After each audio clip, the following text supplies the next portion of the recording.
Di tim yang paling susah itu nyatuin semua di tengah perubahan yang nggak ada habisnya. Kami bukan lemah, kami cuma belum searah.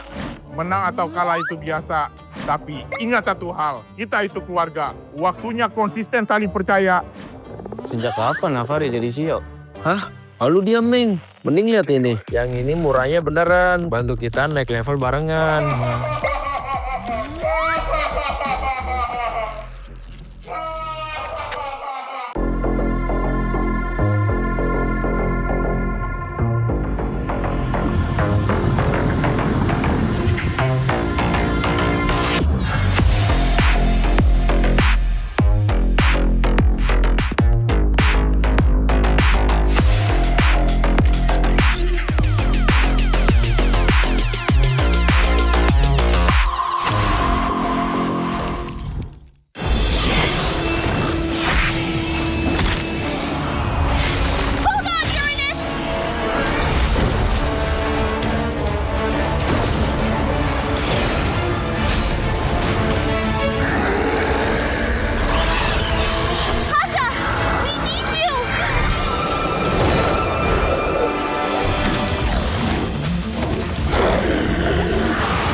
Divine judgment!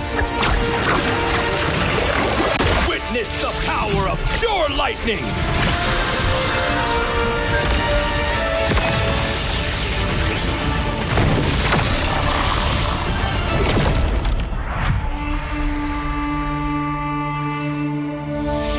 All that lies below is under my vigil.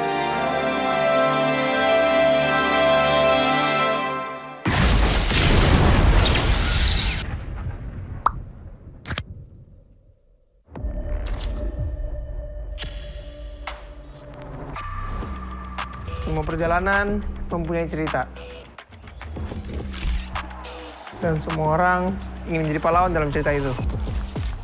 Menjadi seorang pahlawan bukan hanya sekedar menang perang, namun mampu mencari modal untuk berperang. Oke. Hanya modal gold. Pet sekarang modal gold gampang kena comeback. Pahlawan itu butuh pengalaman. Pengalaman berseason-season adalah hal paling berharga. Alah, pemain tua, mekanik tua, masih main raja-rajaan. Orang bilang gue jadi pahlawan cuma karena hoki. Gak gitu, bro. Masihkah hoki? Hoki, faktanya gimana? Untuk menjadi pahlawan, harus bermental baja biar bisa menghadapi segala kondisi. Mental baja? Berarti gue udah bisa jadi pahlawannya dong. Gue baru masuk aja, udah dapat Rookie of the Season.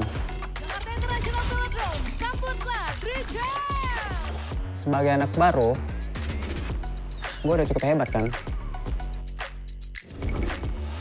Hebat kata lu, dalam hal apa? Kill banyak. Untuk bisa memberikan itu, perlu sosok pahlawan. Kalau sosok itu nggak ada, tim lu nggak bisa apa-apa. Hah? Cut! Rani doang, hanya bikin mati konyol. Masa pahlawan kayak gitu? Kita juga harus bisa menjaga tempo, agar semua bisa berjalan dengan lancar.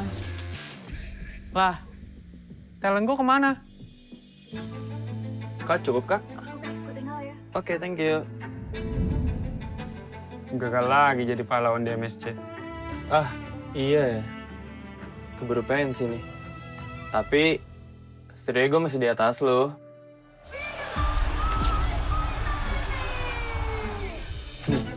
Oke doang lo itu mah. Season ini nggak akan semudah itu. Yuk, mulai syuting. Nih, baca dulu. Loh, kok lu jadi Estrada, Man? Magang, Mor. Wih, serius kita bakal main di sini? Yes, approve. Kalau emang di sini akan lebih pantas buat ngebuktiin siapa pahlawannya.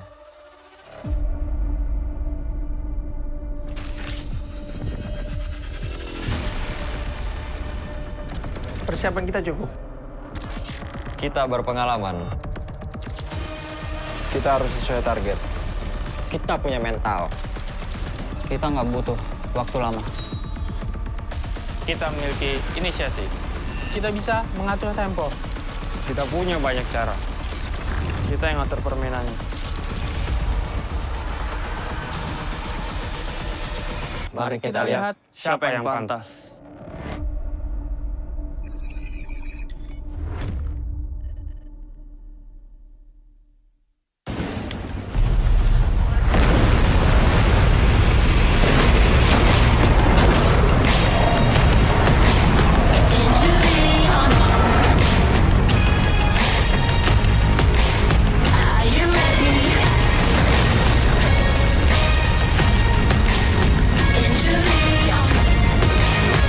Watch my world unfold.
We own this, cultured by Todak.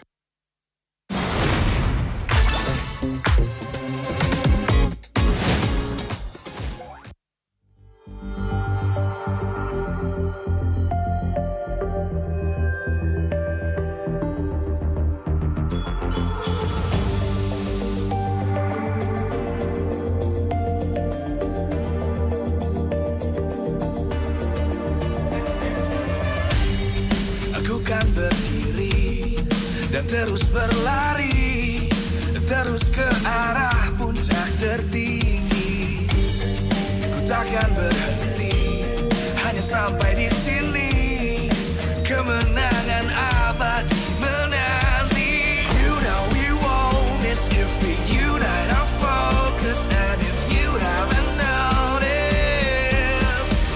we all live. Nyalakan apimu, hadapi semua tantangan, hadang semua serangan, jatuh bukan halangan. Bakar semangatmu, janganlah engkau menyerah. Kita akan buat sejarah. We all this, we won't miss. We all this, we won't miss. Saatnya beraksi, jalani ambisi. Aku kan menyawakan hari ini. You know we won't miss if we unite our focus. And if you haven't noticed, we all live. Nyalakan apimu, hadapi semua tantangan, hadang semua serangan, jatuh bukan halangan. Bakar semangatmu, janganlah engkau menyerah. Kita akan buat sejarah.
dan terus berlari, terus ke arah puncak tertinggi.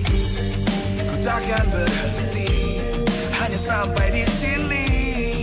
Kemenangan abadi menanti. You know we won't miss if we unite our focus. And if you haven't noticed, we all live. Nyalakan apimu, hadapi semua tantangan, hadang semua serangan, jatuh bukan halangan. Bakar semangatmu, janganlah engkau menyerah. Kita akan buat sejarah. We all this, we won't miss. We all this, we won't miss. Saatnya beraksi, jalani ambisi. Aku kan menyawakan hari ini. You know we won't miss if we unite our focus. And if you haven't noticed, we all live. Nyalakan apimu, hadapi semua tantangan, hadang semua serangan, jatuh bukan halangan. Bakar semangatmu, janganlah engkau menyerah. Kita akan buat sejarah. We all this, we won't miss. We all this, we won't miss. We all this.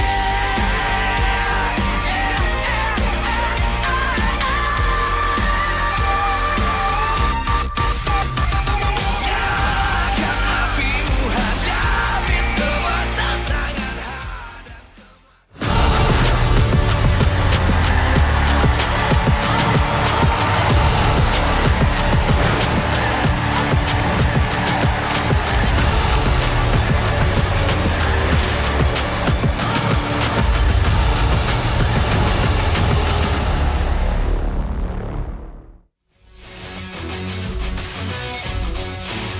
Live from MPL Arena, Jakarta. MPL Indonesia Season 18 is powered by Muta. Supported by Esports Federation of Indonesia. Presented by official gaming phone, Infinix. Official e-wallet, GoPay.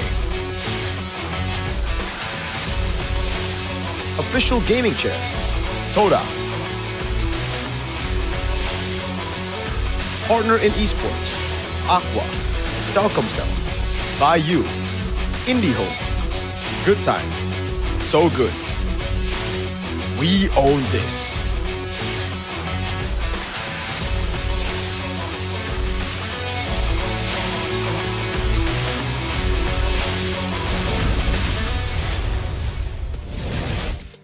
Gambarkan Dewa United di musim ini. Tapi ini baru minggu kedua sih sebenarnya. Namun kalau kita melihat di season lalu, Dewa ini menjadi kuda hitam. Namun sekarang harus berada di bawah klasemen. Dan sudah bersama Alisa di sini ada Coach Ryan. Halo Coach, how are you today? Baik, gimana nih Coach? Setuju nggak dengan kalimat Alisa tadi? Kayaknya seakan-akan lupa cara menang nih Coach. Gimana nih, kenapa belum menang nih Dewa United? Ya sih, kita lupa juga yang gimana menang di dalam game. Ya susah, tapi semoga bisa bisa comeback minggu ini. Semoga bisa comeback minggu ini ya. Kalau melihat dari season lalu dari #3, hari ini #9, Coach Wright agak sedikit deg-degan atau karena ini masih week kedua masih santai aja nih Coach? Iya, masih santai, masih percaya yang di proses gitu. Trust the process. Trust the process. Tapi kalau ngomongin soal prosesnya nih, ada sesuatu yang baru juga dari Dewa United, ada Kai dan Kesu melihat performa mereka. Their performance gimana nih sejauh ini? Sekarang mereka bagus yang Kesu Kane gitu. Tapi di dalam game kayak masih kurang yang decision mereka gitu. Oh, decisionnya jadi itu yang lebih di-push lagi ya. Dan kalau untuk evaluasi nih Coach, ada gak sih yang kira-kira bisa jadi, oke nih kayaknya bisa nih di kali ini kita melawan alter ego kayaknya bisa menang. Hari ini kita lebih pede hari ini kita bisa menang juga. Karena di latihan juga kita udah aman gitu daripada yang minggu lalu gitu. Udah aman daripada minggu lalu. Ada yang mau disampaikan nggak nih ke alter ego, coach? Apa? Ada yang mau disampaikan ke alter ego? Good luck alter ego, especially Coach Seper gitu. Dan kita kasih game terbaik. Kita kasih game terbaik, we'll see apakah Dewa kali ini bisa mencetak poin pertama mereka ataukah masih harus ada di dasar klasemen. So caster, silakan take it over.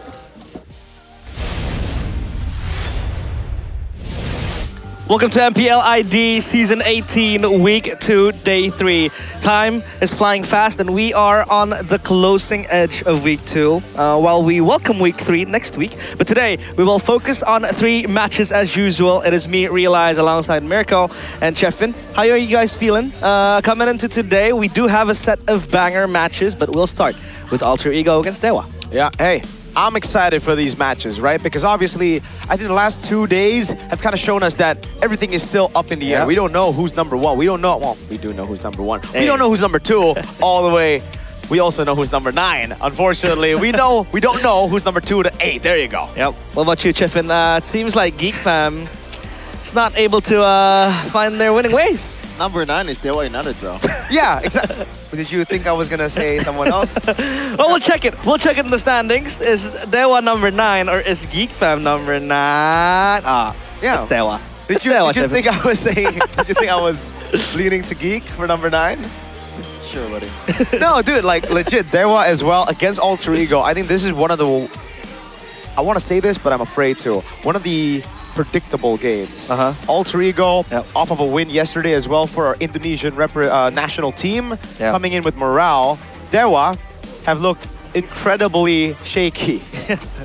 Yeah, we do have our own qualms with Dewa, but what do you think, Chefin, about the standing currently? Well, it is to a certain extent expected.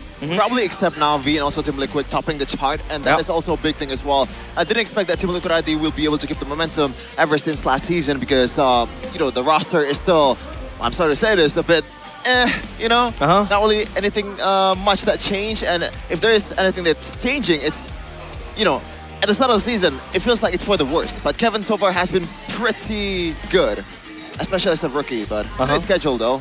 Well, today's schedule, Dewa against Alter Ego is our first match of today. Onyx against Bigatron by Vitality. Hey, will we see that revenge that they've been seeking?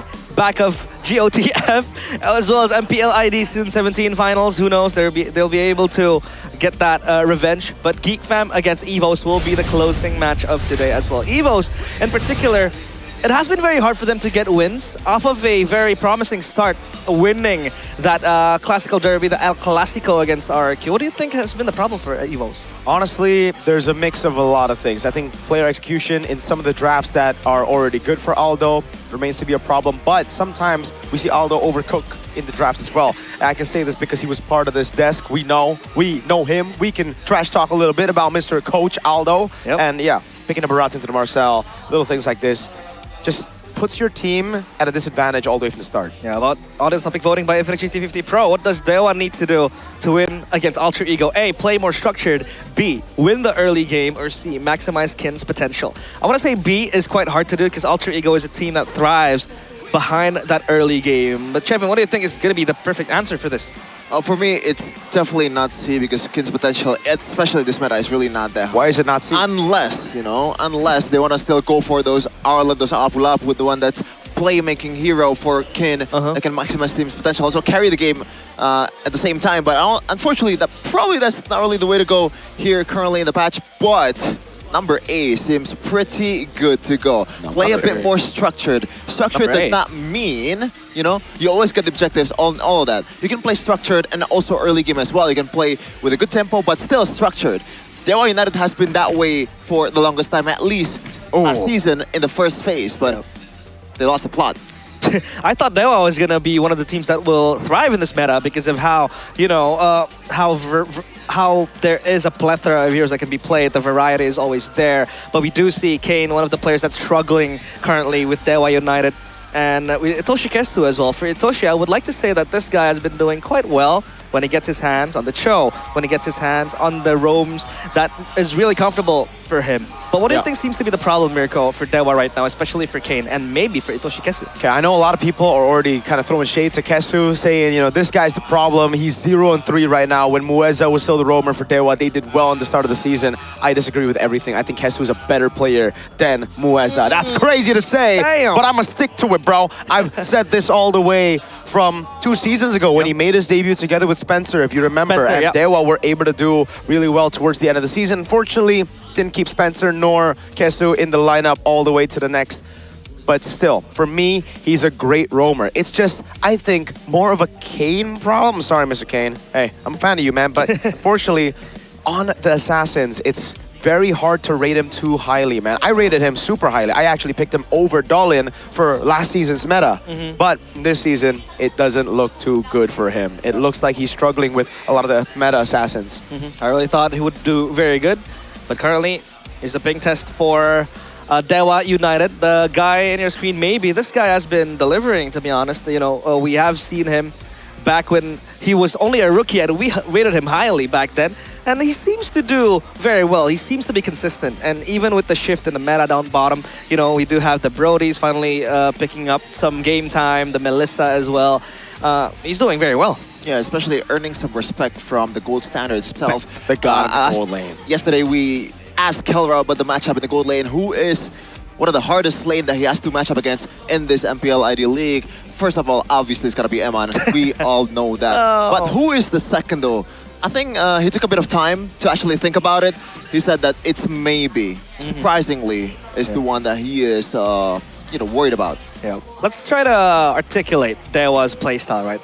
The reason why I told you that, you know, Dewa, I thought they were going to thrive in this meta because of how many heroes that is available to just be played and become viable, especially the Rafaela mid. For Octa, he likes to, you know, play these funky heroes. But the fact that we have to mostly play assassins in that jungle becomes a weak point, it's so to say, for Kane, because he's kind of like thrives with the tank jungle, so to speak.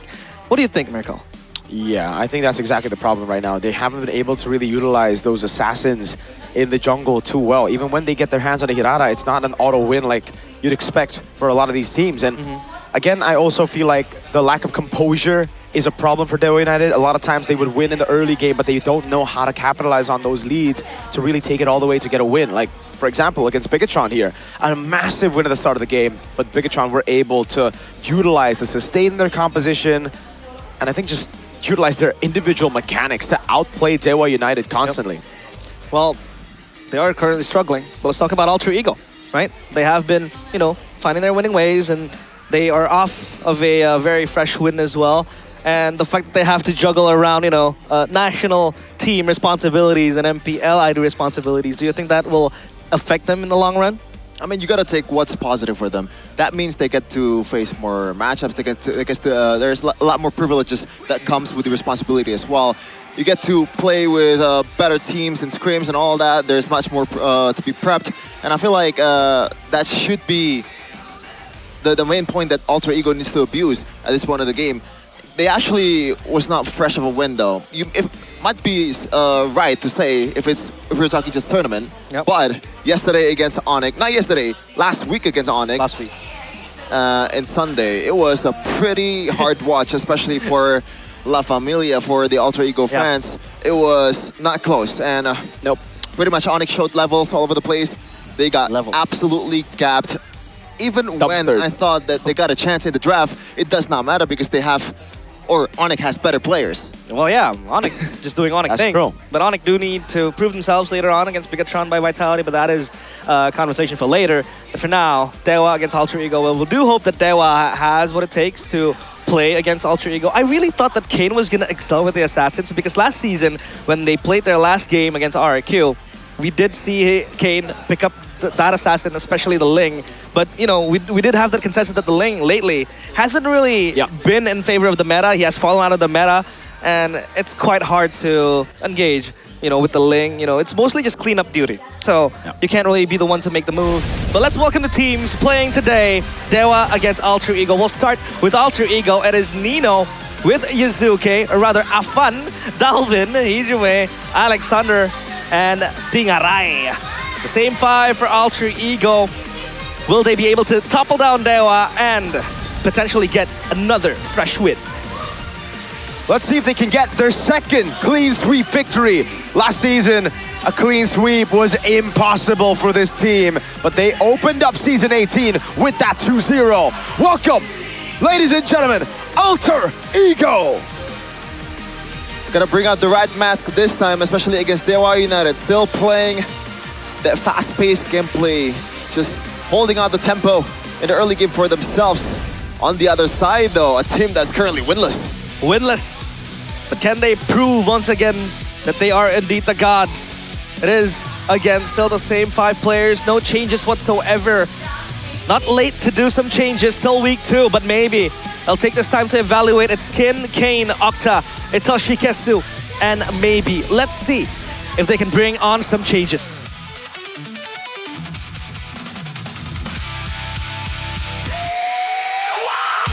They don't just want to win today, they need a win today to stay away from 9th place.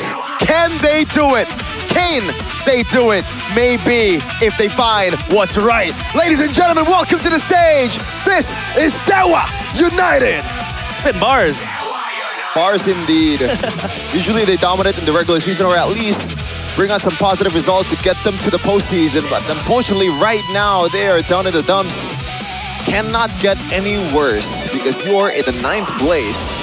And the first step is obviously starts here with Coach Wright drafting the right pieces for his boys to play with. And Kenny and Michael. Kenny and Michael.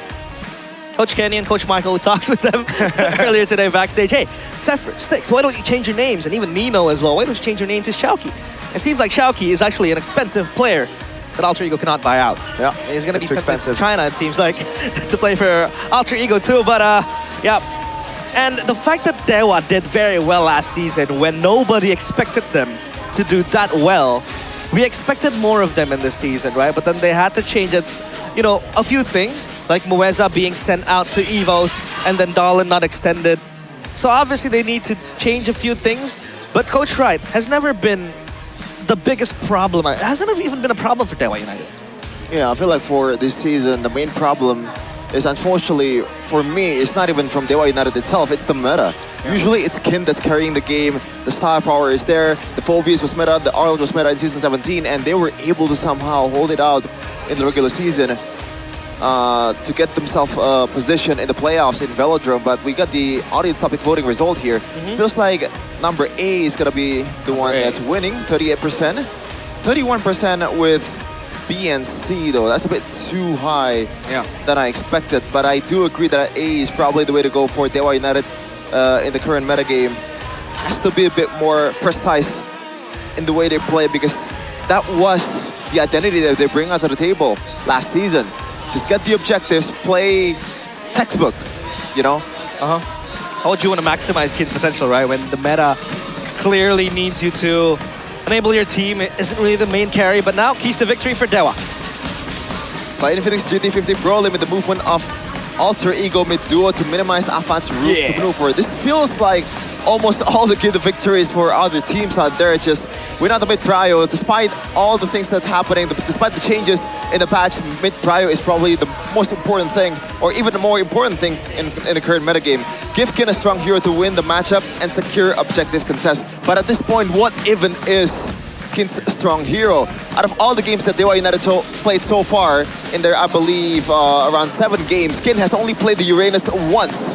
And that probably is the strongest hero currently in the XP lane. The third one, secure the early game, kite during objective contest, and punish AE whenever they overcommit. And that is usual, or the usual Alter Ego tendency back then, when they were still pretty much very hot-headed. But I feel like the presence of Professor X kind of bring a different flavor to Alter Ego. Now they're not that hot-headed anymore. Still with the same identity though. Fight the early game and win out through that. Meanwhile, for Alter Ego, play aggressively through the mid-duo, establish a strong map control, and maximize the Afan's power. That's pretty much what Dewa keys the victory #1 earlier, but now it's flipped towards Alter Ego, so don't really need to explain it any further. But yeah, there's a lot of heroes that I think Afan can still play in this current metagame. The Leomord has been shown in MPL MY, and I believe one of the players that we have here in the English desk said that Leomord is still pretty much playable, so maybe Alter Ego have that in the back of their mind. Maintain an aggressive playstyle while staying calculated and disciplined. That's the key word, calculated and disciplined. A lot of times Alter Ego just wants to fight, but they don't remember to back off, and objective. Remember as well, there's an ongoing bet right now for Coach Zephyr. If he doesn't make it to the playoffs, he can't cut his hair up until he makes it to the playoffs. So if he doesn't make it to the playoffs again, bro's gonna have the Kescute haircut very, very soon. And he's probably gonna be able to cosplay Professor X for real. Oh, damn. I think Professor, if he makes it to the playoffs? If he doesn't. If he doesn't. No. Oh, if he does. Has to keep his hair. He won't have to shave his hair. He can't cut his hair. Okay. Yeah, the duration of wait. You can only cut, you got it. Yeah, you got it mixed up. But it's okay. I don't blame you. The Ultra Champs are pretty loud with their drums right now. And that's always the, I think, what's to be expected when you see Alter Ego. Their fans are always amazing, man. Always here supporting their team. But now, going back to the point of Coach Zephyr and how, he's not really going for those greedy picks anymore, not trying to build the meta. Yep. He's sticking to the meta. Yes, we know him for utilizing the best picks in the meta. We've seen some crazy picks as well, like the Uranus Jungle in big tournaments, but I think in the regular season, you need to tone that down a bit. You need to go with what works, especially considering there's not much strats to hide if you don't make it to playoffs. Yeah, that's true. No need to hide a lot of things. Just show your cards straight away and make sure you get the wins as early as possible because you do not want to play it until the end of the sprint. Yes, it is a marathon, not a sprint. Still, you want to clearly get there. Hey, Mirko, I think you have competition here. That's you in a week, bro. You in a week. For you guys, I think you guys are in loop with this, but we are going to expect a Mirara, I believe, a cosplay from you. Why is it brought up in the MPL broadcast? This is supposed to be a stream type of thing, Like, I don't know. Hey, stay professional, folks. How much for you to actually use the Hirara costume while you cast? Oh, you know what? I can be bought. So we can talk about the details, Moonton. we might talk about it soon, but yeah. We did see that the Broken Walls will be the map to be played. The first ban is that Marcel, but there is a bit of a slight delay, so please be patient. Now, back to your point, Chefin, we talked about Kin and his strong heroes. Back then, we could talk about the Sora, one of them, the Phobias as well, the Arlet. But lately, it has, fallen out of favor. And we did see him pick up the Alice twice. He won with it once, and that's about it. The remaining, portions of like his hero picks, the Sora, the Arlet, the Ruby, even the Uranus, like you said, the strongest hero in this card meta. Still winless with it too, and the Esmeralda as well. A defensive option, also winless. So now what do you even do as Kin? Like, as Dewa, do you still want to stick him with his comfort picks, or do you adapt to the meta? I think adapt to the meta is probably the best way to go. I feel like even Kin tried it himself, even though it's not really a build-in, a full-on Arlet kind of comp for Dewa United. They tried to play the Arlet one time, and it didn't work at all against the LID. That resulted in probably the worst loss so far in the regular season for Dewa United against TLID. So I don't think that's really an option anymore. Just play those very standard meta picks, man. And it's not really that bad either, right? The Barras, the Paquito, not the Paquito, the Esmeralda and Uranus.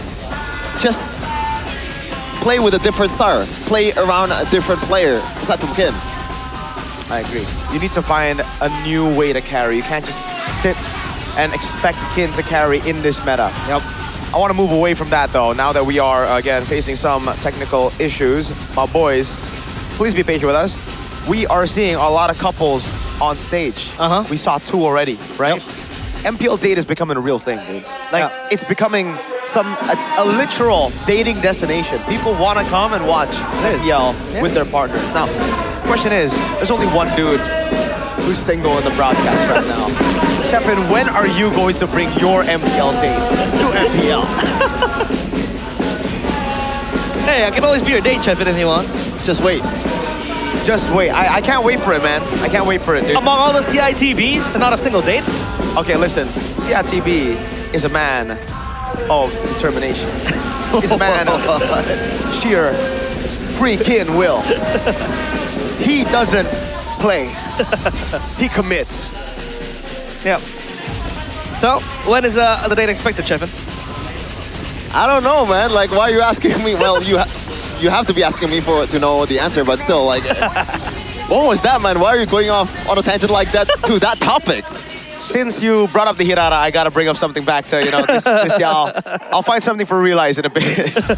But hey, we're back to the drafting phase. Here we go. Barat's ban Fanny as a respect to Yuzuke's strong pick. And the Freya and the Melissa. The Melissa has been completely respected, super busted currently in the gold lane. Very fun to play as well. And you can still go crit with it. Listen to me. Listen to you. Listen to me. Brother, let's not do that. Yeah, let's get spanned out here. This should be the Hirara pickup or the Paquito. It's either one. Both these heroes, very, very good. I would personally give the Hirara a little bit more prio. There you go. Oh, man. On cue. On cue. Now the Paquito should be the answer here, together with a Beleric, I would say. That would be a very standard way to play. And I feel like there's really no reason for you to not go for the Beleric, unless, is there any other options here currently?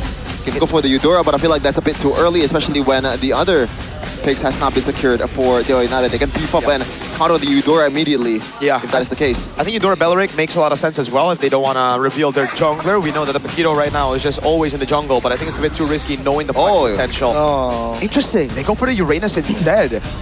After the bronze has been banned out, I really didn't think that we would be seeing too much priority on the Uranus, but the tempo is still very important for Alter Ego. So having that guy over in the XP is great, but the Beleric is free. Should be picked up. Whoa! They go straight for early game. Instead, a Valentina expecting the Beleric to come out on the other side to steal it away. Interesting. Okay, so they want to go for early game for Dewa, but Alter Ego's tempo is quite high as well early on. They have the Paquito, and by the way, still Flex, possibly, but up against the Brody, I don't think that Paquito will have a good time. The Uranus too. Very, very good tempo. You can kind of maintain early on. Yeah. I wonder if you want to go for something like a Selena right here. I feel like if it's a BTR game, it would be something like a Selena or Novaria. I agree. At this point of the game. The Beleric for me is out of the question at this point.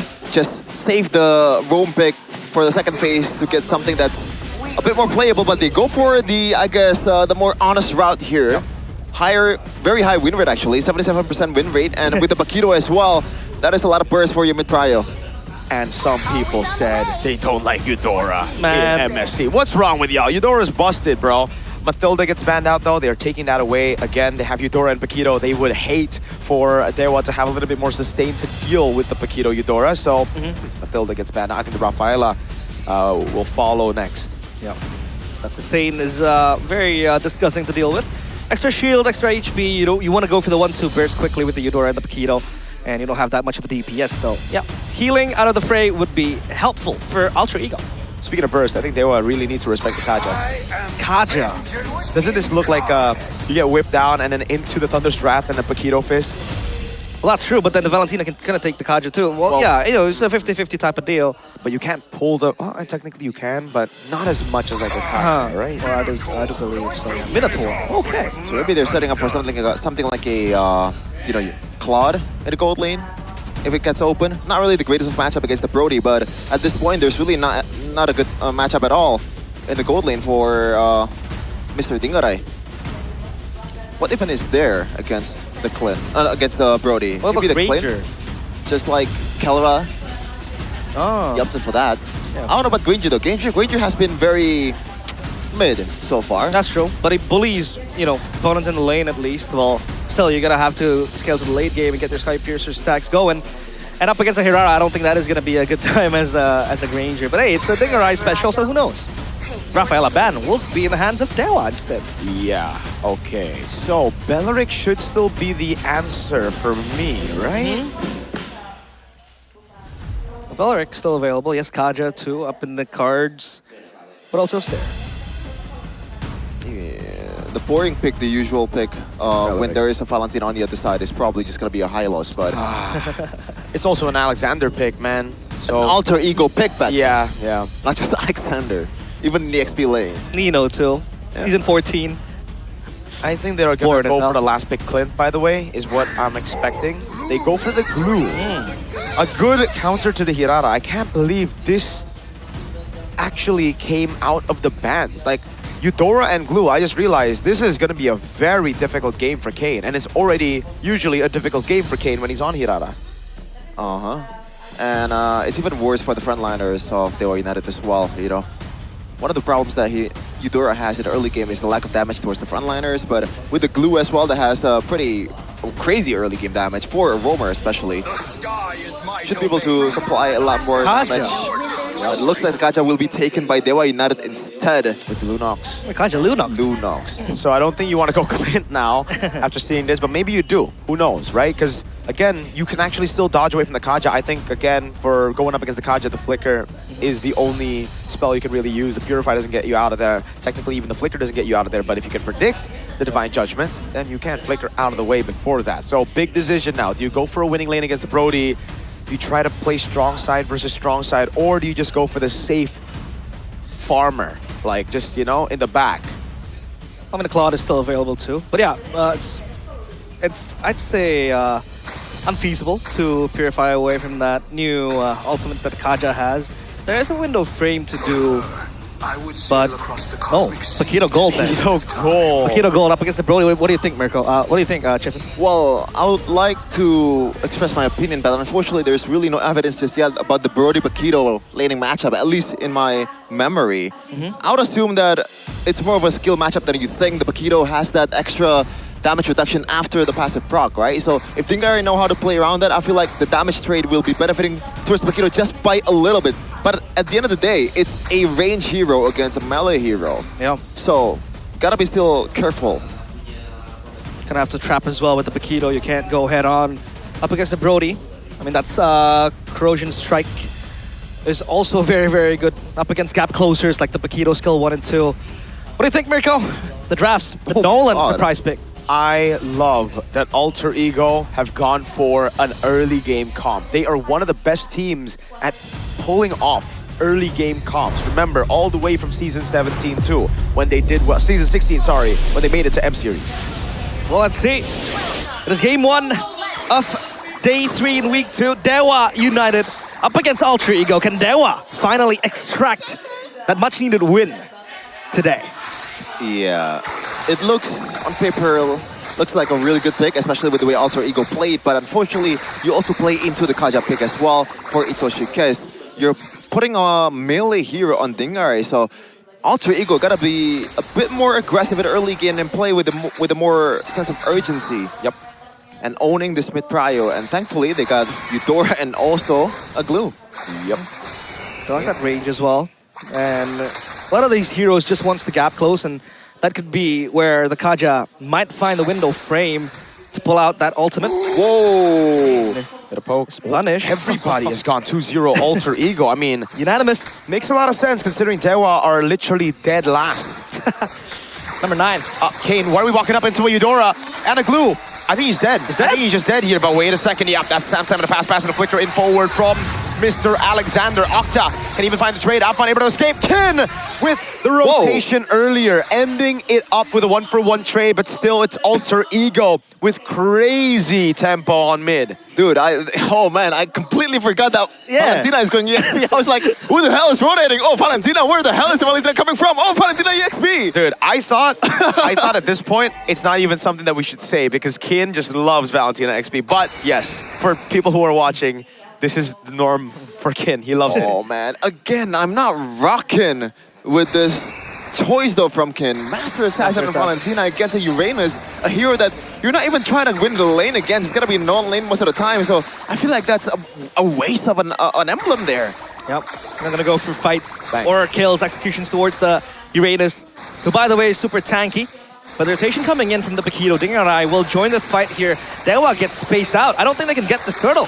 No, this is free for the neutral objective for Afan. Doesn't really look like Dewa had any angle to attack this, and especially with Dingarai on the Paquito. This is kind of his specialty too, you know, fighter in the gold lane, cutting waves, playing bombastic MLBB instead of just the normal MLBB, so it gets really tough for them. Nino, yeah, he's enjoying this lane. I agree with Sheffin. This Master Assassin choice is confusing. Well, there goes the Brilliance Order. Gets out of harm's way for Octa. But at least now that Itoshi Kesu has level 4, Not yet level 4, by the way, still level 3. He's gonna hit level 4 soon. He's gonna have that win con. Oh, what? What the hell just happened? Afan trying to pick was that combo together with Dalvin. Dingarai up top, taking a few shots, but it don't even matter right now. He goes in, baits out the flicker. Great save on the flicker by Maybe, on the corrosive strike as well, but still, Alter Ego, again, they are one of the best teams at utilizing strong side picks. Dingarai walks in, gets covered Divine Judgment, now gets pulled back in, and he will die to Octa, but now the Thunder's Wrath comes around, and the Brilliance will be used up to get away. Still, it is an entire wave that Maybe is just lost. Yeah, that was the point that I want to bring up earlier before Alter Ego had the example, pointed out at me. The burst and also the bush own from Alter Ego, there's really nothing that Dewa can do to actually, alleviate the pressure right now in the river. Alter Ego with his Eudora and also the glue has to be owning Dewa United's jungle at this point of the game. It is so easy to be aggressive for Alter Ego. Meanwhile, Dewa United has to play very defensively. Oh, dude, play safe gold lane. Why are you 0-1 is what people in the chat would probably say. But folks, it's impossible. Man, gold lane in 2026. Yeah, dude. Story of my life. I don't want to play gold lane anymore, dog. I've been winning with jungle. Me too. Literally, say goodbye to gold lane. Only the Melissa that can kind of save you, to go away. Even then, I mean, what are you going to do when Eudora flickers on you like that? That's true. Well, it's very hard. I always thought that the Kaja would be there to be invasive on the jungle, on the territories of the jungle of the enemies. But so far, the Kaja is like a toy eagle. Oh, finds Dalvin actually. Is able to find the kill. Kane walking up. Alexander now with the rotation as well as Dalvin. Goes down. Now a retreat bat knocked out. Good equalization by Dewa. And now Kane walks up now. Alexander goes in for the mount on Octa. Finds it just before he dies. Afan walking about again. Over on Toshi Kestu. Octa bringing him under turret now as Alexander runs away on the Patrick. He gets away. Run, Patrick. Whoa. Hey, Kane. Oh, wait. He's dead. Yeah, I don't know what happened there. Hello? Some reaction as well from Afan in the camera. I don't know.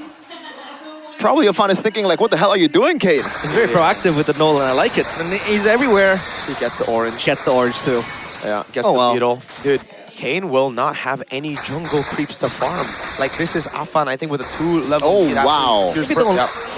Only the lizard up top, but he's not going to opt for that as well. Look at that gold lead between the jungles and the gold. Oh. Yikes. That's pretty sad, yo. Uh-oh. Dalvin? What?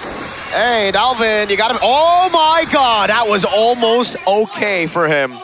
But again, Maybe chose the Heptasies first item. No instant gratification with a Sky Piercer. Trevin, I'll give you time to talk, because we haven't really... we haven't been given breaks by both of these teams that keep on fighting. Yeah, Itoshi Case, I think he did a good job, especially in that turtle fight earlier, to pretty much get the most vulnerable member out of Alter Ego's team, which is Dalvin. And I feel like Dalvin is not really used to fighting against this Kaja.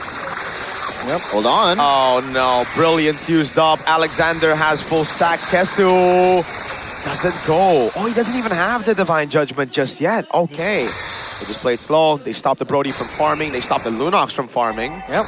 Okay, so now we do know that this Brilliance will be a very good way to kind of dodge away from the glue, especially when the stacks is building up. You can run away, but do you want to use it on the glue? Because the Nolan will come as a pursuit to you. The Paquito as well, still always there. A lot of cap closures from Alter Ego, but so far Hitoshi Kesu has been doing a very good job in just catching important members from the Alter Ego side. Yeah, Dalvin has to adapt though, because so far it doesn't look like he knows the extent of Kaja's potential, especially the range. But now, Hitoshi Kesu. All right, really good Divine Judgment there. Alphonse still able to secure it. Now it's next to the all-in, but Dingarai gets rid of Octa before he can even do anything. It's a mount onto Dalvin by Kim, but Alphonse gonna walk up, and Kane gets taken out by Dingarai. Dalvin? A little bit of a poke onto Dalvin. Now the stun and the knockout strike to take him out, but Kid is able to flicker in. Now Dingarai with his own flicker jumps in with a knockout punch again. It's Hitoshi Kesu under turret. Alexander with a tank on the turret. Kesu flying by away from the land of dawn. But you're gonna have to face your demons, Kesu. You can't run forever. Dingarai with a literal knockout strike to take Boy down. Ding, ding, ding. It's Dingarai with the knockout strike. And this Paquito is up 4 kills. And just when we thought Hitoshi Kesu was able to neutralize the advancements of Alter Ego with that Divine Judgment, he brings the entirety of Alter Ego to Dewa. Yeah, that's literally just like Marcel, you know, sometimes the ultimate can be really, really good for your team. sometimes it can just bite you in the back. And this time around, it is the latter. Octa does not have enough HP to actually withstand the amount of damage that Afan and the whole team of Alter Ego can bring to the table, especially in this early of a game with this much economy lead. And it is just over in that skirmish earlier, man. Itoshi Kes. It's like, what's the word again? Two blades with Two blades. Double-edged sword. Double-edged sword. Sorry. English caster, by the way. I thought you were gonna say two blades, one stone. Two blades. There's two birds. Well, there is a bird in the land of Dawn right now. Yeah, the bird is not having a good time right now. 0-2. Not taking flight so far. And Dewa, what's gonna be the win con, right? Because we did see Toshikesu maybe just holding on to the ultimate, bringing 4 members, but then you bring the entirety of the team to Dewa. Because Alter Ego wants to fight up close and personal. They like it. That's where, you know, most of their sources of the damage will come from. So now Dewa, what do they do? It comes down to, Thunder's Wrath in the back, yeah. I mean, they find Dingarai, but if he was outside of the point, no one can really follow it up with the Lunox already bursted down with the Thunder's Wrath, so ends up just being a wasted ultimate and on pretty long cooldown too, by the way. Yeah. That is an engage by Itoshi Case that resulted in a 2 flickers burn. Dude, Dingarai can, okay. Maybe not. He's just dead. All right, cool. They get again, no Sky Piercer though, so doesn't really like add up to much. There's no shutdown even. Nino able to escape for a bit right now. Pops in. The damage. Oh, it's a re-engage from Nino, who walks back up and Kin just dies. Man, the burst damage is so good. You have layers of it. The stun, and then you have the Eudora ultimate, and then the Nolan just comes in with the fracture, jumping around with the Cosmic Leap. It's very hard. Yeah, it is very hard, especially against Nino though. Like, Octa tried, and at this point, the Lunox that is supposed to be the problem solver for this Uranus is just doing nothing. At this point, Nino's currently on a Radiant Armor as well, so that's less damage for Octa to work with. And he is on a Vengeance. I like this choice so much because he is... Oh, Alexander goes in for the mount down. It's all in. Tingara in the backhand! Completely wiped out. God! Kid goes next as well. There is nothing they can do. It feels like there's no counterplay. They land their skills, but Patrick mounts you. Now it's Nino who walks up with the vengeance. Oh, Dingarai! With a double on the flank, and now Salvin with the stun. Oh no, are they gonna go for the end? Toshikesu is alone. 10 minutes, I think it's GG. Well played, Afan, with the fracture, dealing physical, emotional, and all sorts types of damage over on Dewa United. 10 minutes, our quickest game this season. Man, what are gods to cartoons? We have a Patrick, we have a Ryu from Street Fighter. We've got all sorts of animated characters just jumping around and dealing damage to the gods. 1-0 for Alter Ego. I'm not sure, man. I'm not sure what Dewa can do here. That is the farthest that we can ask from Structured. They are batting on Alter Ego's Gambit. You can't really replicate it, especially with this kind of composition, man. Kaja can only be popped, or can only be effective once you get level 4. And even when he got level 4, there's only a single probably effective Divine Judgment, and that is when Dalvin was caught up all alone. Aside from that, it's always bad trades over bad trades over bad trades. And this is why, Ken, I think you have to adapt to the meta. You can't really play your own game at this point. You know what? I honestly feel like they don't care anymore for this week. Like, seriously, I think they have preparations for next week, but this week they think, okay, it's you know, let's just give it away. Yeah, because some of these picks don't really make sense. Again, the Valentina flex into the XP, we know it's normal. We know because it's Kin. But, God, dude, what is this Lunox pick? Like, give me a soundboard right now, bro. What is it? Like, this is a genuine question. They better be trying to save some strats for when, you know, maybe they have some player transfers. Because, bro, you picked Lunox 3 times now in this meta. Like, brother. What? Like, hello? What is going on here? Is Octa a one-trick Lunox, or is Coach Wright saving strats? There's the only 2 ways I can really describe the Lunox pick. Okay. Right, Chefin? It really feels like overcooking. Like, seriously. Well, maybe the Lunox was the It answer feels to like the they didn't even Raiders. want to cook. They try to It felt like improvise. instant noodles. Made the dish way worse. It's like putting pineapple on a pizza, you know? Hey, Yeah, they don't do I that. dig it. Don't do that. Bro. You are a weirdo, bro. You are a weirdo. Have you Look at ever- it straight to your face. Well, have you ever had pineapple on rendang? It's Oh my God, that's you. It's a you. It's a Sumatran specialty. You can ask Arashi. He likes it, I think. Ew. But hey, Of course it's you and Rashi who likes it. The two weirdos on... I'm joking. Mirko, you want to say the magic word? What? Vas? Nah. It's not even Vas level. It don't deserve a Vas. At this point, that was just... I mean, I think it was... We knew what was going to happen coming into that game with the draft setup. Again, I mentioned it, Alter Ego are the best teams to utilize strong side, and they only had one win condition, Snowball. Yeah. Well, yeah, I thought the Lunox pick was to kind of address that Uranus. They didn't really have Shred. With Vengeance, okay, take you know down what? Uranus. That Vengeance choice against the Lunox actually Okay. pretty good. I like it. Makes sense. I really like it. Because Kaja's ultimate cannot be evaded. You cannot purify out of it, you cannot flicker out of it, but MVP player of the game is gonna be Dingarai. My choice was Alexander, but my second choice was Dingarai. Yeah, my he second choice was is Alexander. he is really good, man. Like, he is so dynamic. Like, the fact that it's not even he's capping maybe in lane. I think he's also doing it at the same time with the help of his teammates, but he's also more active on the other side of the map, and maybe cannot do that as a Brody. It's a very low mobility marksman, and Dingarai can do this over and over again. Just cut the lane. You have an insanely fast wave clear for a Paquito, and this is probably the only mistake that he made. I won't even call it a mistake because there was a flicker expended by Itoshi Case. That's a bit too much resource, and over again, it feels like Dewa United 2 cannot really guard their own goal later, you know? Yeah. Especially after how obvious Alter Ego wants to play it in this kind of scenario with this composition. You have to be able to use your early game, and one thing you can do is to abuse the fact that the gold laner is really, really vulnerable, especially after the gold shield is gone. Even through the gold shield, even through the gold shield, they have enough tankiness, they have enough damage that goddamn Eudora and also a Paquito gunning it down at you. Brody does not like that. Yep. Well, it has never been in doubt for Dingarai to pick up the fighter gold laners because he was the one who popularized the Freya.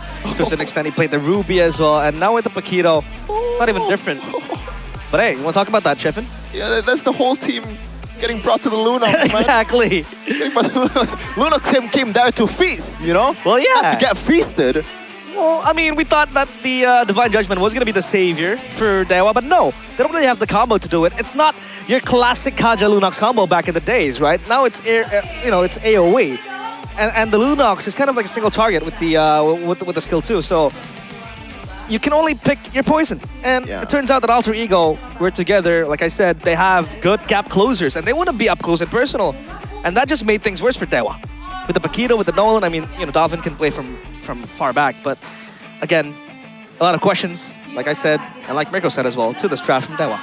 I feel like Gacha at this point is a very, after the revamp, it has better ceiling, but the floor gets lower as well because now you can actually mess up the engage and also makes things worse for your team. I mean, look at this. They brought Alexander to the fray. You can't really burst them, and you also give Alexander a room for him to mount a single member of Dewa United, and he did that. That's why a lot of times I see Alexander making a good play here and there. The kitty does not look sexy, but he's a roamer, so it makes sense. Yeah. He's doing his own fast game, bro. Super fast.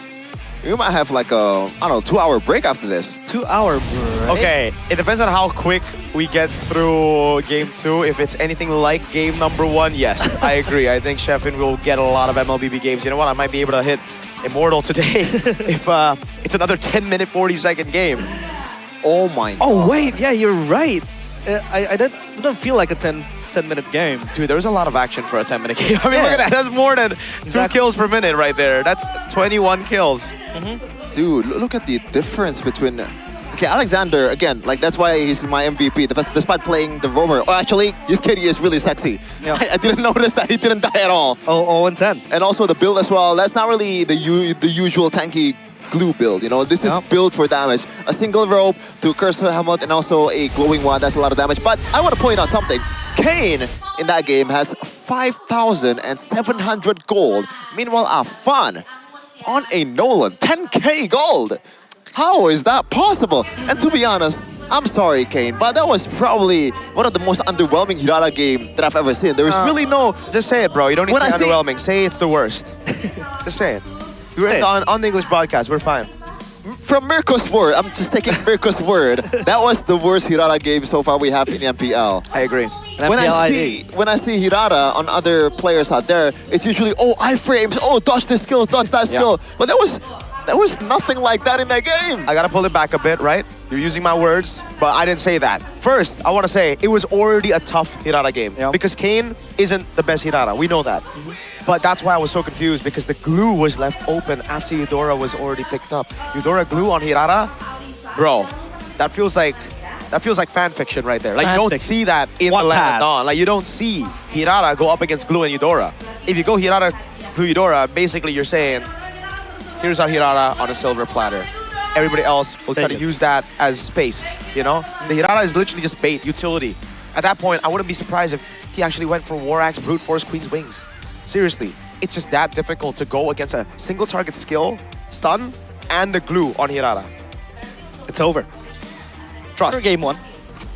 Well, so among all the Hiratas you have seen so far in MPL ID Season 18, was that the worst? Probably. What about yesterday, Demon Kite? Demon Kite was not bad, honestly, with the Hirata.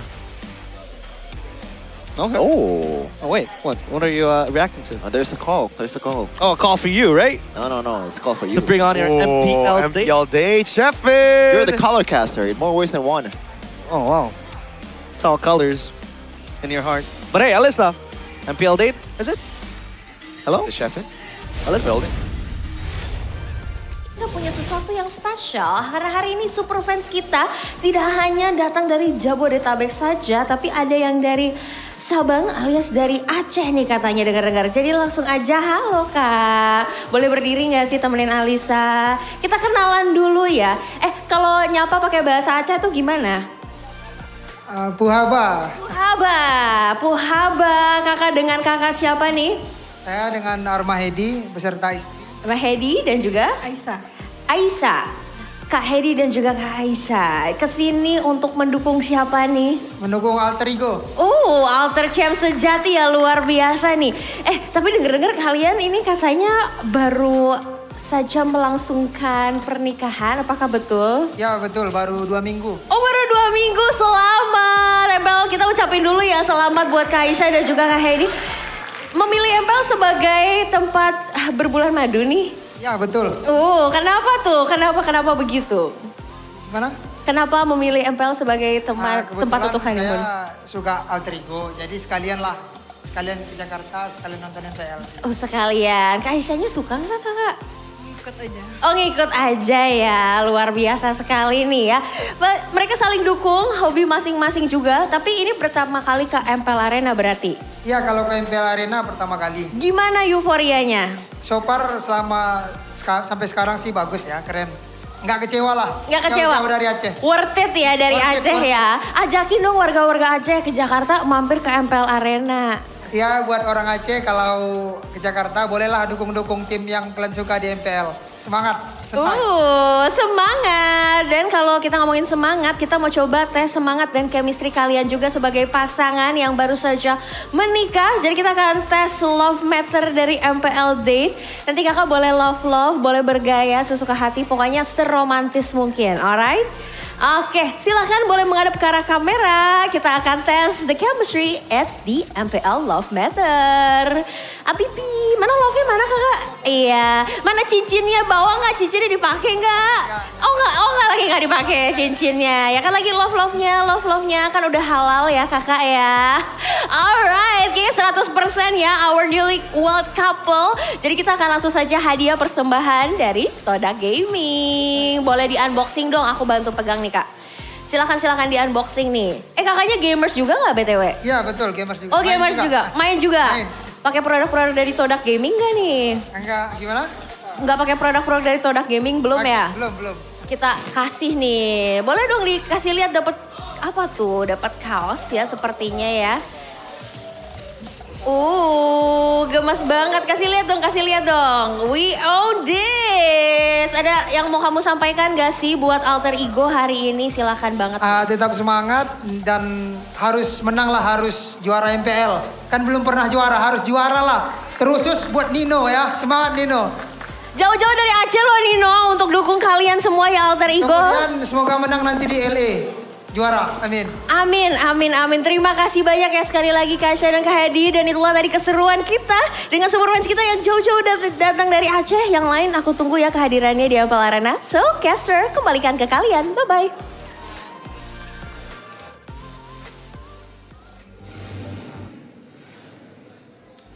Hey, love is in the air.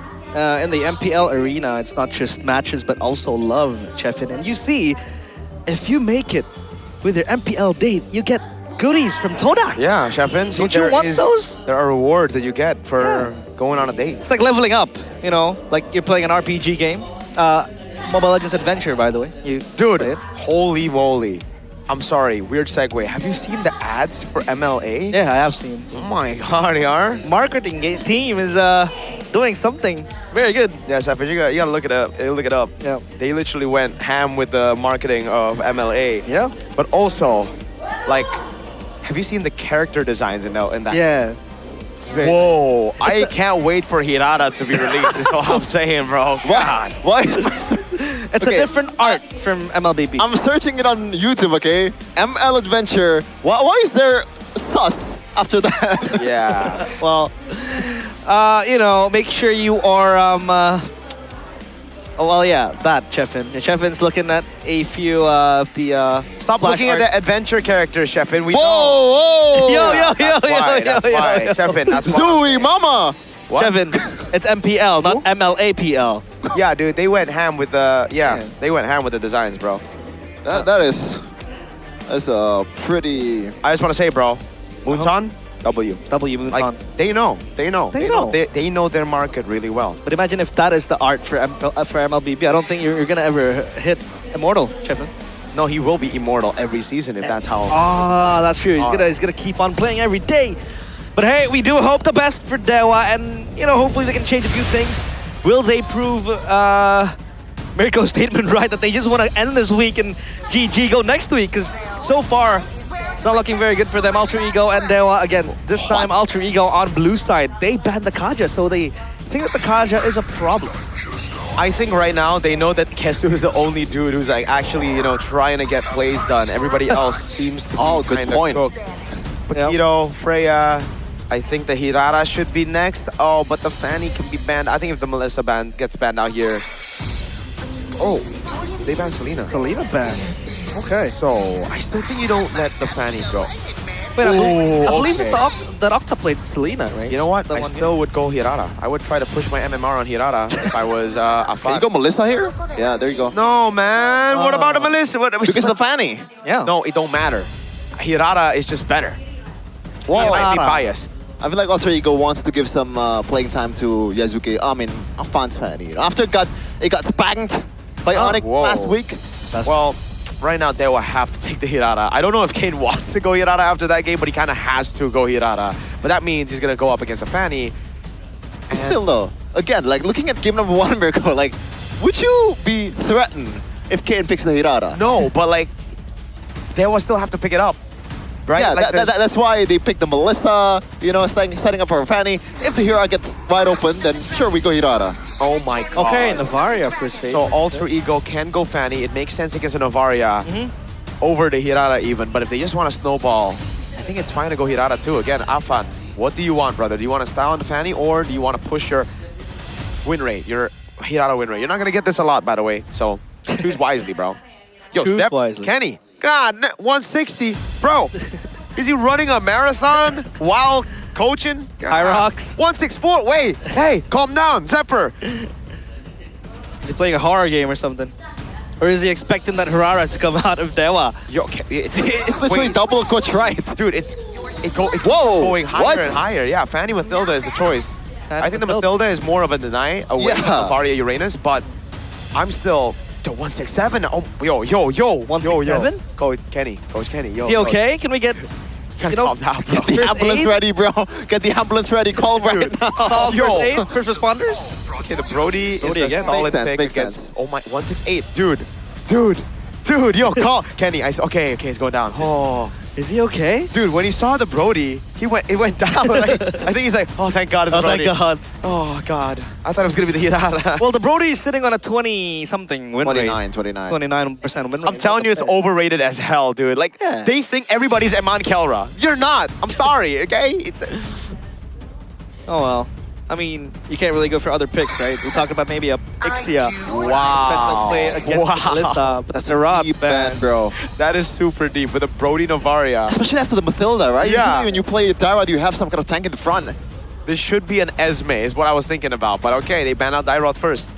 They're gonna be the Esme. Oh, I just realized, though. It is a Uranus first pick for Kin, so it's kind of a step in the right direction, I guess, for Dewa United. I mean, is it though? Like, yes, it's a step in the right direction in the meta game, but for Dewa, it's like a step away from the direction they want to be going to with, well, if they want wins. All right. Badang ban. Makes sense. It's a fanny. Yeah. You don't want to get disrupted. The cabling around. Holy are they gonna completely neglect the... Wait, what? Dude, 175 BP. Dude, I missed Wait, is so he long. okay? Kenny. Wait, I don't think sprinters or people who run reach that high, right? Maybe they do, but like that's while sprinting. And we're gonna have to ask Gani. Gani runs a lot lately. Yeah. Maybe he has run a marathon before. Choban. Yeah, the target ban to... Yeah, you're right, Sheffin. I think you reacted to the Ruby pick. Yeah. It was pretty weird, especially after how obvious an Esme pick would be. But I want to say something here. Okay, normal heart rate, you know, when you are sitting or lying down, like 60 to 100, but ideal average heart rate is probably like 70 to 80 BPM. So, what are you doing right now? Dude, he took a lot of coffee before this. That's the only explanation for the high BPM, because it went as high as 175. I love the heart rate, though. It's like giving us more things to talk about. Anyways, the Ruby gets banned out. I think it's also quite odd, but it's a way to deal with the Uranus we've seen in the past, right? It's also very annoying for the Brody. They go for the Kufra. I'm not too big of a fan of the Kufra when you're up against the Mathilda, but I see why. It's a fanny, right? Yeah. Thing is, the Melissa is also incredible against the Kufra. Pop the go away, bye-bye. Won't be able to go in. Anyways, let's go for the last two picks here against the Novaria in mid. What will it be? And what will be the XP lane? I think the Esmeralda still makes a lot of sense here if you want to just get tempo over to Uranus. But in the mid, Sheffin, what do you think? Is it Valentina? Not Valentina. I think the Vexana still need Lilia. You know Vexana? Oh my God! Kalea XP, yeah. Wait, what? Mathilda mid. Oh my Dolphin. Mathilda mid. Okay.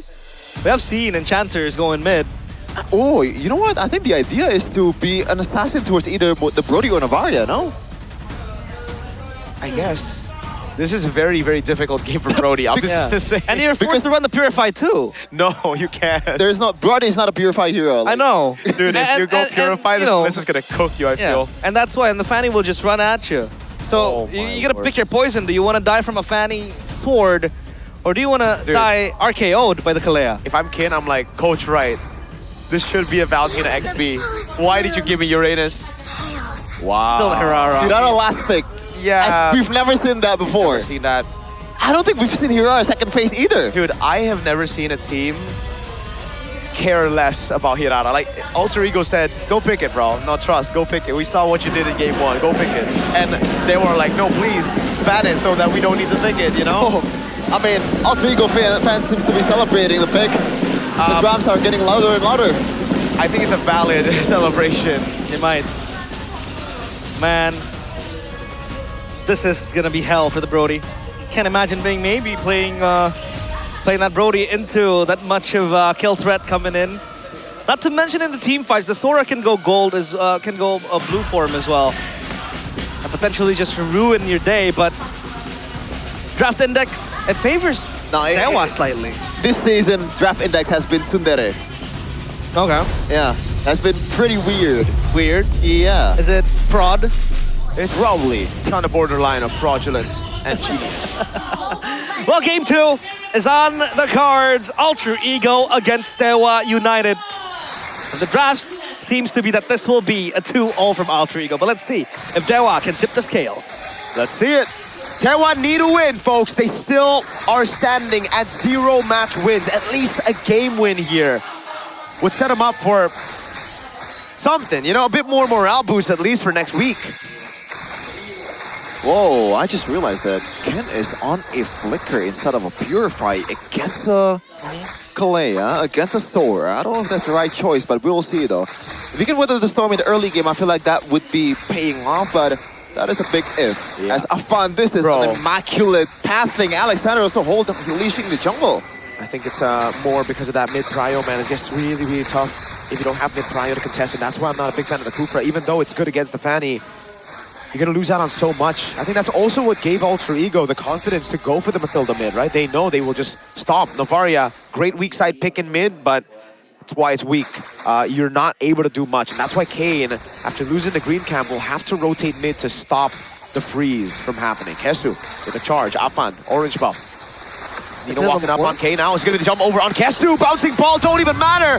Kane level 4, but oh my god, Afan! Finally gets taken out by Kin on the Uranus after that crazy burst up top. At least we do see maybe win out. Oh, that's a beautiful Star Shatter there to stop Afan advancing even further. So that might be a positive point for Dewa United. All right, looks like Keller was right. Hold on a second. Flicker burn. That's a win in the end for Alter Ego. Yeah. But the buff is about to come up for Afan, so I don't think he's going to contest this. He's going to prioritize his buff over everything else. Oh, good catch by Kestu. They're trying. Circling Ego and they jump in forward. Kane able to find the retribution, but Nino goes into the air. Now flickers forward on Kin. And it will be a kill. Traded back for the neutral. Objective Nino! With a jump on Itoshi, Kestu Dalvin will be able... Oh, actually, we'll just get slain in the back. Kane was the one who found a great flank, waited in the bush. Alexander now backing up. They couldn't get the kill on Kestu, but now the purple buff is in the hands of Afan. They know there's no flicker on the Brody, but it will just be green caps taken away. Afan had to go for the purple buff. Dog. And henceforth, he wasn't able to take that fight. But emblems by Bayou, Chefin, anything in particular, maybe? Well, Master Assassin for the Uranus as well, again. Yeah, again, I don't see the idea. We might have to get Ken. If he wins a match, you know, I swear to God, I will ask him why the Master Assassin. And the Brody going, pull yourself together. The slam. Good tsunami slam to cancel out the Tyrant's Rage. Now Itoshi Kestu pops in the bouncing ball, but again, it's Alexander with a killing spree on the Kalea. Kane in the mid lane, Nino trying to wait for a moment to jump in. But he'll just play it safe. Hey, now Kane walks up. Good Star Shatter. Unfortunately, no damage. Afan has purple, but Kane should be able to escape with the help of Kin. There you go. He also steals a green camp down below. Yeah, unfortunately, there's really no energy from Afan to work with to kill Kane there. But so far, they're actually doing pretty well, especially economically. Even though in the team fights, it feels like almost always it's Alter Ego win over and over again. But in terms of objective, though, Dewa United has been pretty good. Yeah, again, back to the point, at least the PYT for the Brody, so you can get your spells up and running again. But that's how fragile you are, right? How fragile you can be with the Brody when you're faced up against so many kill threats. And so far, the Brody is doing pretty well against the Melissa in the lane, so maybe might just be the beacon of hope for Dewa. So far, though, Yazuke, or rather Afan, excuse me, hasn't really shown the dominance like we expected with him, with the Fanny. But so far, Dewa is able to stem the bleeding quite well.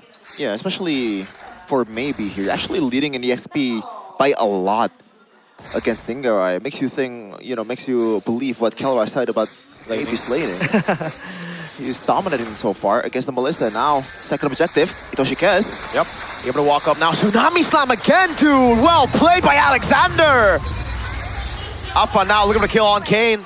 He gets away with that skill 1, but again, dude, Alexander has found a counter instantly to the Kufra. He just spams his ult, so even if you charge a Tyrant's Revenge, you get picked up instantly. Alexander, man, beautiful play. Again, just alleviating Dewa's team fight, and now they want to go for the clear, but Dingarai feasting on the plates before it expires. He has completed his Corrosion Sight, and he's going to go for the Trinity as soon as possible. Genuinely so cool, that interaction. Yeah, I thought everyone already knew the interaction. I feel like Keyboy done that quite a lot. Maybe not, not this exact interaction, but I know that Tyrant's Revenge can actually be cancelled by an Edith dash. So it should be possible too, especially with Kalea's point-click stun and lockdown. Yeah. Hold on, Alexander might be a flicker there. Yup, a jump, Octa. Oh, now you really wish you brought Purify instead. Didn't even bother to flicker. Oh, Kin with the walk up now. Alexander healing. Oh, he gets shut down at the end of the day. Dingarai now with a bit of poke onto Dewa. Itoshi Kesu finally finding the pick. And Kin, even on a Uranus, is still the main carry. He walks up now on Afan. Kesu, thrown away by the muddles. This purple buff is a big objective. Nino with the shifting skies now, bringing the buff over to Alter Ego side again as Itoshi Kesu charges up the Tyrant's Revenge. But in the end, it's still going to be Afan to secure his own purple buff. Dewa are on the offense now. They're looking to make plays happen, and so far it has happened. Kin 3-1 with the Uranus, and even Itoshi Kesu just looking for plays and picks here and there. So far doing well for Dewa. Yeah, I think Dewa United has figured out how the right procedure to make this Kufra work. That is, where Alexander is not there, you have to set it up. But unfortunately, Alexander will always be there most of the time, so maybe, just maybe, you just gotta wait for a punish towards him first over anything else. So Itoshi Kesu can actually set up quite well. Looks like Afan, I thought he's gonna be going for a Kevin route. Whoa. But no. They go in onto Kesu. I'm not too sure about that. The flicker gets burnt out now. Nino trying to force the issue, but Dewa secure the neutral objective for free, and there's nothing traded back except for that flicker. Well, they were trying to go for the for Itoshi Kesu straight away to just clear out the first front line and possibly contest a possible re-engage after that objective from Dewa. But so far, Alter Ego not yet getting the picks. Kane. Iframes, good one. Yeah, one saw that. Dude, I thought Afan was going to stay in the bottom lane earlier, but at the end of the day, the turret falls down immediately. So, there's not much conversion. Even if you stay, it's just a wave down below to be secured. And the turret shield before level 8 is still there as well. Kin just taking out the damage. It's all fine. Dingarai so far has not found, or has not been online yet. 1v1, almost a Soko Lil up top. Wow, AK, red tree. Yo, Kin actually doing pretty well this game. Slowly but surely, just climbing his way back up. Essentially, that was a Hirara last pick. We haven't really even seen an MPL ID, or even so far in every tournament we've seen. So it's pretty weird to see how Kane last picked it, but so far it's doing pretty well. Malefic Roar completed, Malefic Gun completed too. For maybe he's gonna have extra range and possibly join the team fight now because he has that tad bit of safety. Yeah, the thing though, this is not really a Hirara comp that is set up for the jungle. Alexander getting spotted up, the whole team getting spotted out. Yeah, Astro Echo so good to deal with this Alexander. This time, no Tsunami's time, he's gonna take it. Oh, he flickers in, finds the Brody! He's gonna go away now with the shifting skies, full CC on maybe. Alexander is truly great this time around. What a play, what a bait, and the whole team capitalizes on it. Now it's Apan against Kin. Oh, even a flicker from Kin. A Star Shatter that doesn't land. The Melissa down below. Dingarai together with Dalvin. Now the guiding wind to bring him into Lord. Man. Well played. Alexander the Great indeed. Goes for the engage. The Brody knows well that he doesn't have the Purify. He can go for either the Novaria or the Brody, and he goes for the Brody. He went in. They were able to burst him down quickly, and even the lockdown with the go away helps out too. Alter Ego, eyes on the Lord now. Big shot onto Dalvin, the guiding win, able to give him a bit more sustain as Afan deals with the wave in the mid lane, and that's why they go for the reset on Lord. Dewa looking desperately to go for this now. Kin gonna be locked down with Tsunami's time as well. That's gonna be the complete burst as he gets taken out. Dingarai still has a go away. Itoshi Kesu, very, very low. Retribution for Afan is good! And Dingarai finds a double. Kane running for the hills now. Dingarai with a jump in forward. Has the muddles as well. Where does he place it? That's a jump in forward. That's the muddles. Perfectly positioned. And Kane still gets away for a bit. The killing spree saves him. But Dalvin gets through the killing spree heal. And it is the Swift Trinity for Dingarai. What a sequence from Alter Ego. I don't know what's more impressive for Alexander. The fact that maybe it was just pure reaction, pure instinct to go for the Brody flicker, or was he calculating that whole skirmish? Either way, it's impressive nonetheless. But that Lord fight as well, man. I thought Alter Ego will lose that out because of the fact that Dewa United was able to deal that poke from Octa. That was a really good snipe from Octa to get all the Alter Ego's HP member super low before the Lord fight. But that is the price that you pay as Kin. When you're on a flicker, you're gonna get targeted. His Novaria is still doing God's work, but there isn't really that cleanup crew you're looking for to follow up from the Star Shatters available. from the Navaria, from Octa. A lot of combos set up as well. Might look for an engager, but Alter Ego playing it safe. Torn apart memory will just tickle away Alter Ego's HP. It's the healing from the Mathilda that makes it difficult even after landing those Star Shadows on Alter Ego. Mathilda healing and the shield as well. Super sufficient. Nino.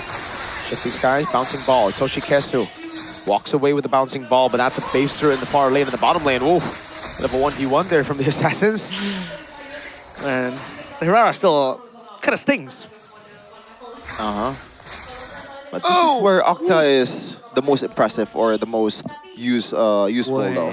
Either you are caging the opponent in their base or you're caging your own base and trying to clear the lane. Multiple times Navi was able to win the game through this way, but unfortunately there is no Moskov here. It's a Brody. Yes, Brody deals a lot of damage in this at this point, but it's not really what Brody is normally used for. The wave clear is also pretty alright for Marksman, as we're gonna take a look at the item build right here. Just gold lead all over the board. Even Alexander 2K on a Kalea. Yeah. Damn. Goes for the fleeting time too. You have easier cycles with the ultimate. As Afan hits level 15, so this Fanny is uncontrollable. So level 13 for Kane. They're gonna wait for the next timer, which will be the Lord. For Dewa, well, the high ground defense isn't really the best, I agree. The Brody wave clear, not the best. The Navaria, to a certain extent, can kind of help that. The Star Shatter trail in the back. But at least you have that Astral Echo to kind of spot out traps set out and laid by Alter Ego. So let's see if they're able to defend this Lord. It's still going to be the second Lord, so it's still defendable, not evolved just yet. Is maybe going for a Has Claws right now? Yeah, this is a new build. Like it. Yeah, it looks like it, but in this kind of losing position, I feel like you want to go for a full-on glass cannon build for Brody to maximize the ceiling. But we'll see though. It's part of the crit build with the Berserker's Fury lasso. I guess. It's still alright, and I guess he needs to sustain. But yeah, I agree with you. It's just, well, I mean, it's just tough, dude. I don't know, when you're 0-2 and your whole team's dying like this, I don't think there's any correct build. There you go. Not in a good position. Has Claws built by Maybe and Kin too, despite having a decent game in terms of KDA. He actually dealt the most damage at some point for Dewa United, which is really, really surprising. But this is not where Uranus is the most useful. No, losing place Uranus is probably the worst place a Uranus can be in. When you're turtling down in your inhibitors and all you function as is as the sandbag. And you don't have a Purify. Tsunami Slam, oh. That's a jump from Toshikesu as well. But now it's going to be Nino with the Shifting Skies. Forcing the Flicker out from Maybe. Now it's going to be Alpha walking in the back line with the cables. Dingarai picks up the kill. He goes Mega on Toshikesu. The shot lands, but it's only onto Alexander Dingarai. Oh, melting everybody. Pops the go away. Throws Kane back. That's a 2-0 win for Alter Ego. Clean, precise, and clinical. For Alter Ego, it's a clean sweep. At the back of a humiliating loss against Onyx. They find their momentum once more for Dewa. It's reset after reset after reset. Winless in 2 weeks. Week 3 will be the deciding time for Dewa United. Woof. That is a tough watch if you're a fan of Dewa United, but if you're an Alter Ego fan, then celebrate, man. But not too hard, because this is, at this point, it's very clear that Dewa United might be the worst team of the season, at least in this first 2 weeks. That was terrible. Really, really bad. Unlucky. GG, well played to Alter Ego. A 2-0 win. Their second one of the season.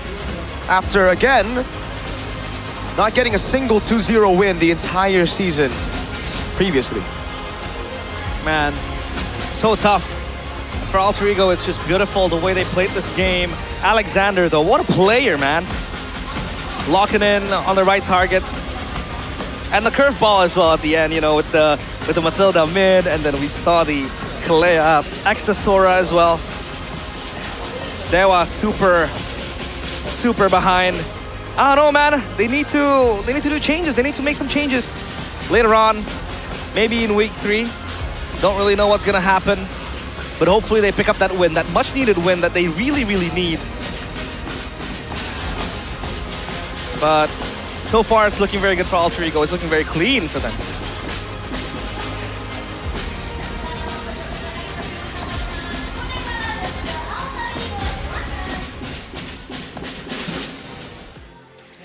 Alter Champs, inilah dia kemenangan dari Alter Ego. 2-0, kemenangan yang begitu mutlak, nggak ada With a 2-0, complete assertive win. Satu match minggu kedua, Avan. One match, Apakah memang the second ini week, kalian what do bisa you think, mempersiapkan Afan? segala macam rupa untuk Dewa United?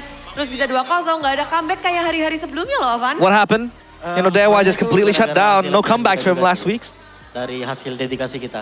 I think this is just latihan. the fruit of our dedication. Namun, Fanny kan biasanya jarang banget kita lihat nih. Antara Dipen, apalagi ini Fanny dari Avan. But so far, dulu sih Yasuke yang suka pakai. Afan or Yazuke Ilmu with the Yasuke yang Fanny. dibawa sama Avan apa nih Does dengan that Fanny-nya? knowledge from banyakin Yazuke main kabel aja katanya. gets transferred to Afan? Banyakin main kabel aja. And Jangan Yazuke darat. says, or Afan darat. says, just Jangan- play with your cables. Just play with your Sama cables a lot. Yasuke. Benar. Benar. Nah, With Yasuke. kalau Avan sendiri ya, tadi sebenarnya ada Avan. pilihan yang lagi trending banget nih, Hiro Hirara. There is a something that is Bisa trending. kebuka sebenarnya. Kenapa kamu Hirara. lebih Fanny daripada Completely Hirara? open. Cuekin aja Hirara. You chose the Fanny over the Hirara? Lebih suka Fanny soalnya. Why? And Afan Kenapa said, tuh? well, I just prefer the emang Fanny. hero favorit aja jadi suka makainya. It's our favorite hero. Oh gitu, jadi It's my Hirara favorite belum hero, menggeser so, tahta you know, Fanny di just gonna use hatimu. Iya, Fanny nomor 1. Fanny Fanny nomor is number 1 in my heart. Tapi potensinya sendiri tadi memang lebih tepat Fanny kah? What about the daripada potential? Hirara? Was it Atau more memang pure towards Fanny or kecintaan Hirara, lo? or was it Emang just pure pure of your kecintaan love? doang sih ya. Sebenarnya for Hirara Fanny? juga hero yang bagus. And Cuman emang Afan lebih pilih says, Fanny aja. I just Fanny love Fanny. aja, walaupun Hirara ada is a good Kufra, hero, but my kayaknya heart tadi says nggak Fanny. jadi masalah ya buat Avan. Iya. Sebenarnya main Is that Fanny nggak ada for counter Afan? sih sebenarnya. Yang counter tuh diri sendiri. Wih. Well, playing Fanny, the counter is By non-existent. Avan It's only yourself. 2026. Fanny You tuh as gak the ada counter. counternya. Oke, tapi kalau There's no ngebahas counter tadi with juga Fanny. tadi hero-hero unik muncul. Yang lebih unik, aduh Dalvin. Well, Dalvin. Dalvin, Yeah, but much more unique Matilda, pickup. biasanya kan jadi roam. Ini With the kamu Matilda. pakai- Matilda is a kamu bawa ke roamer. mid lane. Why'd you bring it to the mid lane? Apa alasannya kamu ke-pick What was Matilda the di reason? mid lane hari ini? Jujur itu disuruh Nino juga sih, Budi. Well, well, Nino Yang told bilang me. Katanya Matilda aja udah midnya. biar Nino Alex told me hero to bring the lain. Matilda to Jadi the kita mid lane. ikut aja. So, I'm just Nggak gonna follow rebutan, nggak apa, Nino. tapi emang Ya pure disuruh Nino, Bude. Nino told Karena me. kita kan kalau nggak nurut, ya gimana gitu, Bude. Well, I kan? mean, if I don't follow his itu hanya di balik layar orders, yang then tahu I'm ya just Nino gonna get gimana scolded. kalau di balik layar. Iya. So I'm just Mumpung gonna nggak ada follow orangnya. Nino and what he Tahu says. aja nggak sih? Whatever he says. Apa? Kegalakan Nino, kesadisan Nino, bodoh. Well, Baik Nino sih, is Bude. very strict, right? Udah gitu, Yeah. apa ya, jiwa kapten banget lah. Apa-apa kita ngikutin dia gitu. His Dalvin leadership mau main skills, terus, his guys. leadership Ini soul. modal. It's very scary. Jangan dibilangin, Bude. Oh iya jangan. Tapi Nino keren banget Don't sih tell ya. him, Bude. Keren, ya. Tadi 2 Don't game spoil it to tadi, him. mumpung gak ada Nino. Tadi Nino ngapain aja di 2 There's game? no Nino Nggak tahu ngapain currently. dia, Bude. What was he doing? Tapi jago lah. 2 matches. Yang penting I don't jago. know what he was doing. Matilda mid lane, ini memang cuma kamu yang bisa atau gimana Matilda sih? mid lane, Nggak tahu sih, are you the only one who can play the Matilda mid lane? Gua sih, Bude. Karena masih weak mungkin ya. I think Mungkin dia maybe. pengen coba kita But latihan. so dengan far kayak it's gitu ya, because diterapin Matilda is yet to be picked that often. Ini berarti So we need dari more hero reps udah with kalian the pakai Matilda mid. sebelumnya terus kalian pakai sekarang. Udah dipakai sih, cuman jarang. Well, did Cuma you guys use the jarang. Matilda mid? Dan it I think it has been works. used before, but recently we just picked up. 2-0. Gimana bukan Hijume. Dalvin, Not Ijume, 2-0. Dalvin. Alhamdulillah sih, cuman udah... How do you feel, sih, Bude. Dalvin? Minggu ini Betul. bakal 2-0. Karena bisa? dari kerja keras kita. Well, I think it was expected to 2-0 Kita kerja because we kerasnya worked hard. Gak bakal ngianatin hasil lah di minggu ini gitu. Hard work does not betray. Menang, sempat kalah dan sekarang ngedapetin Results. kemenangan lagi. Naik turun naik. Tapi lawanmu di minggu kedua tuh Dewa United loh Dalvin. Well, Dewa United, Dalvin. Gimana ngeliat mereka sekarang kondisinya? What do you think about Lawanmu them? ini belum bisa ngedapetin kemenangan juga nih. Lagi berjuang juga. They're still trying to pick up a win too. Hilangnya sosok Mueza kali, Bude ya, berpengaruh I think the banget. reason why Dewa is struggling currently is because Mueza. Karena yang kita Is lihat no kan longer in the Mueza team. juga lagi perform banget kan. Because Mueza is currently Oke, jadi performing memang dinamika very well. player baru. Nggak kayak tim Alter Ego ya, walaupun berganti pemain di ngarai. Unlike Ultra Ego, Dengarai. Iya, kalian berganti pemain tapi udah kompak banget ya. You guys change your players, quote dari unquote, sebelum ngetim pun udah but your chemistry is still there. bareng-bareng terus. Jadi Because we have pas always masuk been tim together, Bude. langsung kompak. Langsung So, kompak. Dan kekompakan kalian we hari are ini very nih. very much Sekompak on apa the sih same page. kalian untuk melawan Dewa United? What's your preparation against Dewa United? 80% kayaknya kompak banget. 80%. Iya. Kekompakannya And itu how apa yang strong kalian and fokuskan how nih? Untuk united you melawan are Dewa United. against Dewa United, and Dengarai says ngebunuh Kesu, Bude. 80%. Fokus ke Kesu? Malah Kesunya? And Dengarai says Kenapa the only Kesu thing we're tuh? doing is just Ngeselin focusing aja on Bude Toshi Kesu. mukanya dia. Toshikesu is very, Personal dia. Nanti di very belakang- annoying. His face. Iya, nanti di belakang cubit-cubitan. Later on in the backstage, you guys are gonna Kita pinch ngeliat game each other satu. together. Pakito. Oh, Paquito. Gimana Pakito? Tadi disuruh coach Seki, Game one. Bre. Coach Jim lah. Main yang pukul-pukul katanya. Oh. Lalu? Lalu aku With the- dibikin sama Bang Kenny. They've been going to gym. Gimana They've been gymming tadi together, dengan so hero pukul-pukul? they've been hitting each other. Cukup seru sih, Bude. The body and it's been very fun. Cuma gamenya terlalu cepat. I mean, the game was fun, but it was too Dan quick. game kedua kamu dikasih marksman lagi. Gak kepengen Well, in game 2, you were given the marksman. Di band, Bude. Why? Yang Because lain the gitu? fighter was banned. Well, the Nggak other ada sih. picks. Masih belum. I don't think there are Masih any other picks. belum apa namanya? Belum pas waktunya. Belum pas. It's not. It's, Wow, it's just kalian not mempersiapkan hero unik the lagi right nih. moment. Ada. I'd say. Ada. And we still have a Ada. unique Kita hero in tungguin our pockets. Dari Dingerai tapi Alexander. Oh, iya. Alexander. R-nya, Iya, Bude. R-nya baru satu ya. Alexander. Menang lawan Dewa United hari ini. Up against minggu Dewa yang United kedua. Kalian today. bekerja ekstra apa sih? How Tadi tuh hard pada were you kasih tahu working in today's tidak match? mengkhianati hasil, kerja keras, udah pada Wow. ngespil-ngespil. Sekarang Hard kamu work nih doesn't tugas betray the results. Ekstra mungkin nggak ada kali ya. Soalnya kemarin kita justru habis berantem Bude. I don't think there is any. We Gara-gara Kan apa? namanya ngetim kan kayak orang pacaran We kan. recently fought Kadang ada momen sweetnya kayak with one sekarang, another. kadang ada It's like a relationship, you know, being in a team. Berantem. Gara-gara Sometimes there are kalah sweet terakhir moments, itu. sometimes there are bitter moments, and we fought Jume yesterday. marah-marah mulu Bude. Because Hijume yesterday, udah nggak ada Dalvin or padahal ya? Hijume Iya. got angry. Tapi jati dirinya At masih us. ada sih Oh. dikit tapi ya. Ada. But hey, at least Dalvin marah-marah. it still shows that he is Kenapa? still there. Apakah karena kalian kurang kompak atau apa? Is it because the lack of Dan chemistry? mengompakkan alter ego. Seperti apa itu What about the perjalanan chemistry in alter mengompakkan ego? kembali? How did you re-chemistry? Ngapain? How did you rebuild that chemistry Ngobrol, again? Bang. Deep talk Bude. Well, what we did was Tengah just, malam you know, sambil talk ngopi together. gitu. Deep Iya, talk jam 12 lah. in the middle of the night, Wow. 12 in the Hasil dari morning. deep talk kalian apa? What's the Ini result of hasilnya that sekarang, deep talk? Menang 2-0. Benar. Well, it's a win, 2-all today. Wow, jadi banyak-banyak deep talk aja jawaban dari So a alter lot of ego. deep talks. Bisa dibilang sih begitu ya. Harus ada berantemnya. Well, I Oke, mean, yeah, itu dari that's how we internal put it. kalian. Berarti ada How we berantem, fought. ada baikan. Namun, So we lawan fought. Dewa United, tadi kita ngeliat di game 1 And we mereka aja mended pakai hero our combo-combo. relationship. Kalian kayak bisa menjawab segala macam yang Dewa keluarkan. Well, the combos, Mungkin being dari shown. diri kita sendiri ya. Kita nggak mikirin musuhnya bisa ngapain sih. Kita lebih we don't mikir really kitanya tuh think bisa about ngapain. what the opponent Bisa ngapain? Tadi bisa can ngapain do Dewa against kamu, us. Alex? We just Bisa think about what we menang. can do Bener. against the Bener. opponents. Ini kemenangan kalian And what did yang you do? pertama dan terakhir Alexander di already minggu yang said, kedua. well, we could win. Karena Iya, cuma satu we match. did win. Benar, Cuma benar. sekali match. We can Ada win. yang mau kamu sampaikan gak sih untuk kemenangan ini? Untuk yang tadi nonton-nonton juga, yang lagi Anything you wanna restream. say, Ada restream to the people pencinta alter watching? ego banget loh. Siapa tuh? Yang People in the dikuncir itu. MPL Arena Oh iya, and dia fans berat kayaknya Bude. Iya. Buat Alter Champs, buat Alter Champs. yang restream juga, makasih udah. To the kita ones terus for streaming as walaupun well. Minggu kemarin kita kalah. Thank you so much for watching. Last week we masih tetap lost, banyak yang dukung. but Makasih. still there are a lot of people supporting us. So thank you very much for sticking by our Rasanya side. kali ini Alter Champ bisa happy-happy karena But ini hey, Alter adalah Champs kemenangan 2-0 dari celebrating the Alter win Ego. today, a 2-0 from Alter Ego.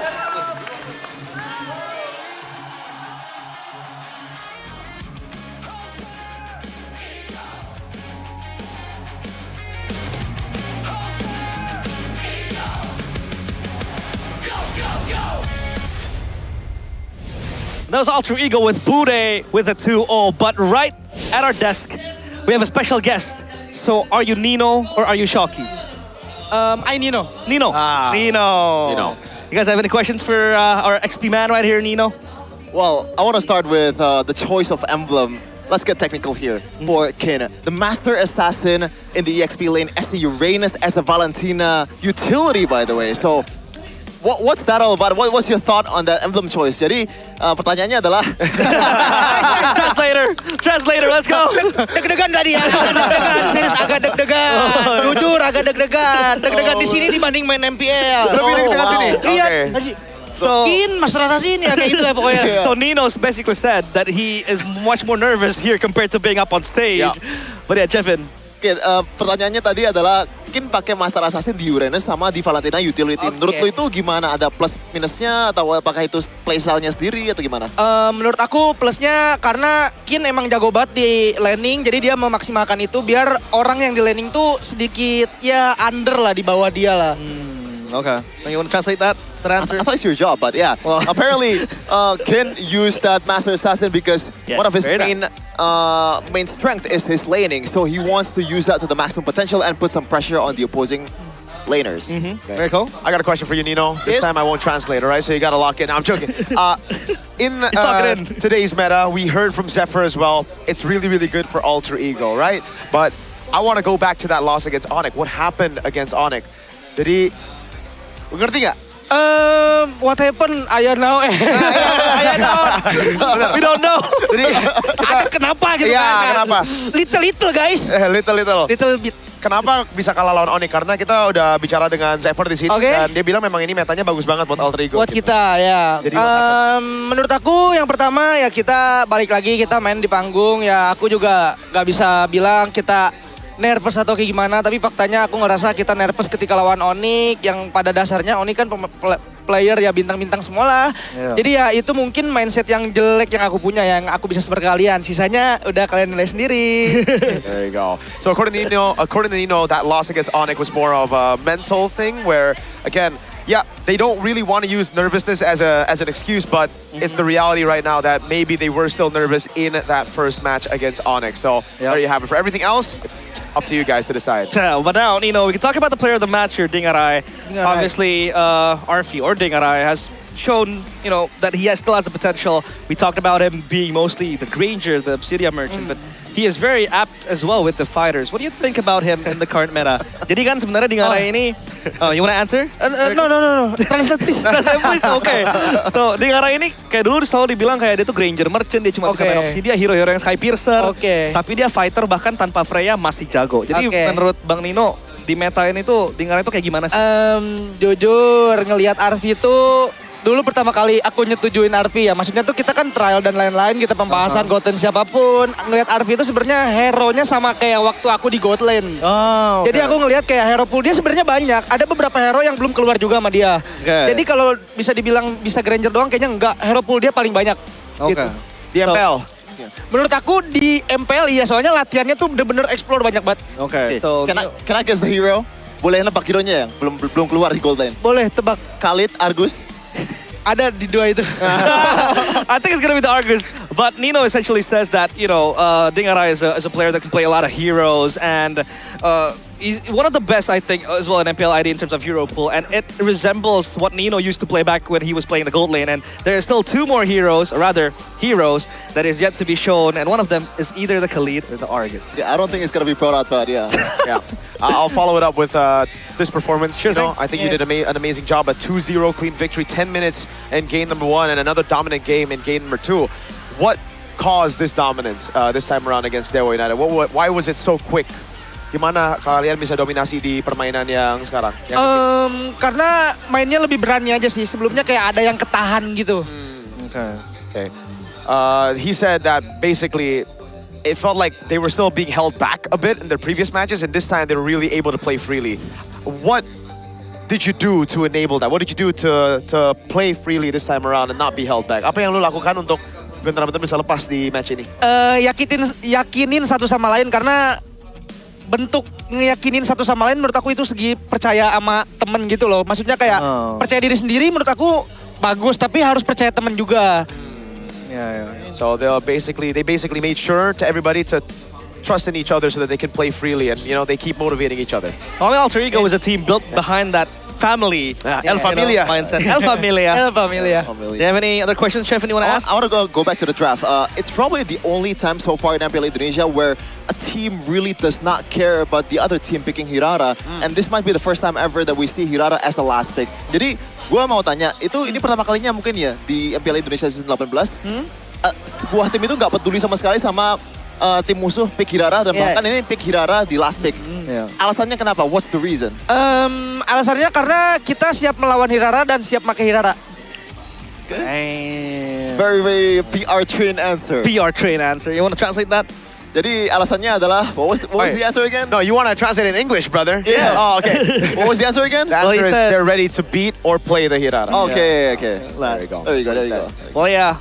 So far, Alter Ego looking very well. But what do you think about the upcoming matches? Is Alter Ego going to be able to retain this form, especially when you are going to face bigger opponents. Jadi gimana ke depannya minggu depan mungkin apakah Alter Ego bakal mempertahankan performa yang sama atau mungkin masih ada level yang lebih tinggi lagi yang bisa di-achieve apalagi ngelawan tim-tim yang mungkin lebih besar gitu, lebih gede. Yang pasti aku gak sabar buat lawan Albert karena kita sekamar. Okay. So Albert is also a part of the national team, and Nino can't wait to face Albert because they are roommates. Yeah. And they were roommates. They were roommates. Oh, they know their strategies. But hey, Last question. Yes. Okay. Prediksi next match, Veteronic. Aduh. Ayo. Veteronic skor sama MVP siapa? Skor udah pasti 2-1. Oke. Itu skor 2-1 yang menang. This is hard. Maybe BTR. My God. Nice, my goat. Nice. Oh, come on. MVP Moreno. Oh. There you go. He says Pikachu's going to win 2-1. Moreno's going to be the MVP. Ball Good knowledge. Good choice. He knows ball.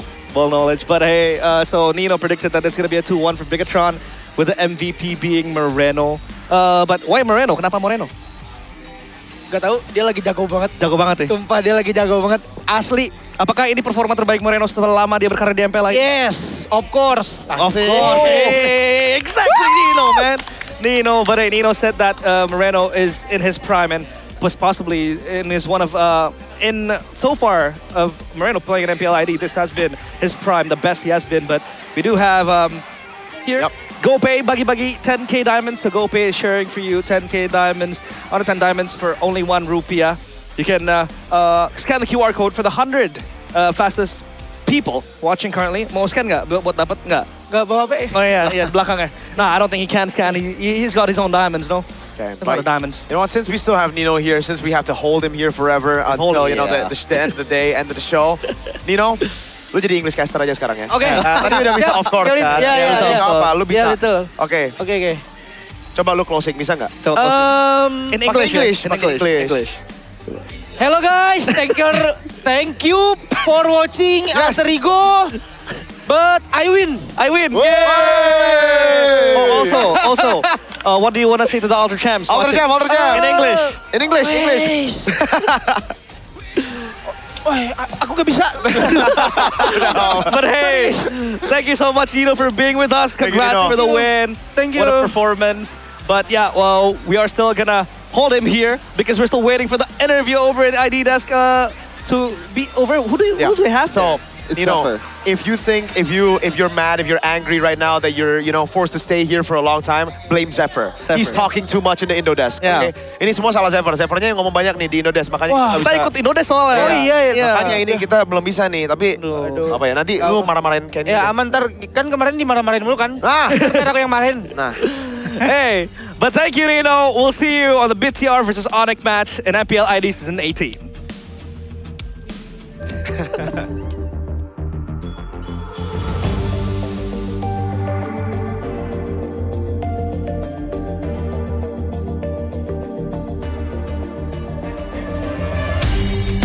Aku kan berdiri dan terus berlari, terus ke arah puncak tertinggi. Ku takkan berhenti.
Own this, cultured by Todak.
Di tim yang paling susah itu nyatuin semua di tengah perubahan yang nggak ada habisnya. Kami bukan lemah, kami cuma belum searah. Menang atau kalah itu biasa, tapi ingat satu hal, kita itu keluarga. Waktunya konsisten saling percaya. Sejak kapan Navari jadi CEO? Hah? Lalu diam, Ming. Mending lihat ini. Yang ini murahnya beneran. Bantu kita naik level barengan.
Divine judgment! Witness the power of pure lightning!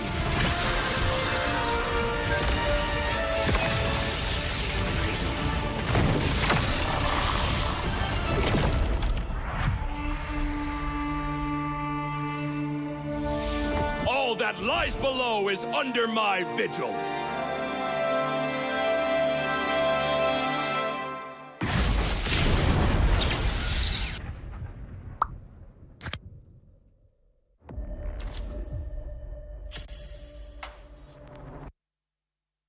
Semua perjalanan mempunyai cerita.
arah puncak tertinggi.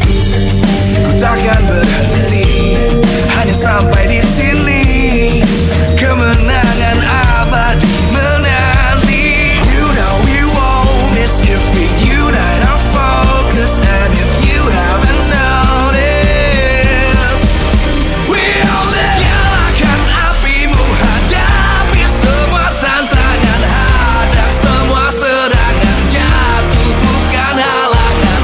Bakar semangatmu, janganlah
akan berdiri dan terus berlari, terus ke arah puncak tertinggi.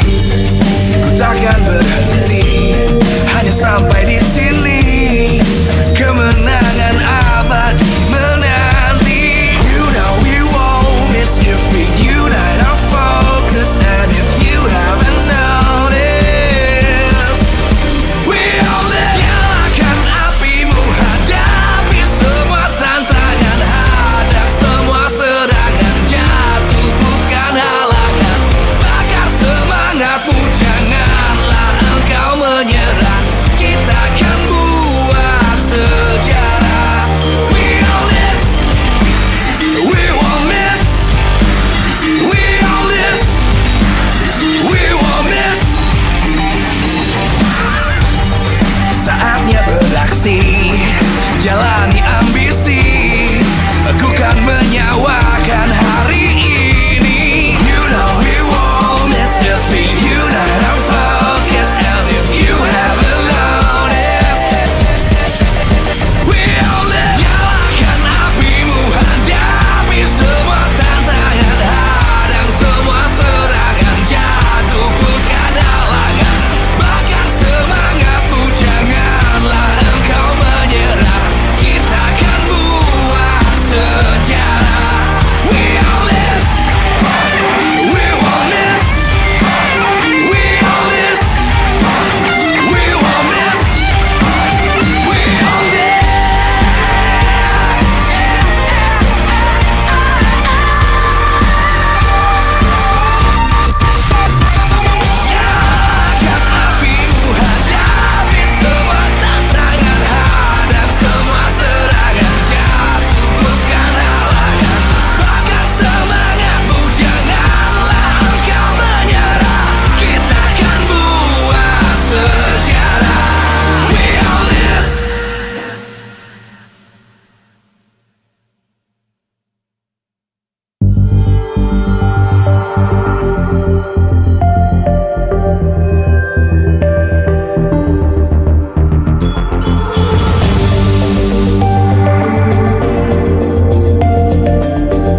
terus berlari, terus ke arah puncak tertinggi. Ku takkan berhenti, hanya sampai di sini.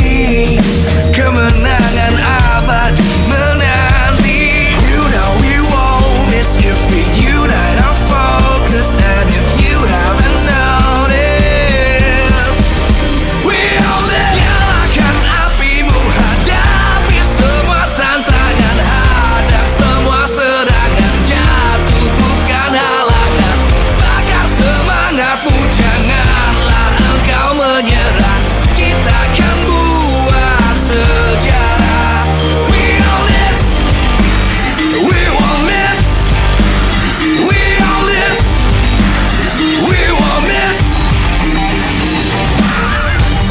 Saatnya beraksi, jalani ambisi. Aku kan menyawakan hari ini. You know we won't miss if we unite our focus. And if you haven't noticed, we all live. Nyalakan apimu, hadapi semua tantangan, hadang semua serangan, jatuh bukan halangan. Bakar semangatmu, janganlah engkau menyerah. Kita akan buat sejarah. We all miss, we won't miss, we all miss, we won't miss, we all miss.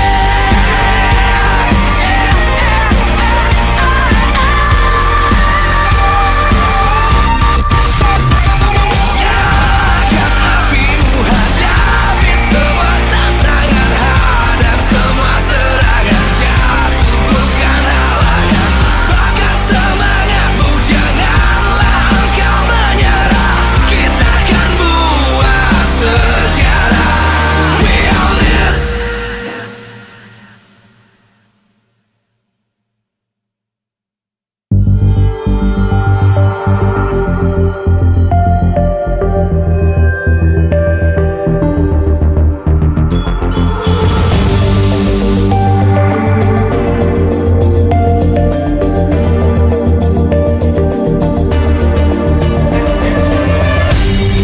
Aku kan berdiri dan terus berlari, terus ke arah puncak tertinggi. Ku takkan berhenti, hanya sampai di sini. Kemenangan abadi menanti. You know we won't miss if we unite our focus. And if you haven't noticed, we all live. Nyalakan apimu, hadapi semua tantangan, hadang semua serangan, jatuh bukan halangan. Bakar semangatmu, janganlah engkau menyerah. Kita akan buat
terus berlari, terus ke arah puncak tertinggi.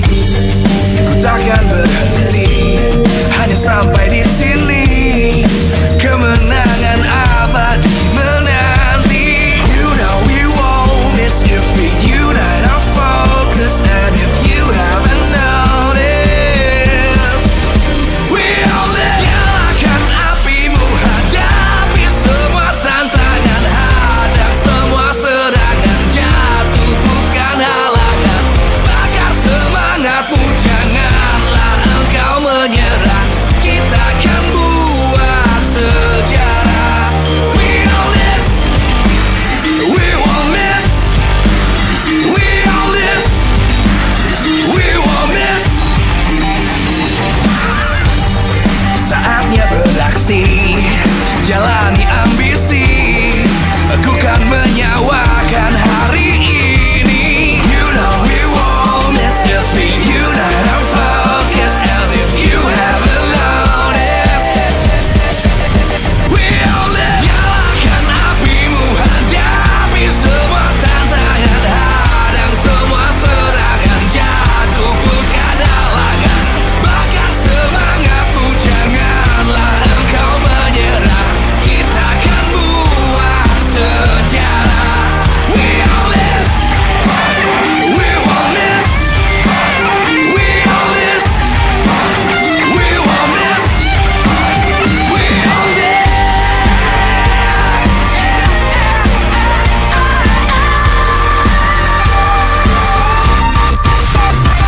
Nyalakan apimu, hadapi semua tantangan, hadang semua serangan, jatuh bukan halangan. Bakar semangatmu, janganlah engkau menyerah. Kita akan buat sejarah. We all miss.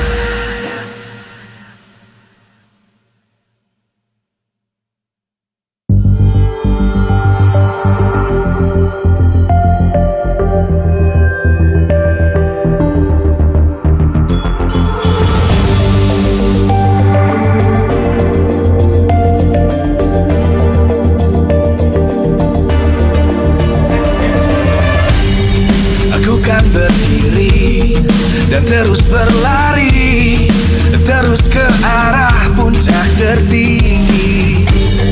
Ku takkan berhenti, hanya sampai di sini.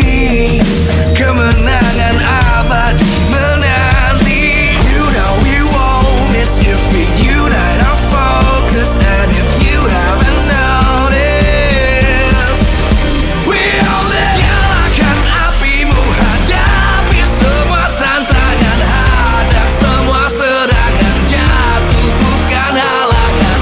Bakar semangatmu, janganlah engkau menyerah. Kita akan buat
terus berlari, terus ke arah puncak tertinggi. Ku takkan berhenti, hanya sampai di sini. Kemenangan abadi menanti. You know we won't miss if we unite our focus. And if you haven't noticed, we'll nyalakan apimu, hadapi semua tantangan, hadang semua serangan, jatuh bukan halangan. Bakar semangatmu, janganlah engkau menyerah. Kita akan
berhenti, hanya sampai di sini.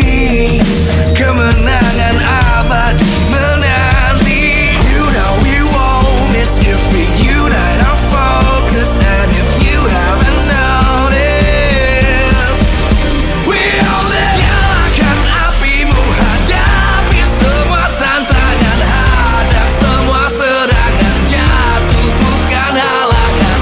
Bakar semangatmu, janganlah engkau menyerah.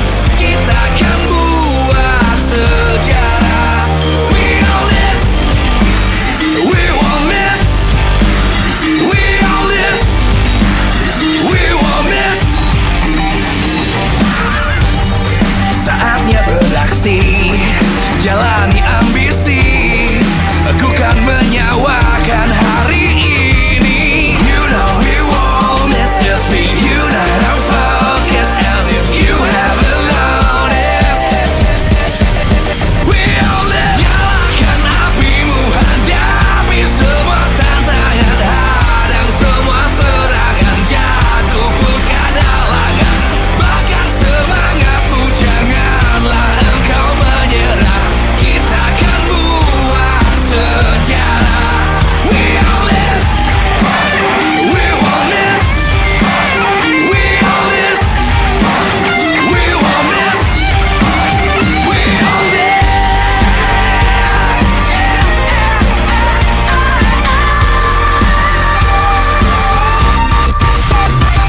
Nyalakan apimu, hadapi semua tantangan, hadang semua serangan, jatuh bukan halangan.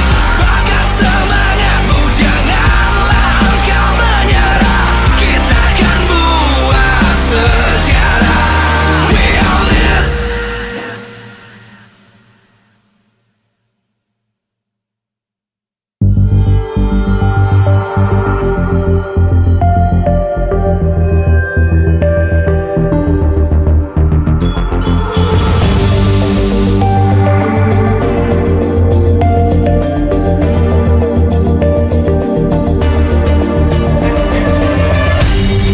Aku kan berdiri dan terus berlari, terus ke arah puncak tertinggi. Ku takkan berhenti, hanya sampai di sini. Kemenangan abadi menanti. You know we won't miss if we unite our focus. And if you haven't noticed, we all live. Nyalakan apimu, hadapi semua tantangan, hadang semua serangan, jatuh bukan halangan. Bakar semangatmu, janganlah engkau menyerah. Kita akan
tertinggi. Ku takkan berhenti hanya sampai di sini. Kemenangan abadi menanti. You know we won't miss if we unite our focus. And if you haven't noticed, we'll nyalakan apimu, hadapi semua tantangan, hadang semua serangan, jatuh bukan halangan.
terus berlari, terus ke arah puncak tertinggi.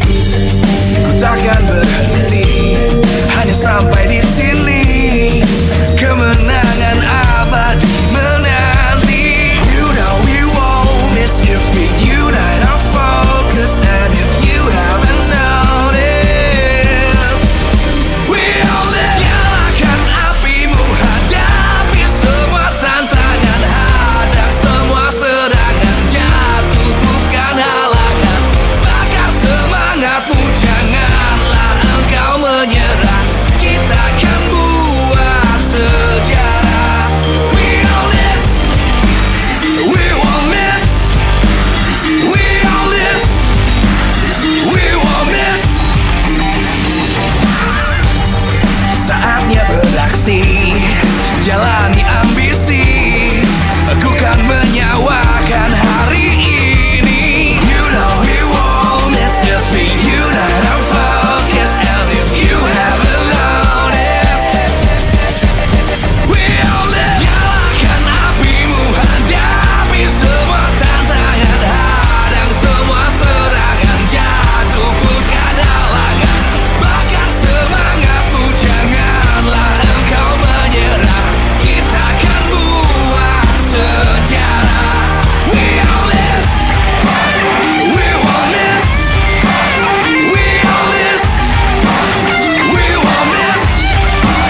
terus berlari, terus ke arah puncak tertinggi. Ku takkan berhenti, hanya sampai di sini. Kemenangan abadi menanti. You know we won't miss if we unite our focus. And if you haven't noticed, we all live. Nyalakan apimu, hadapi semua tantangan, hadang semua serangan, jatuh bukan halangan. Bakar semangatmu, janganlah engkau menyerah. Kita akan buat sejarah. We all this, we won't miss. We all this, we won't miss. Saatnya beraksi, jalani ambisi. Aku kan menyawakan hari ini. You know we won't miss if we unite our focus. And if you haven't noticed, we all live. Nyalakan apimu, hadapi semua tantangan, hadang semua serangan, jatuh bukan halangan. Bakar semangatmu, janganlah engkau menyerah. Kita akan buat sejarah. We all this, we won't miss. We all this, we won't miss. We all this. Gagal lagi jadi pahlawan di MSC.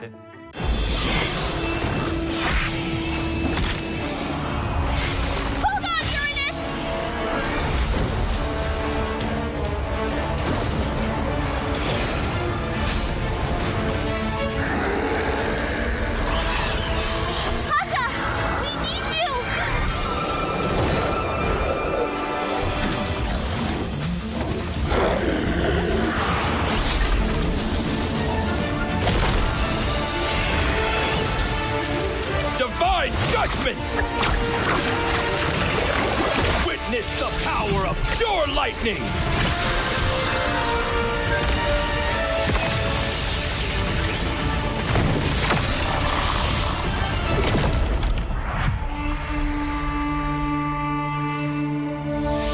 All that lies below is under my vigil.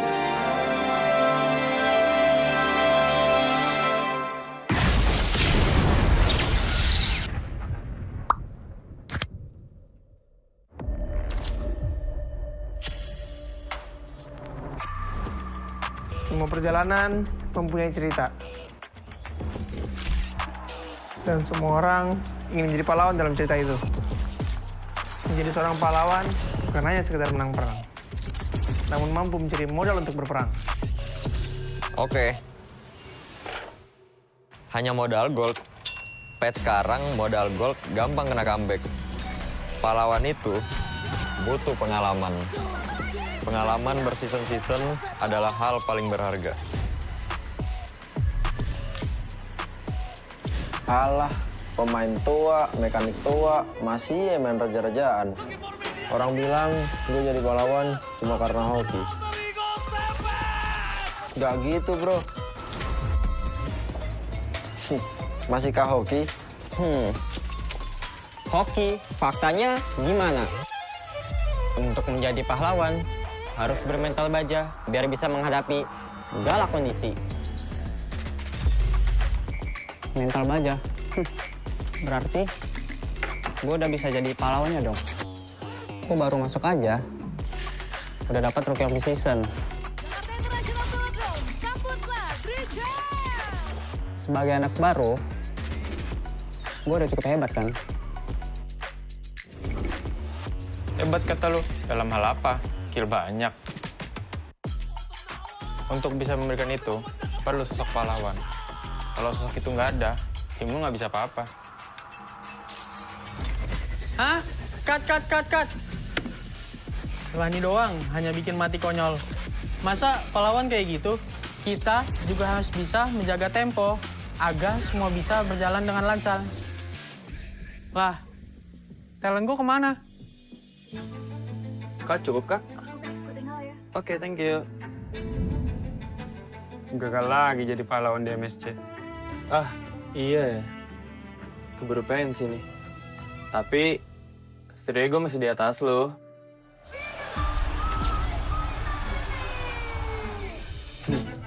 Oke doang lo itu mah. Season ini nggak akan semudah itu. Yuk, mulai syuting. Mi, baca dulu. Loh, kok lu jadi extra ada, Man? Magang, Mor. Wih, serius kita bakal main di sini? Yes, approve. Kalau emang di sini akan lebih pantas buat ngebuktiin siapa pahlawannya.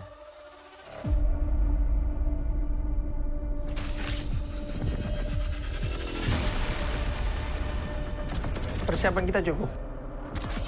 Kita berpengalaman. Kita harus sesuai target. Kita punya mental. Kita nggak butuh waktu lama. Kita memiliki inisiasi. Kita bisa mengatur tempo. Kita punya banyak cara. Kita yang ngatur permainannya. Mari kita lihat siapa yang pantas.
This, cultured by Todak.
Di tim yang paling susah itu nyatuin semua di tengah perubahan yang nggak ada habisnya. Kami bukan lemah, kami cuma belum searah.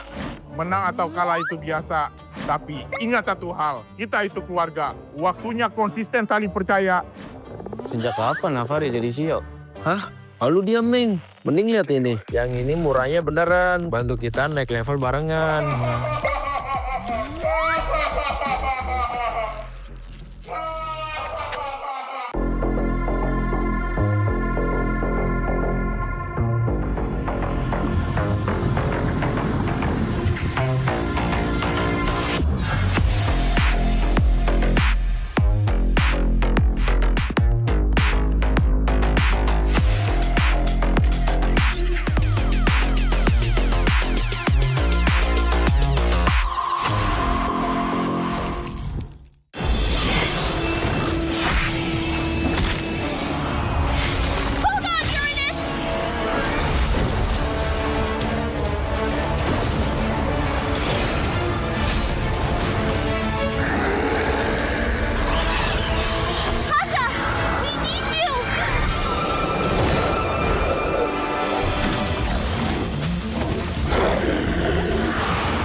Divine judgment!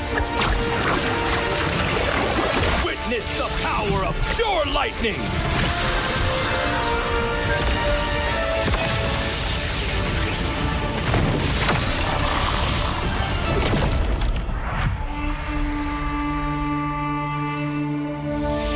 All that lies below is under my vigil.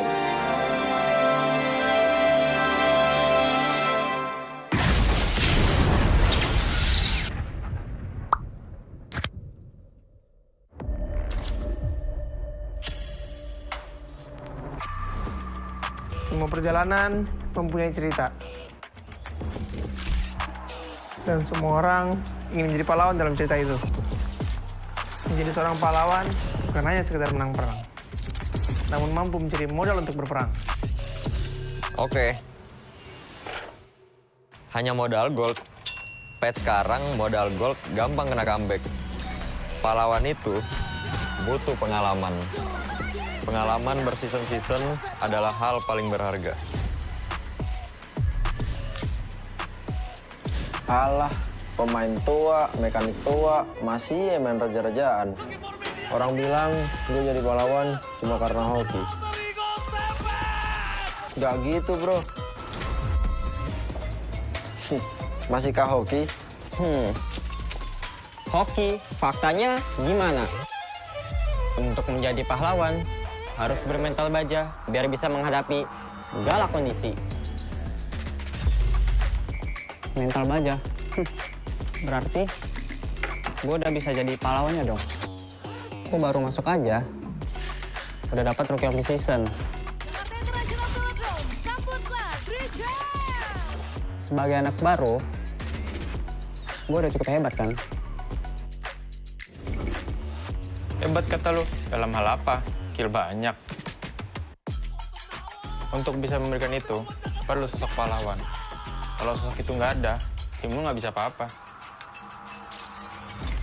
Hah? Cut. Rani doang, hanya bikin mati konyol. Masa pahlawan kayak gitu? Kita juga harus bisa menjaga tempo, agar semua bisa berjalan dengan lancar. Lah, talent gue kemana? Kak, cukup kak? Oke, thank you. Gagal lagi jadi pahlawan di MSC. Ah, iya ya. Keburu pensi nih. Tapi, setidaknya gue masih di atas lo.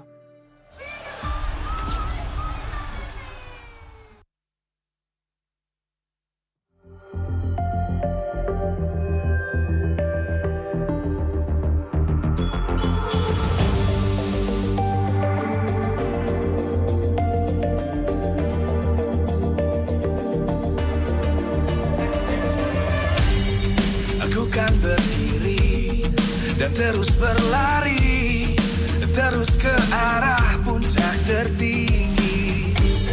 Ku takkan berhenti, hanya sampai di sini. Kemenangan abadi menanti. You know we won't miss if we unite our focus. And if you haven't noticed, we all live. Nyalakan apimu, hadapi semua tantangan.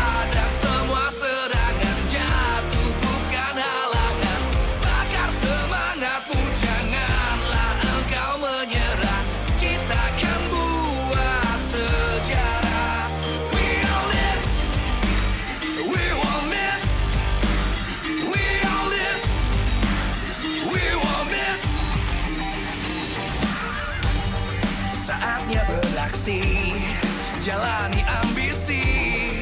Aku kan menyawakan hari ini. You know we won't miss if we unite our focus. And if you haven't noticed, we all live. Nyalakan apimu, hadapi semua tantangan, hadang semua serangan, jatuh bukan halangan.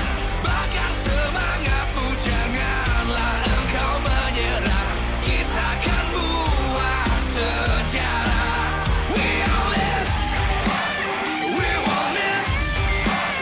We all this, we won't miss. We all this.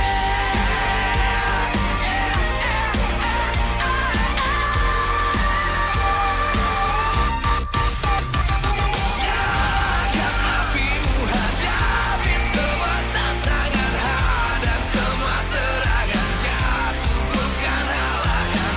Bakar semangatmu, janganlah engkau menyerah. Kita akan buat sejarah. We all this.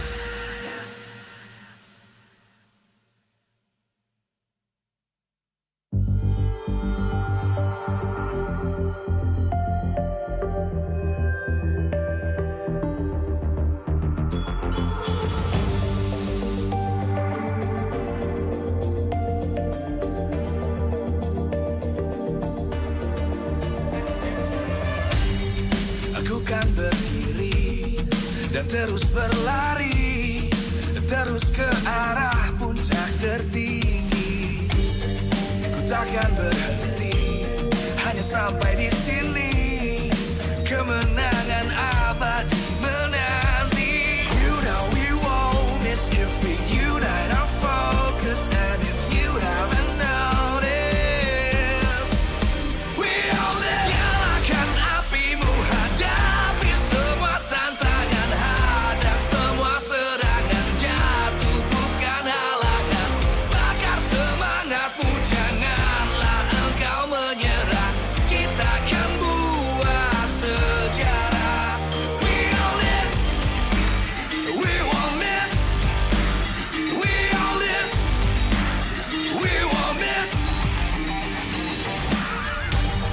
Saatnya beraksi, jalani ambisi.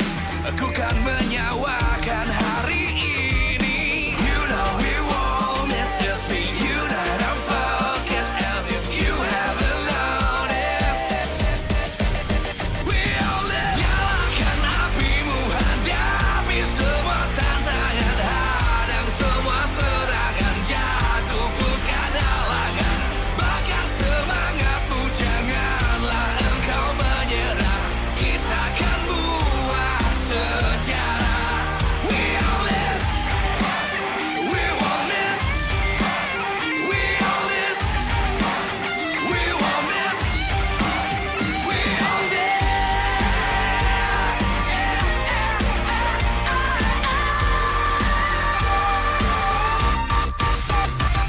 Nyalakan apimu, hadapi semua tantangan, hadang semua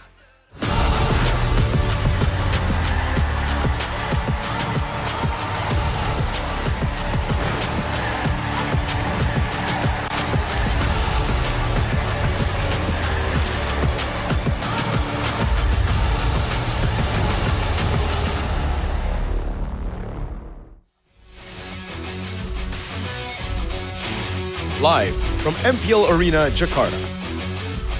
MPL Indonesia Season 18 is powered by Muntah. Supported by Esports Federation of Indonesia. Presented by official gaming phone, Infinix.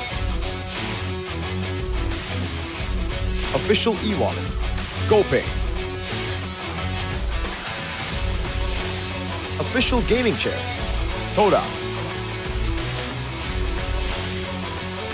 Partner in esports, Aqua, Telkomsel, By You, IndyHome. Good time, so good. We own this.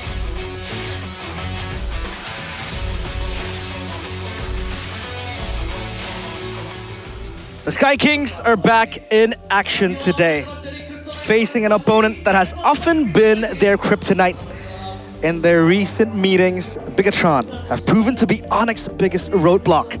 A team that ended their winning streak, stopped their dominance, and even delivered a painful defeat in the MPL ID Season 17 Grand Finals. And this is Onyx's chance for revenge. But in front of them, standing, are the defending champions. Bigatron have already proven that they know how to handle Onyx, that they know how to handle the Sky Kings. And even when the Sky Kings were at the height of their dominance, Bigatron still found a way to expose their weaknesses and stop them. The Red Robots aren't just looking to defend their status as kings, they also want to show once again that no team can stand against them. Can Bigatron by Vitality shut down Onyx dominance? Welcome to match number 2. It is Onyx against Bigatron by Vitality alongside Realize, Mirkotron, and Shafam. Hashtag 8. Oh, dude, why you gotta do him like that, bro? Okay, no more. Yeah. Well, this is a match that we are looking forward to because Onyx has lost 2 times against Bigatron. Hey. 2 times? Are we forgetting regular season? 4 times. Okay, 4 times then. 4 times, man. Both regular seasons. Are you scared? Are you scared? Not That's scared. the real question right now. Onyx are the ones who are challenging right now. The defending champions, we know who they are. Winning 3-1 the previous international tournament, winning 4-1 in the previous grand final. Both finals held by Aman. Both regular season wins held by boy BTR Red Robot Man. Only 1 win in the last 5 meetings. 5 meetings. It was in the upper brackets where Bigatron were still saving strat. Saving strat, seems like. But honestly, voting by Infinix GT50 Pro. What does Onyx need to do to win against Bigatron? A, target Aman. B, win the mid-duo matchup. Or C, bring a flexible draft. What do you think about this, Chefin, man? Chefin. I do not like the A option. Especially, first Number of A? all, laning is one of Eman's prowess. Yep. Second, Finn has been amazing in covering Eman. Every time he's trying to get ganked by the opposing team, Finn is always there covering for him, whether it's Mathilda, whether it's like a normal, usual tank roam. It does not matter where he's on, he's always have his eyes on his teammates. The other ones though, mid-duo matchup, I can't believe I'm saying this, Moreno and Finn might just be a clear cut better than Kibo and Sans currently in this season. I'm not even joking. Like, he can literally put any aspect of the game so far, and I feel like they excel over Keyboy and Sans. Probably the only thing that they only excel on is that experience. But at this point, does it even matter? Because BTR is as experienced as everyone else. Yeah, they are experienced. I mean, back then you could always say, this team is an experience because they haven't really made their way into the international stage. And to MSC they did, and they were able to at least make it quite far in the tournament, even if, they had to get knocked early in a rematch against Falcons. Right? And, they were shut down there. But what do you think, Miracle? Option C, by the way, I don't really know about this because option C is way too general. As we do have Mirko's best friend behind us. We should go to the beach together sometime, man. You Me and Panera, we have a lot of history. Some history over there. But a flexible draft, that's, I think, too general. I agree. I think right now, the draft, the meta in itself is general. I mean, like, there's so many things. It's so dynamic. There's no way you can just pinpoint one draft particularly, right? Even for Bigatron, you think of the Navarias, the Melissas as well, but they can pull off other picks on top of that. They've shown a couple of times that they are able to play in multiple different ways, even ways that are technically out of the prio list. Yep. Well, a lot of priorities now to be put, but here comes the Red Robot reigns. Can Onyx overthrow their kryptonite? It's very funny because back then it was Onyx who was always sitting in the throne and everybody wanted to overthrow them. And once Bigatron did subjugate them, getting that 4-1 win in the grand finals, right? That was so dominant. And even the last 5 head-to-head meetings, 4-1 for Bigatron by Vitality. It's insane that now Bigatron are like the incumbent holders of the throne. Yeah, and for me, at least for me, I don't know about anyone else, it's unprecedented, because I thought, okay, in the grand finals of MPL ID playoffs, it was just a case of BTR knowing the meta just one step ahead of Onyx, but turns out that's not really the case after what happened in the other international tournaments out there. It looks like BTR is clearly better than Onyx currently, and I gotta be honest, We used to pray for times like this, man. We used Now- to pray for time. No, like seriously. I agree. Onyx has been dominant for too long. Finally, someone can topple them down and be that, in a way, consensus #1 team in ID. But more teams has to do that to BTR now. Well, Mirko, I just want to say, it's harder to defend than to contest. So hey. And we have done that, defended in the international. 3-1, by the way, in that grand final. We can see through the regular season again how good they've been on carries for Shogun, even on enablers. They just know what's up, yo. Yep. And Bigatron seems to get, they know, like they were able to get the gist of this meta, putting Finn on very strong, you know, enabling roamers, and then Shogun just doing his own thing. He's looked so phenomenal. Yeah. In the past matches and even up to now. What do you think Onyx has in the arsenal that maybe Bigatron will be caught by surprise? I don't know if this is a hot take or not, but I feel like Kyrie is still overall better than Niall. The other four, though, like that is a lot of gaps that needs to be filled, especially in the EXP. I can't believe that there's barely any love to Shogun from the Indonesian audience, especially, man. Like, all the awards are stolen by the other EXPs out there. I've been a fan of Shogun since day one. Even in the grand finals here, in the clips that we're showing you right now, he's been probably one of the most pivotal members of BTR playing those Arlets. Even when it's not really his meta to carry, you know, on the Uranus, you can argue that he's even better right now. You know, bring out that Uranus Vengeance, has been playing it amazingly as well. One of the rare times I can see Uranus is... Uranus is played like he's on a rank game. What are you laughing at? No, like the hand gesture kind of throws me off. He's plotting something evil. For Shogun itself, like I can glaze him as much as I want to because I have an EXP bias, you know. Okay. Especially Uranus. You really like Uranus. His main pick, right? Your main hero? Yeah, I play with Uranus all the time, Mirko. Okay. Hey, that's just a given, you know? Look at you. Do you love Uranus? I love Uranus. Do you like to pick Uranus? I personally don't. He likes to pick Uranus, realize. Well, yeah, he does like to pick. I mean, he picked plays with Uranus all the time. I can show you backstage. well, speaking of the Uranus picks, it's also just about sustain, and I think Bigatron have done that really, really well, right? They were the ones to introduce the Mathilda in Rome as a first phase pick. The Rafaelas that has been good, but on top of that, building past just these Rafaela Mathildas. Usually when you see the Rafaelas, sure, Midnight was the one to start that, but we saw a Mia paired with the Rafaela in that match against Aurora. So, you know, a lot of different picks that they've been cooking all the way from MSC that only now do we get to see. Yeah, finally a trophy for Bigatron, and even an international trophy as well for them to hoist. And I might want to try to look for something else to make fun of Mirko, because now he can flex that MPL No, just make fun of that dude. That dude, no trophy. Okay, that dude, no trophy. This guy over here. No trophy, good. And also the addition of a particular captain from his team to Onyx, you know, that might even add insult to injury. But unfortunately, he's not here just yet. He's not here.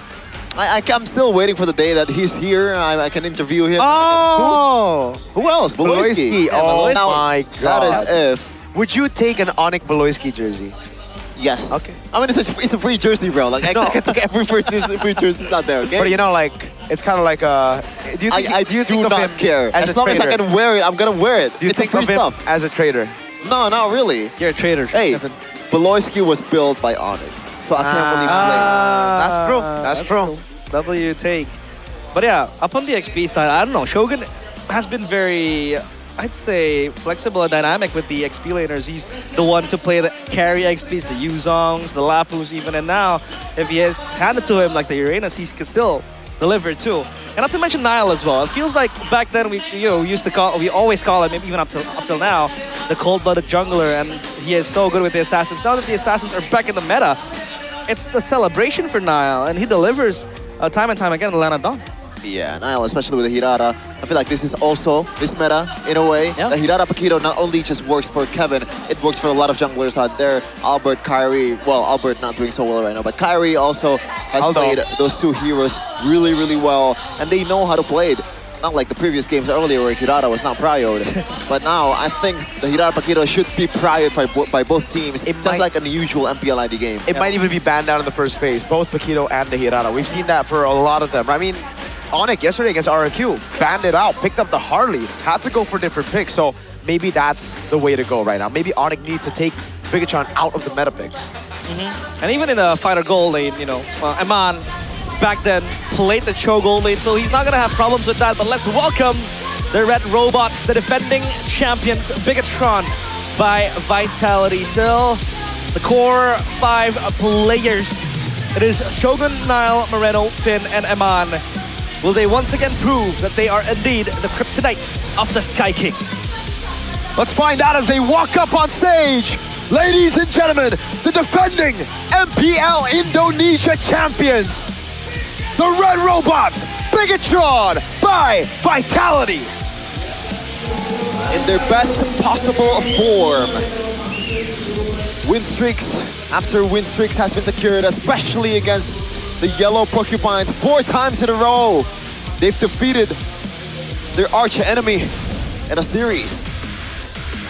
Trying to break their limit and take down that kryptonite. It feels like they have failed time and time again. 4-1 in the head-to-head record, while Onyx are on the receiving end of that beating from Bigatron. Lutpi, Kyrie, Sans, Keyboy, and Kelra. Have they finally found out the solution on how to topple down the incumbent kings right now?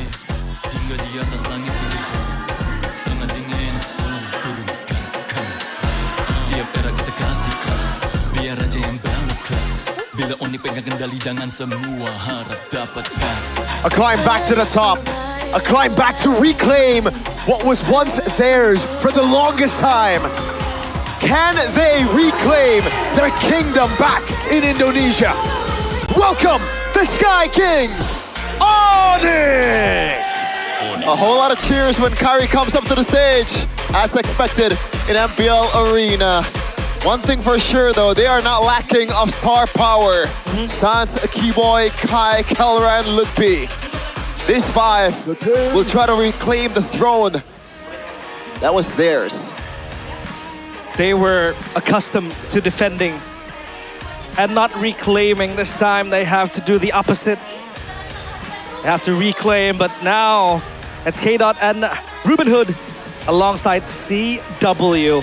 Well, Hair is in the back rooms right there, you know, plotting something evil to take down Onyx once more. But CW still without Baloyski up on stage. Do you think that, you know, creates a difference, Chevin? Well, always 2 heads is better than 1. But does it make a huge difference? I don't think so. I think Baloyski's value, more than the analysis or in the drafting itself, is that mentality, is that, I guess, like preparation before the draft even begins.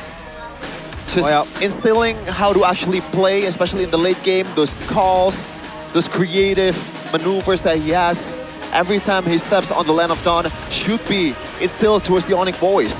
But audience topic voting by Infinix GT50 Pro, it looks like the answer that people goes for is that bring a flexible draft. And I don't think it's gonna be the main thing here, up here. But we can see that happening. I always love a very weird draft, but obviously these players, they're prioritizing the W over just style, I guess. Yep. Win the mid-duo matchup seems to be the second one, and I would agree with that. Tempo cannot be maintained, tempo cannot be ruled without your mid-duo actually dominating in the river as well. Bring a flexible draft being the most voted statement. I don't know, but it feels like it's, like I said, a bit of a generalization of what a flexible draft is, right? A lot of ways to make a draft flexible. Maybe if you want to talk about a flex picks, for example, always pick up the Petito first pick. But I don't know, Phonic really likes to do that. Meanwhile, you know, now in the current state of the jungle, obviously Kyrie against Nile, a rivalry that has since brewed ever since Bigatron by Vitality started beating Onyx in their own backyard, player head-to-head by Gope. 24 kills to 26 kills for both Kyrie and Nile. GPM, Kyrie still holds that in 845.42. Total Turtles, 11 for Kyrie, 6 for Nile. And total Lords, it's 8 for Nile and 6 for Kyrie. Well, Mirko, it feels like Kyrie and Nile has almost the same player profiles. What do you think Nile has that might be an edge for him up against Kyrie? I think he's just more of a risk taker, man. Kyrie, way more calculated as a player. He's a calculated stone cold killer. Niall relies a lot on his instincts. If he feels it's right, even when it isn't, even when they're behind 5,000 gold, he'll still make the call. He'll still make the play. I think that's been the main difference between these two players for the longest time, and that's why Onyx, when Niall even was in part of that lineup, still chose Kyrie over him. They choose controlled. This time, though, for Bigatron, they have the control on the other sides, right? Like Chef mentioned, the 4 dudes are the controlled. You have a chaotic jungler, fits in. Is the victory though by Infinix GT50 Pro. Maximize carries versatility in hero pool in the jungle for more optimal game control. Now, I would disagree with this. How much depends on how much versatility you're talking here. I think versatility here just limits to maybe just the usual tempo jungler. Like as far as you go, it's probably just gonna be a Harley or a Leo mode. That's probably the limits of creativity they can bring to the table. Second one though, maintain discipline, map control, and formation to force a PTR into Onyx teamfight setup. This is a very I guess like a fake way of putting it as well. You know, it's always very important to have those in your team. And when you have Keyboy and Sans that has a really good synergy built on years in the making, it should be good for Onyx, but against BTR it might be different. The third one, prepare teamfight improvisation to contain BTR's unpredictable war style. Now, I'm not questioning that Onyx has this down to the ground, especially with the addition of Poloisky. That should also add a lot more value to that power itself. Now for BTR, win Niall Moreno's early game tempo to deny Kyrie, stuns, river control, and total setups. And one hero that can actually bring this to the table, makes this even better for BTR, is that Selena. Moreno is known for probably the best Selena currently in the game, you know, in Indonesia. So maybe Onyx wants to deny through bans, or maybe pick it for themselves, because Sans Selena was actually pretty good when they were facing RRQ. Second one, maximize Iman's power scaling, while Finn Shogun play aggressively to disrupt Onyx formation. Welcome back. Oh, wow. Oh. Sorry for going on a tangent, but that is Robbie. Good to see you back, brother. Yeah. After that accident he had in solo. Hey. Well, yeah, welcome back. We're very really happy glad. to have him again. Oh, there's also another guy here behind you, realized. Hey! Mr. Fandy. We got the Bigatron boys here for this big match. But yeah, drafting phase. We will enter in a brief moment, because so far everything is heating up. And it seems like Bigatron are ready to take on the clouds. Up where the Sky Kings lie. It is the drafting phase by Infinix GT50 Pro. So quick 2 bans with the Navaria and the Atlas. Respect with the first phase Navaria that has lately risen in popularity. And the Freya taken out as well. Still a very strong tool and option down in the gold lane. Okay, Phantom War, I expected to go for Onyx in just a few minutes, but I would be really surprised that BTR will hold that until the end, man. This is very new, no? Like, Onyx has been winning it out most of the time, but let's go back to the draft, though.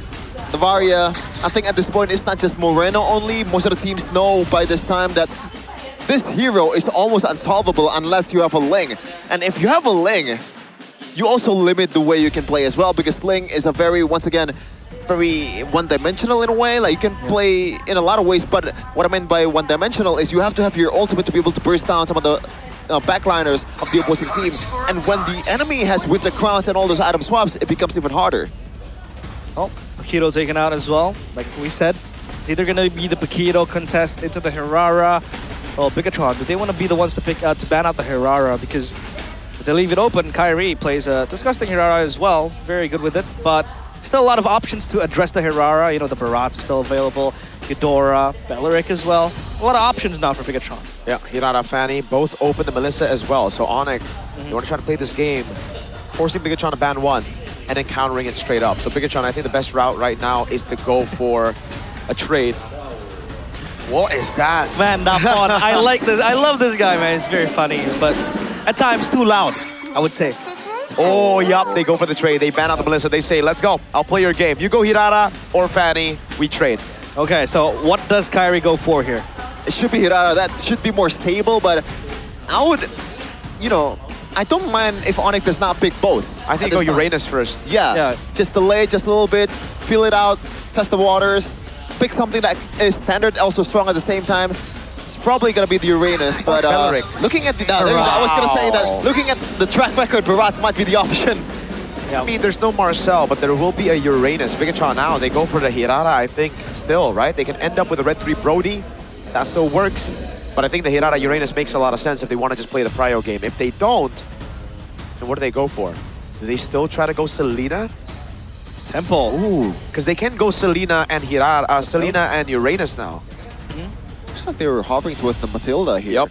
Might not even be a jungler. Jungler can still be picked in red 3. But I think Hirara still holds more value than anything else. Oh my god. Wow, there you go. I thought Brody would be red 3, but they go for it as first pick Prio together with the Mathilda. So you have to sustain and you have immense pressure in the gold lane. I think now this should stir Onyx to play the Fanny instead of the Hirara. Okay, so that's... Or sorry, to go on Hirara instead of the Fanny. Strong, the Brody pick. Well, yeah. The ball's in Onyx court, but they want to go for the Hirara or the Fanny instead. Well, Kyrie. Yep. What is he much more comfortable? Take the Fanny. He's still go Fanny. Gonna take the Fanny and Selena. It's the hands of Sans now. Yep. They take it away. It should be Uranus straight up. Or Hirara. Yeah, it's either of those two. I thought Selena might be an option for BTR if they are crazy enough to get tempo in the early game for Red 3. But the jungle contest is still the Hirara Fanny trade.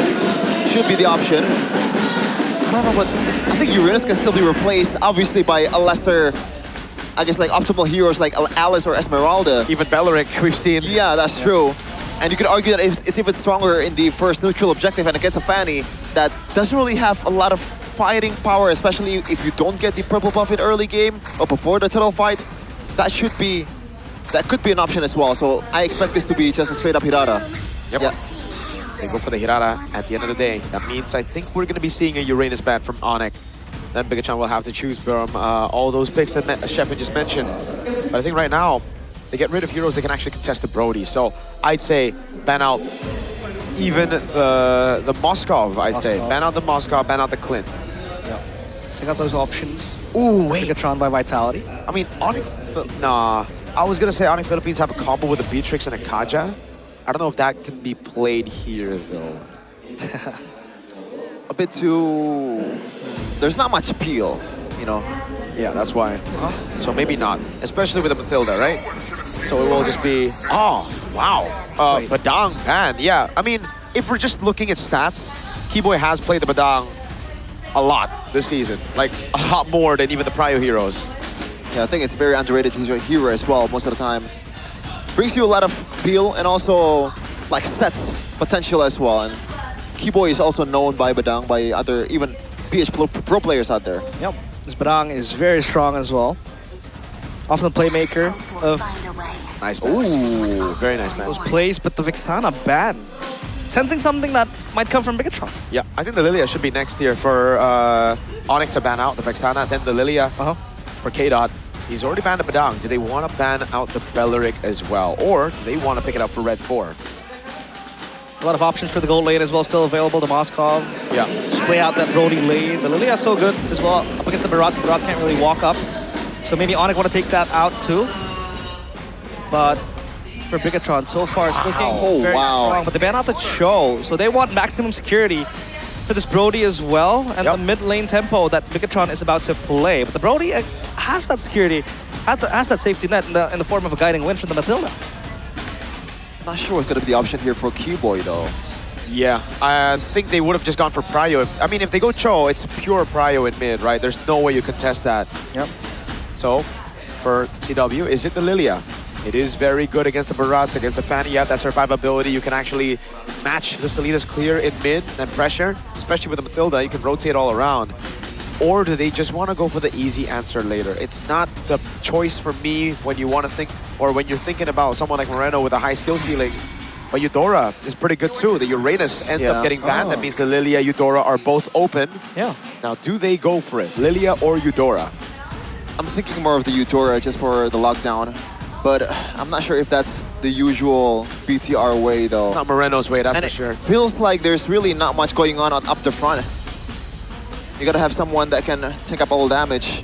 Might just be a Belleric for Shogun later on in red 5. Yeah.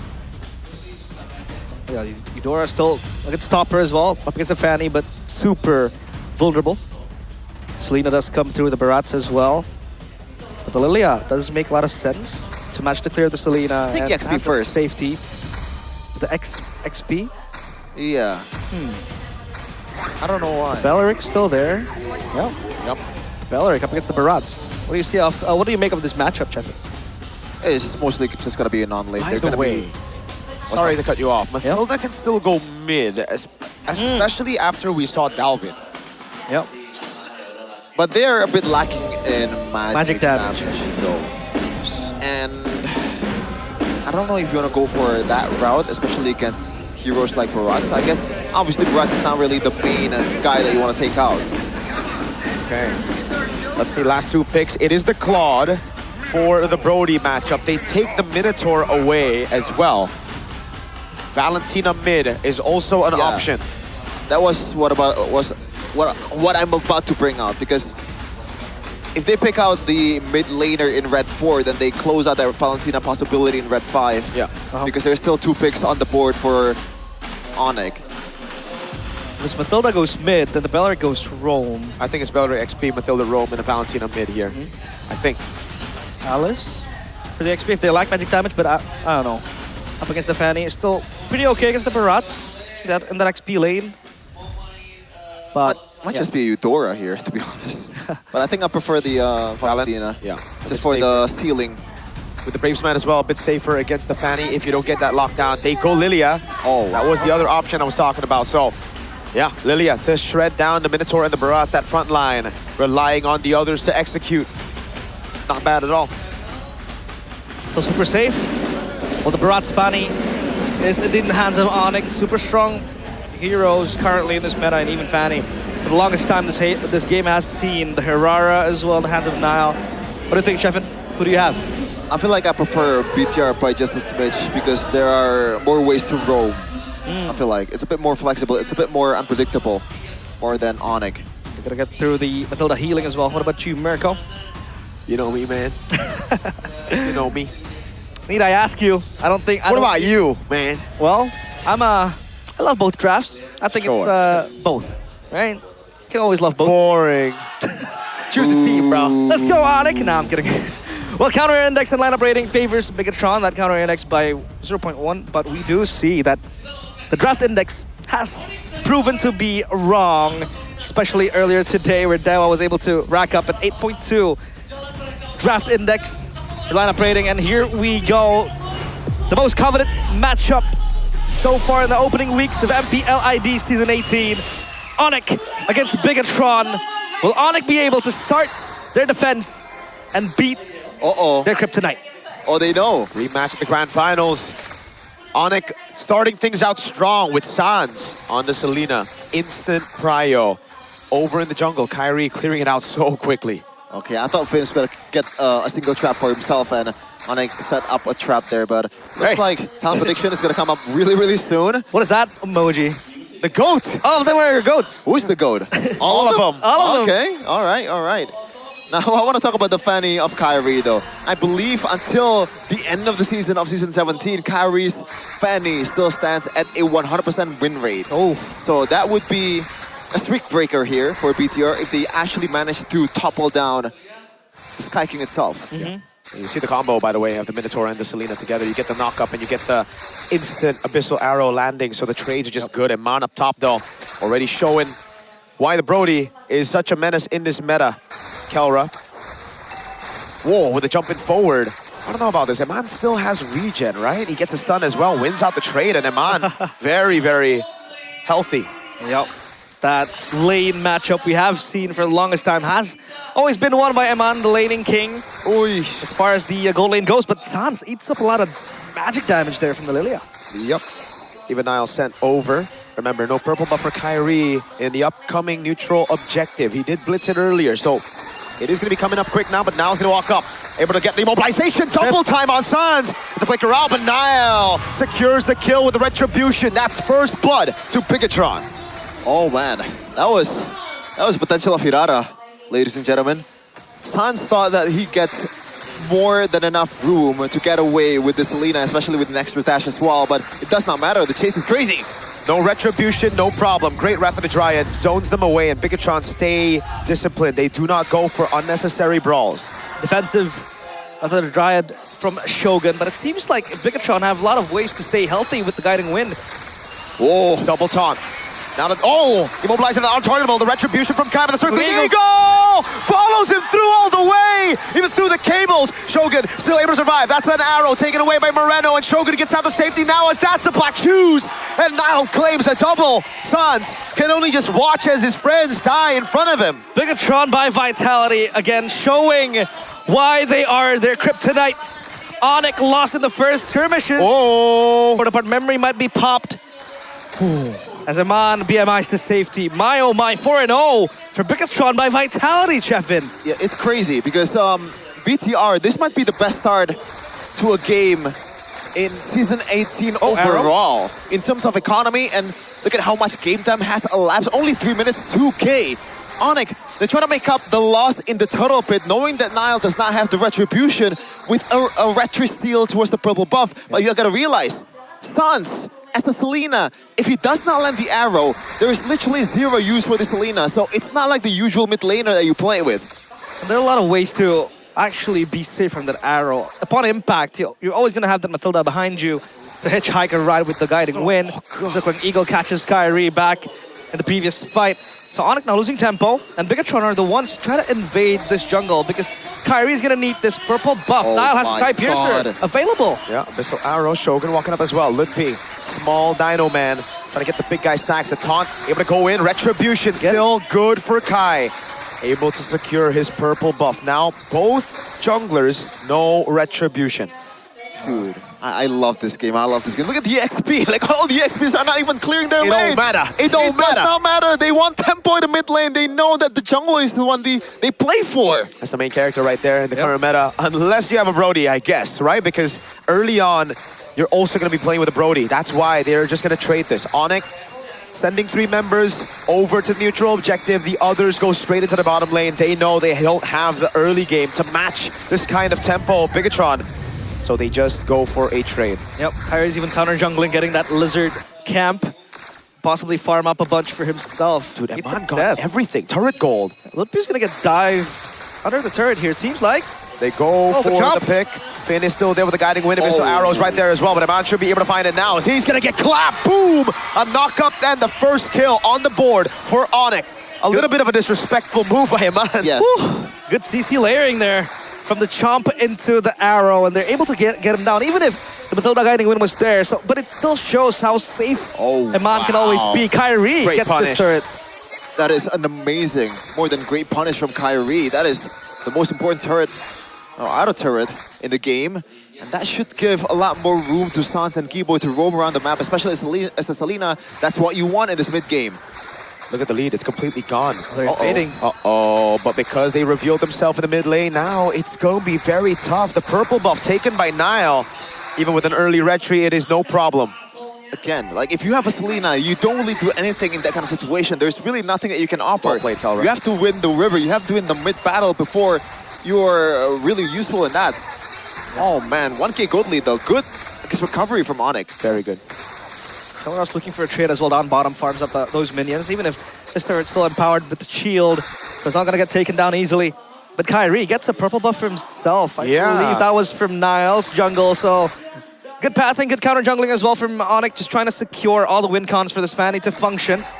But Eman needs to be careful of that Barat's chomp, of the Tona's welcome, because that will be the biggest problem. Keyboy with the conceal, I don't think he's going to commit to Moreno. This Lilia is super safe. Dude, I just realized, like, Kyrie is leading in gold. Oh, not really.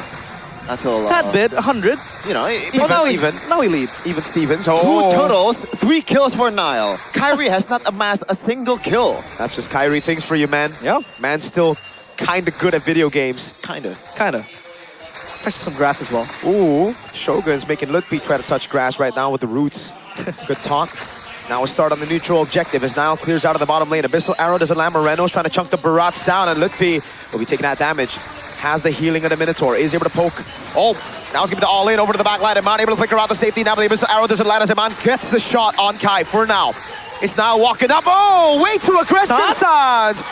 That's a big chomp, but Shogun's gonna wait in front of him. That's him chomped down, but now he's gonna go for the untargetable, and now he gets away. Now picks up the double. Now he walks up again. He reads the BMI move, and the Purify comes in a bit too early. Now we're gonna dive in forward. A triple on the Sky Piercer. Kai picks up the purple, but that will be it. Bigatron. Now, they don't...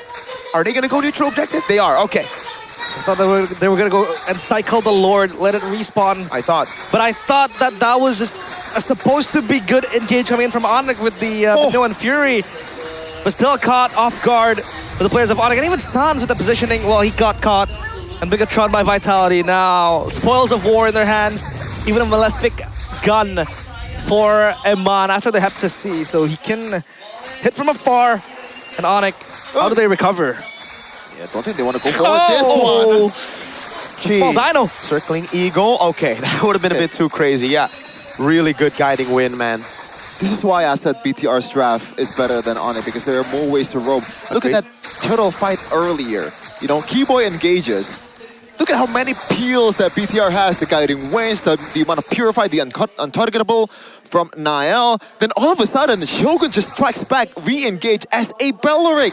So they can do that, meanwhile Onyx cannot. And I feel like Keyboy was trying to set up for an Abyssal Arrow for Sans earlier, but didn't manage to actually chain it.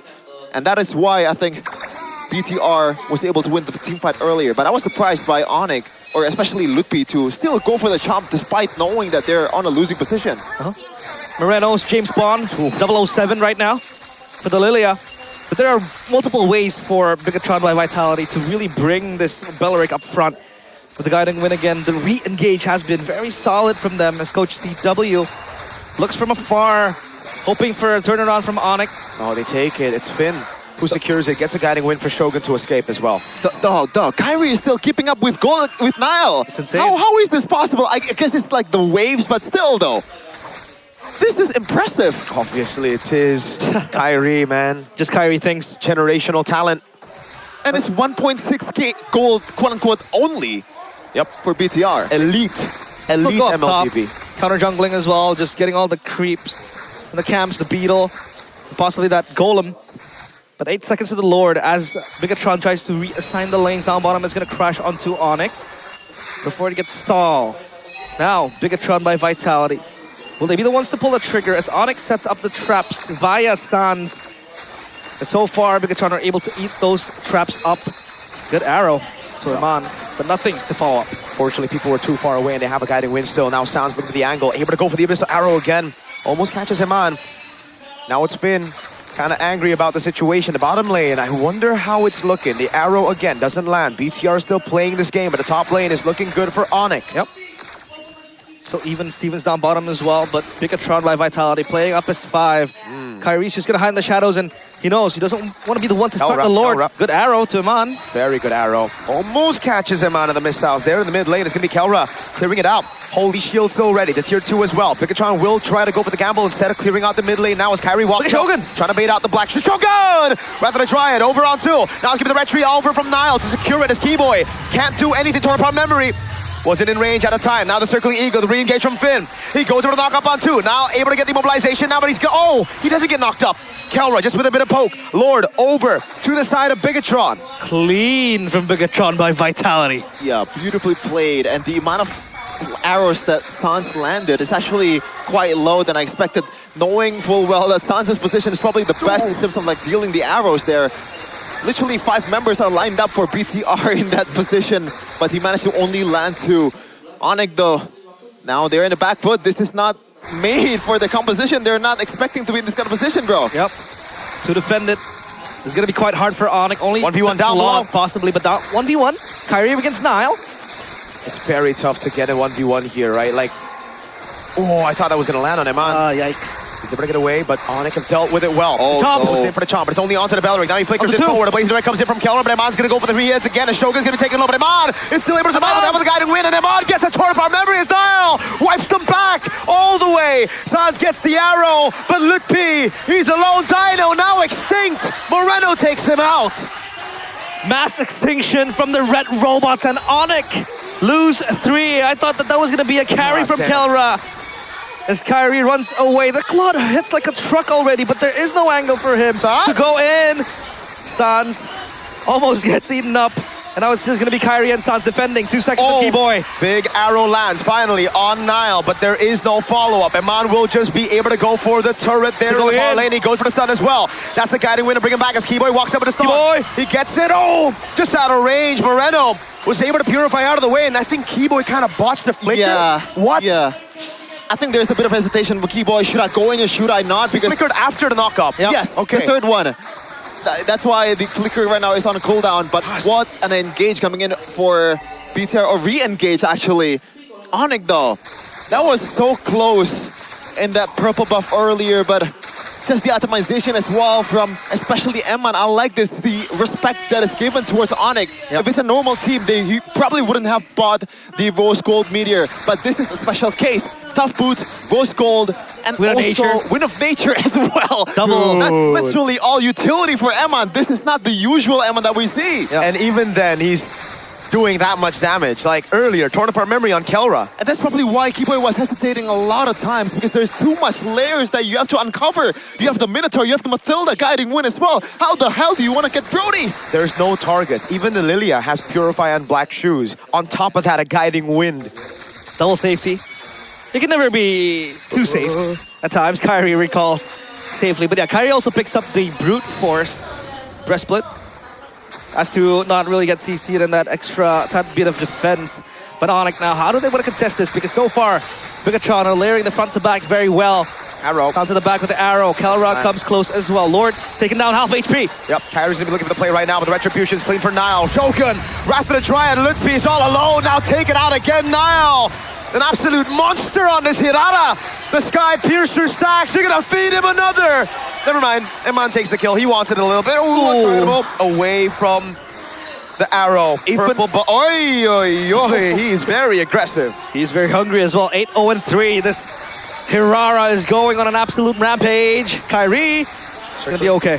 Yeah, good zoning. Stun lands on Shogun, but look at how good Shogun's playing this Belleric. He's standing in front, taking those arrows, now getting the healing from the Mathilda as well as Bigatron. Try to go for the end now against Onyx. Arrow lands on Moreno. Kyrie's giving the play. Moreno still has the Purify and the Black Shoes, so they are still good, and they have a Lord that's very healthy. Up top, arrow lands again on to Finn. A lot of members to eat up that arrow, but this might be the last siege. Can Onyx defend this? Lord is close to the crystal. Good arrow into the back. That's going to be the Flying Clouds, bringing Keyboy into position. But now, it's a Black Shoes that's still ready for Moreno that they can utilize. That's why Keyboy's hesitating on the in-gate now as Kyrie walks up and now gets stunned up by Eman. Potter to top memory, not enough to take him down. That's Lutfi with a pull onto Moreno, but still, he has the Black Shoes, and that's why they're still hesitating. Bigatron stripping Onyx down to just their base. 3 base turrets down. How do you recover from this? I feel like at this point, hold on, Shogun still in the front line. Can we go? Blazing duet into Keyboy. Eman getting chomped down as well. That's been thrown again. He has with an nature, but Nile's in the back line trying to end the game. What a play. Arrow doesn't land. Nile able to get the untargetable. Oh, even here, it's not over yet. A surprise engage from the gold standard. Kelra goes in with the blazing duet accompanied by Keyboy. So take a look at this replay by Infinix GT50 Pro. Chefin, break this down for us. What I like about it is Kelra goes in first instead of Keyboy. So now BTR knows, or at least their first thought is, this is not going to be anything threatening because it's only the Claude. We have a lot of shields, we have a lot of healing, but Keyboy comes in with the first kill and the flicker as well. It was layered perfectly. Onyx literally pulled something out of nothing. Oh my god. Pull a rabbit out of the hat. Magicians as they are, Onyx might have tried to turn this around, but it's a far cry from over. As they try to reassign the lanes, at least they're able to get a few turrets, but yet to get the inhibitors. So they still have to deal with this ever so pushing empowered minions. What's crazy is after all that, no bounties given. Yes, Eman died. Yes, a few members had to fall. But the only man with a bounty is Nile. Oh, 50 stacks. And a complete set of items. 13k gold in his pocket right now. How do you even stop the Hirara? Like, if you want to arrow him down, if you want to lock him down, he has the iframes. to hide from it. I think you have to play just like earlier. Hirata is not the one that you want to go for. Unless you get a solid arrow that somehow stuns Hirata for like 2 seconds, which is impossible right now. But now BTR is going for the Lord. Yep. Onyx can do it. Oh my god! Eagle on Sans again. He's dead. Untargetable for Nile. He goes in, over the way, onto the back line. He gets bursted down by Kai! And now it's Lutfi and Keyboy to look for the initiation. The arrow doesn't land, but Onyx have control over the neutral objective. It's a 4v5 with Nile finally shut down. The cold-blooded jungler is gone, and Kyrie might want to take dibs on this Lord. But Keller just holding on, hitting away. Keyboy with a flank angle. Can he get something? As the Lord gets reset again. 25 seconds on Nile. Can Onyx do something? Can they pull the trigger? Oh, Kai, no! Eagle shoots in! Keller walks up as well. That's gonna be Keyboy walking up, and Iman is able to flick around, and Tornpar memory takes him down. Iman still in the back line right now as Moreno walks up, and Iman still has a rose goal. Big chop over from Lutfi! A big play, but Immortality comes around now for Iman. The guiding win as well as he goes for the spooch. He gets the damage down as well. But now it's Moreno with the chase onto Kelra. They're trying to stop the recalls of the minions, trying to end the game. Kelra walking out past Immortality. That's another guiding win as now joins back into the fight. Keyboy chased down, has to flick around, and folks, we got a game in our hands. They defend the minions, but Bigatron are on the hunt. There you go. That's the Immortality. All that work just for a drop of blood for now. Now wants more though. He goes untargetable. He goes for the dive. This is greedy, and Kelra punishes him. Moreno in the back. Kelra with the blazing away. The arrow lands, but it's into a Purify. Finn with the photo gives Moreno enough sustain to survive. Holy cow, what a game! And for a brief moment, we'll take a breather. But man, non-stop action. And Onyx are now the ones in control of that gold lead, even if it's irrelevant in this stage of the game. This is where the risk-taking tendency of Nile is showing up. That was a bit unnecessary, especially with the fact that BTR, I feel like, outscaled Onyx just by a little bit, but now Onyx has the economy advantage. At this point, though, it almost does not matter. Look at the gold graph. It's an immediate swing for Onyx, 2K currently, but they don't have structure to work with. This is still a losing game for Onyx. Yep, I agree. There's so many structures that advantage stays still, even though the lead is completely gone back. Yeah, look, I mean, look at that. That gold graph.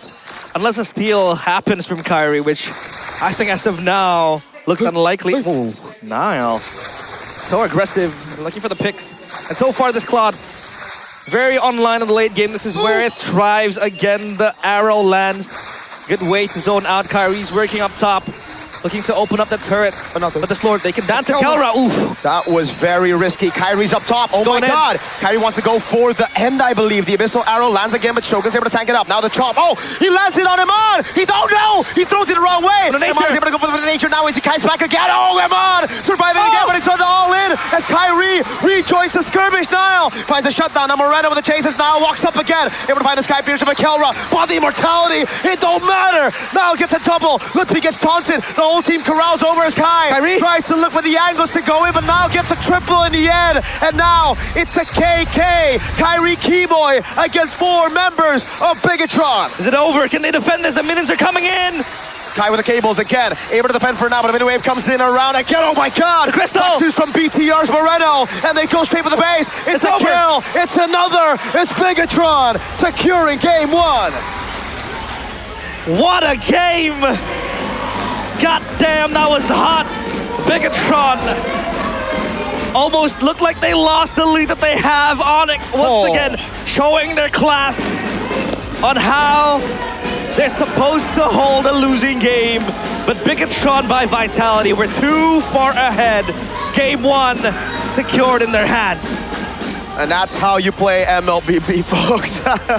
Oh, some of these matches go too quick. We see too many mistakes. But this was a good one. This was a good one. It's a treat for BTR fans for game number 1. Onyx fans obviously expected a comeback, but tonight out of it. But it don't matter. It is a treat, a feast for MLBB fans in the whole entire world. When there's 2 teams that knows how to play MLBB, we got an absolute freaking cinema.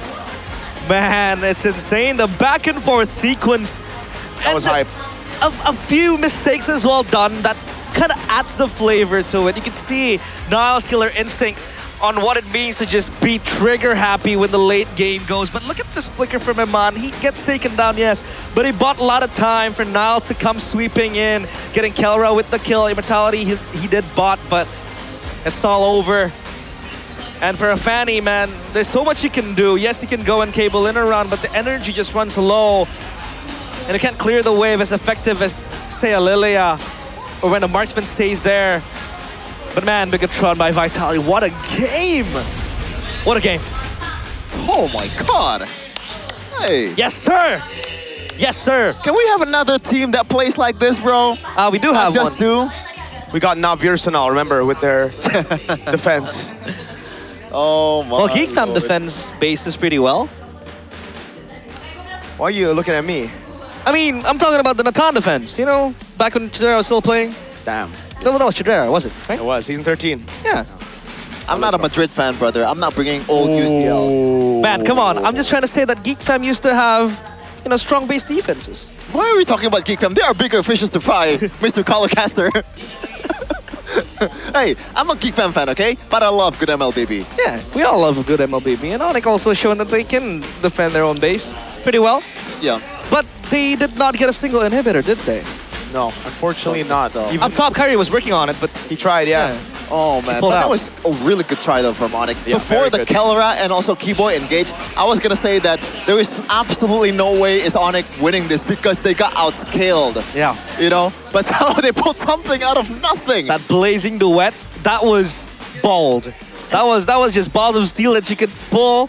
Blazing duet first, stun next, and the stun lands onto 3 as well. So it really put them into like the same place, locking them together. But yeah, the MVP. Dude, even This then, guy. man, even then. Like, even in the team fight that happens in the river, I thought that Onyx was gonna win that because they have a good sandwich. Kelra was literally flanking, and also the Selena as well. But obviously, MVP player of the game is Nile. I voted for Shogun just because XP bias, and I also know that Nile will get it anyway. So my vote does not matter. Nile, the only thing that I didn't vote for Nile is the mistakes in the late game. That was a bit unnecessary. Don't think But- you can even say it's a mistake though, right? yeah, like at he that got point. everything that's going on. You have Mathilda as well, and he's a risk taker. And I think it's a worth risk to take. But, you know, the end result is what matters, unfortunately. Yep. And we're going to see here in the replays as well. Yep, there's a lot of moments here. Eman, a bit too disrespectful in the way he approached the early game there. But look at this. This is not really that bad either for Onyx. There's a clear plan. It's just things does not work out. And I feel like the draft composition is just better for BTR overall. Look at this. You have Bellaric. You have Moreno with the black shoes and also Purify as well. You have Mathilda, Guiding Wind, the healing, the photo as well, and also the favor.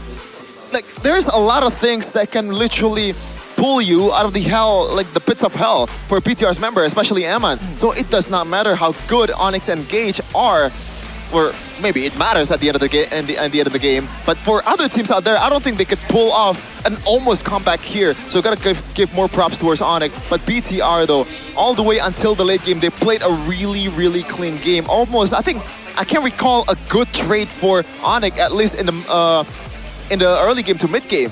Mostly because Nile is just snowballing the hell out of his Kai Piercer, and when you have a Hirata that is snowballing like this, it's really tough for you to actually win the game. It really is.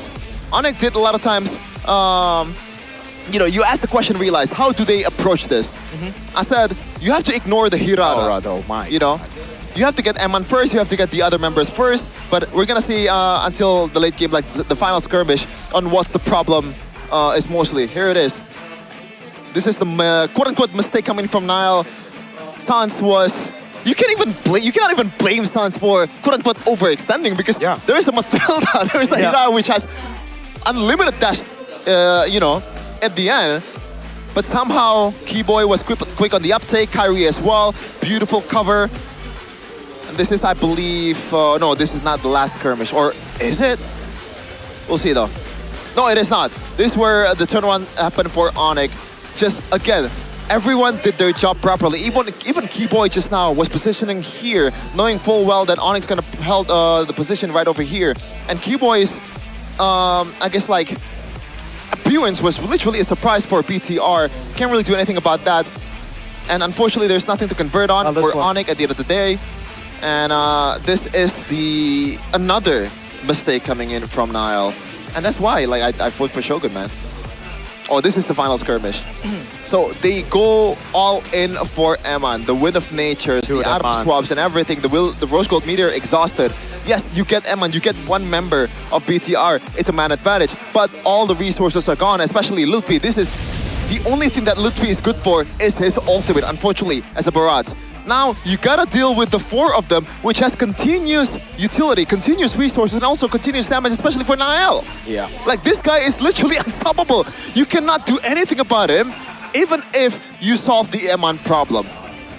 I don't like the Barats as an opening pick, man. I'm never a fan of just blind picking the Barats anymore nowadays, right? Unless you're on some ridiculous early game composition. If you can guarantee a win in the early game, yes, makes a lot of sense, you know? I think there was a team that actually did this, I forgot. But they got a Eudora, they doubled down on the early game, they even picked up the Brody. I forgot exactly which team it was, but it was on Friday. But other than that, it's just kind of cooked, right? Especially if you open it as a Marcel's open, a Belleric is open, a Uranus is open. They banned out the Uranus, the Belleric came in. There's so many ways to still deal with it, especially because they have a Mathilda. So anyone, even if the Belleric was banned out, say, maybe we'll see a Carmilla in XP, we'll see a Baksha in XP that we have seen before as well in previous tournaments. And by the way, the gold distribution earlier kind of explains how Kyrie was able to keep up with Nile, mostly through the waves. Just like Kevin, I believe in yesterday's match when he was playing the Fanny, it was a horrible, horrible early game, but he managed to be able to come back against EVOS because he managed the waves on the other side. And when you have a composition like this, which relies on a 5v5 team fight, there's really nothing that can stop Fanny on the other side. What a game. Yeah, very high tempo, very high pace, and feels like a playoff game. It doesn't just feel like a playoff game, realize it feels like a grand final. It does. It is. But what I don't like about games like this, so early on in the series, is that Game 2 or Game 3 might be anticlimactic, but hey, we'll take a break for a while because we will toss it over to Alyssa with an interview on stage.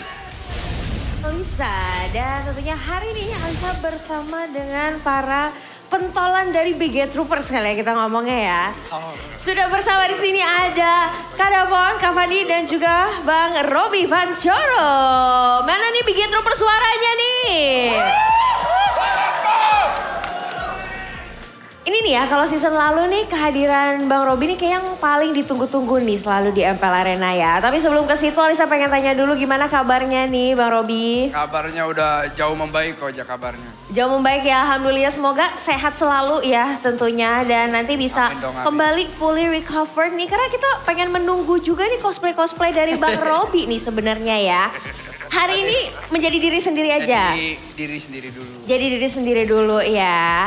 Ini kita masih ngomongin soal win rate Bang Robi yang bahkan sampai grand final dari season 17 kemarin itu tidak terpatahkan nih. Win rate-nya masih 100% nih. Ya belum terpatahkan. Belum terpatahkan. Jangan banget dulu. Jangan diinin ya. Kak Fandi gimana nih memang seberapa penting nih kehadiran Bang Robi sebagai jimatnya BTR? Itu sih ini ya, penting dulu jangan dikuda-kudain mas. itu penting karena kebuktikan masih 100%. Tapi di luar itu kayaknya tadi match terbaik di Indonesia deh, di MPL Indonesia kayaknya. Oh. Menurut saya. Menurut pendapat dan kepercayaan. Iya, jadi harusnya ada nama derbynya. Oh, derby apa tuh? Derby Romero? Champion dong, kita kan juara dua-duanya. Derby champion. Boleh nanti kita catatkan lagi ya, karena ini masih ada satu slot derby lagi gitu ya. Emang iya? Iya, nanti boleh aku bilang. Oh boleh, iya, terima kasih. Aku bilang Munton ya kalau gitu ya. Gimana nih? Ada Pon? Menurut kamu gimana nih? Menurut saya Onyx kalahan kayak MU. Payah. Setiap nonton match ini kalah terus mereka, gimana sih? Berbenah apa sih? Sejago itu ya, bener Kak Davon ya. Ini saya agak ngeri ya, soalnya ternyata pede banget ya kepada ketiga kepala jimat dari BTR ini ya. Tapi kenapa sih emang sepenting apa sih melawan Onyx di match kali ini nih? Dan kemenangan, kenapa harus Bigetron harus menang di match kali ini? Penting banget, pokoknya harus ngalahin Onyx pokoknya. Iya, jangan ini. Apa alasannya? Pokoknya harus kalahin. Ya karena sama-sama tim juara 2 season terakhir, jadi kita ngebuktiin yang terbaik dari yang terbaik. Oh, sama-sama juara, jadi ngebutin best of the best. Ada yang mau disampaikan? Ya, Ada karena kan tadi ini derby kan, derby sang juara di Mobile Legends Indonesia di MPL ini. Di MPL ini. This is an important match. Very Jangan saya Inggris important. mas, jangan saya Inggris mas. Alright, sir. Oke, ini tetua kita, jadi kita harus hormati ya tentunya, sir ya. Thank you so much ya. Nah, tapi selain dari thank you so much itu ya, Bang Robi, kamu bakal nemenin Bigetron terus kan nih sampai ke playoff nanti?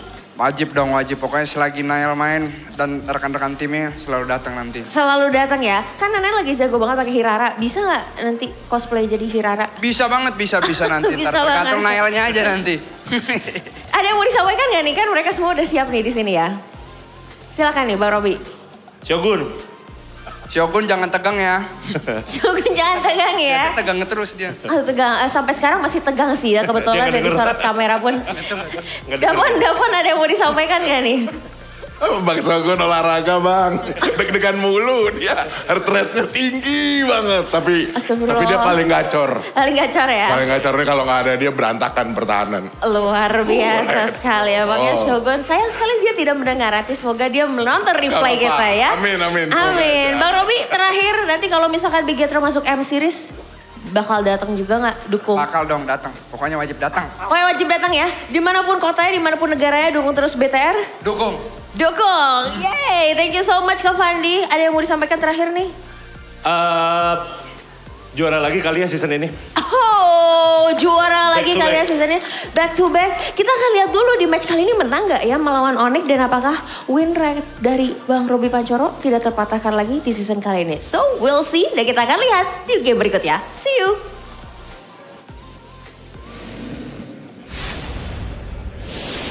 The three horsemen of the apocalypse. Bigetron side right now. Robi Pancoro, Fandi, and my favorite of all them, Dapon. Do you know why there's only 3? Why? The fourth one is here. Mr. Ranger Amas is talking about MU. Because he's an MU fan. Oh yeah, that's true. Shout outs to all the MU fans. You guys need it. I don't think they call it MU outside. They call it Man U, no? Yes. All right, whatever, dude. MU is Trash, like garbage, same thing. Dude. All right, come on, losing a whole. Why call out your own team? Liverpool over there, right? No, that was meant for Madrid and MU. Oh, okay. The two biggest fan bases. MU stands for Madrid United. Oh, you guys are disgusting. All of us. Well, but MU also stands for Man, Unstoppable. It's Bigetron by Vitality in Game 1. Didn't you say you're gonna win today? Oh yeah. Realize. You know, usually we finish last. I mean, like as in finish properly last.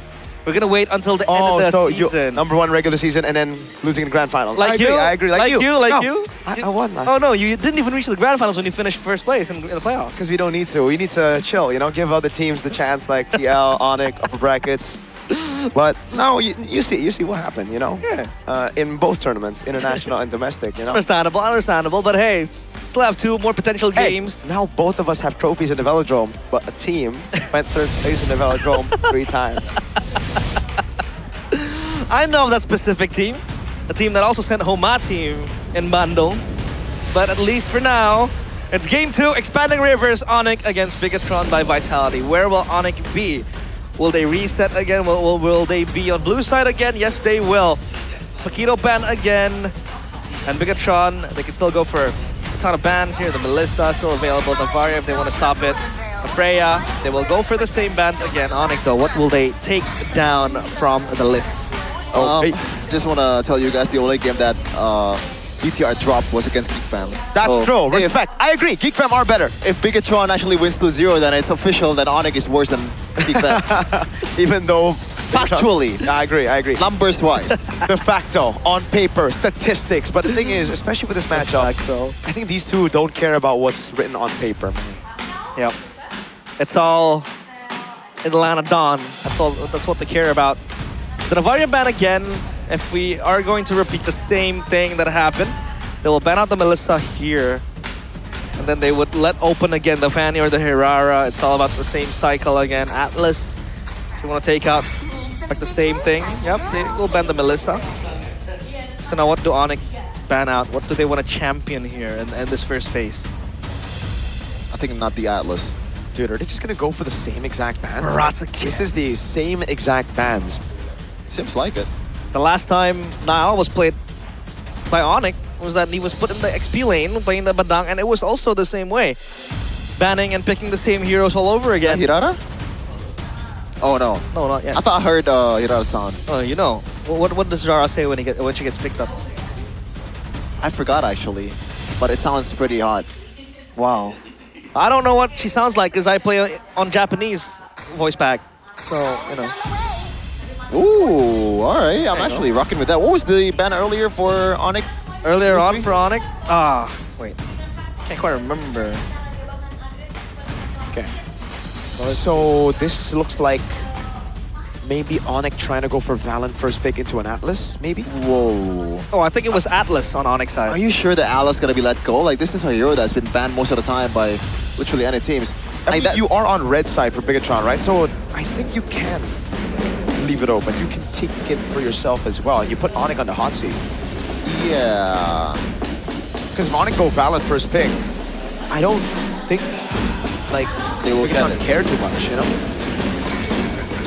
Right? They banned the Marcel. There you go. So Onyx, now I think it's more confusing for Onyx as to what they prioritize. I mean, they can wait.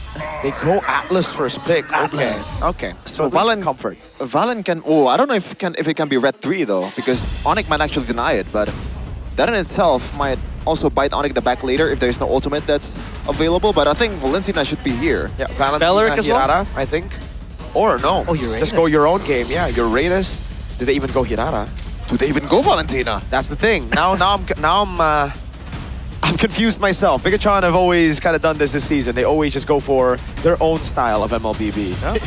Hell, it might be nah, Brody. Against Atlas, there's no way. Selena. Oh, that's not even Valentina. So they do not care. Yeah, they want to go for tempo. They know that if they win out early so hard, the Atlas won't even matter. And guess what? Atlas level 3, not much you can do. Yeah. And it should be a Belleric red 3. Oh, wait. There's still Fanny and Hirara trade. Fanny, Hirara. Or do you want to go to Harley here? Is that too early? I think... The Atlas as Would well? you agree that Belleric is a bit more important here? Belleric, though. Because on XP.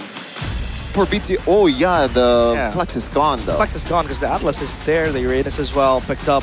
So it shows that the Belleric must go roam for like Bigatron, but they still go for the Fanny and the Claude. Super safe. Lest they ban out everything, they want to go for a Brody here straight away. Okay. It's not too safe. What is it? I think it's just Hirara. And yeah. Should be Hirara. Don't overthink it. No. Still up 2. Let's just think about the second phase later. Just pick the Hirara and let's see what we can cook with what's left on the table.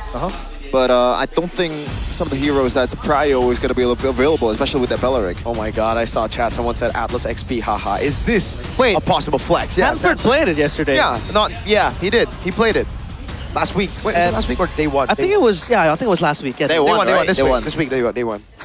And I think he lost with it, no? They won. They lost. Wait. They lost. Yeah, they lost. Isn't it game 3? Yeah, it was a game 3. Falcons won that against game. Falcons. Oh. Yeah. Haji took Stanford's ult and got both Sanji and Teddy. It was actually an Atlas Marcel game as well. JP was playing the Marcel. I thought they were going to have Ultra Prio, but yeah, it is what it is. They were winning up until some things happened. Some things do happen. It's okay. Right, I'll pick up here, CW, 133 BPM, no? By the way, this is, I think, a bit greedy by Onyx. Going for the Fanny and Claude when the Hirara's open. Yeah. Like, not trying to deny that. Because with the Selena Uranus, I think you're locked into either Hirara or Nolan, right? I guess they're thinking even if they go Hirara, then Nolan will be too annoying. I like this ban, by the way. Really good. Selena Hirara, they get completely cooked by the Ruby. And it's a pretty okay, non-lane matchup against Uranus. If it goes with the... If it's the same as the Ruby ban, it might just be a Badang. Oh, never mind. Atlas is there. There goes Badang. They don't want this, but they're the one who is banning Badang for themselves. How crazy would it be if Bigatron pull a Valentina roll? Valentina, yeah. Oh. Valentina roll? Someone has played it. I believe it is Apro. Yeah. For Navi. And it was pretty good, despite losing the game. Yeah. But there's still no stopper to the Fanny, so I don't think they'll think about that. I think it's like, right now even in the gold lane, I think the Brody should be banned out next, right? So I'm thinking Moskov for the gold lane, just a safe pick for Eman to deal with the Fanny. And then what? Lilia Bando seems to be the choice. Clear fast against Selena too. We did see that matchup earlier on in game 1, where Moreno was able to quite win it the most portion of the game.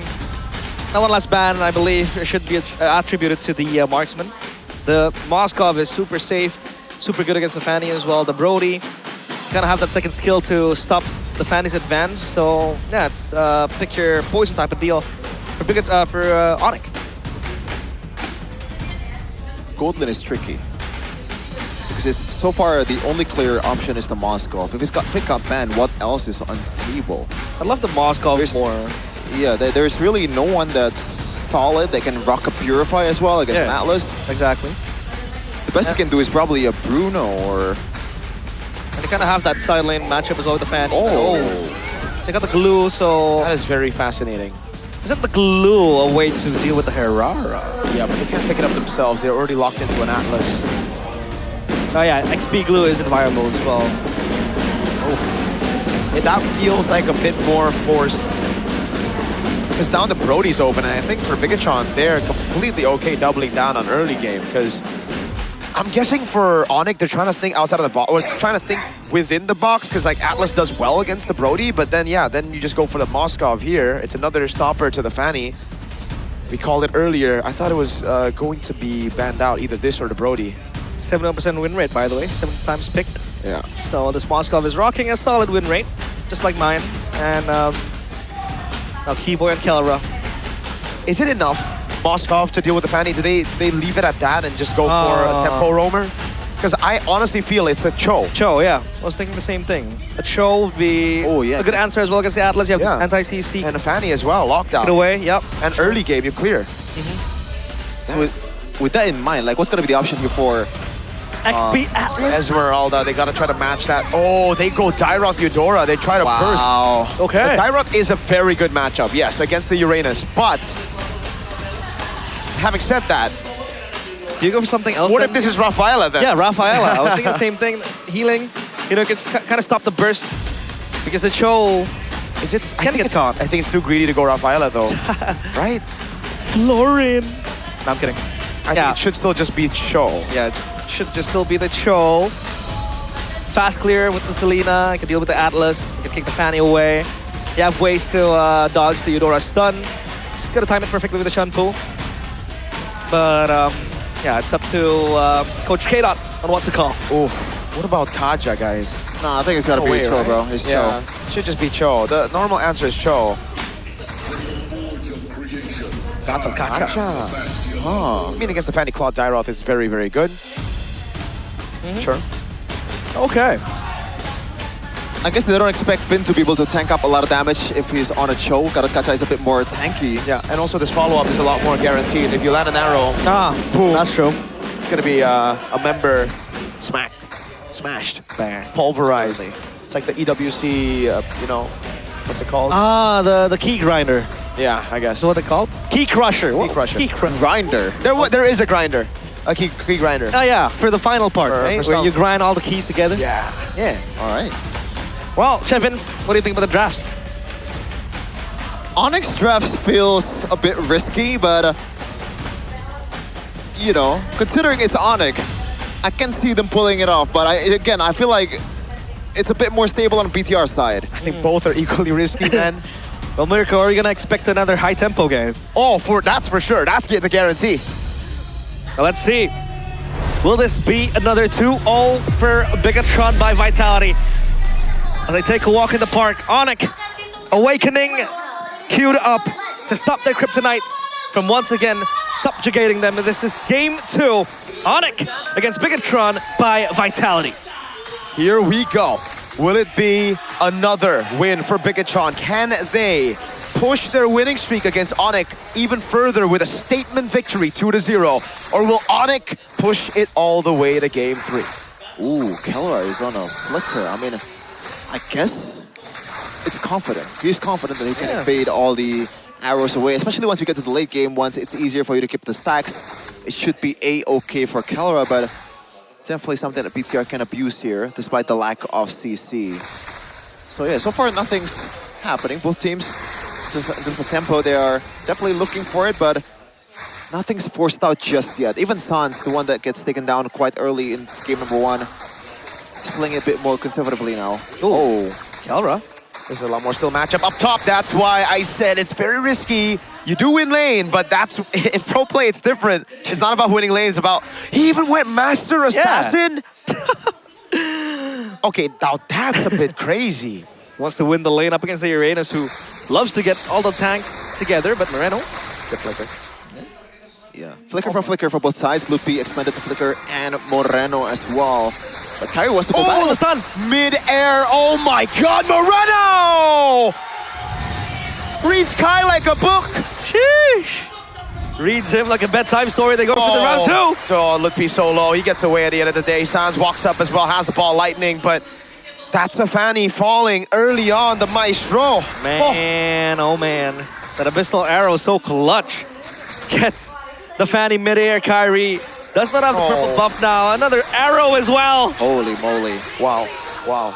Oh, at least he's winning down below. This is why I think Onyx draft is a bit too risky. Tyroth is a whole big problem. And in terms of Selena and Eudora matchup here, Selena can just throw it from far away. Meanwhile, Eudora has to be up in your face, owning the bush. Oh no. And this is a nightmare of a start once again for Onyx. Yep. In terms of economy though, they're still doing A-okay.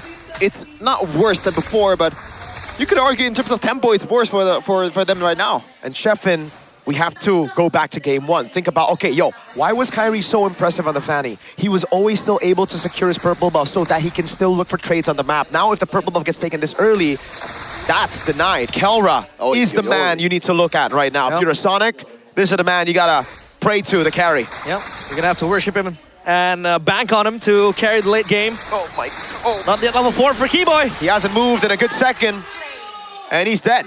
No ult, no nothing, no pickup, no fatal link. Flicker from Sans. Oh no. Dude, after seeing it in action, I can understand why Selena is the first pick, and I also can understand why Gatot Kaca was the pick.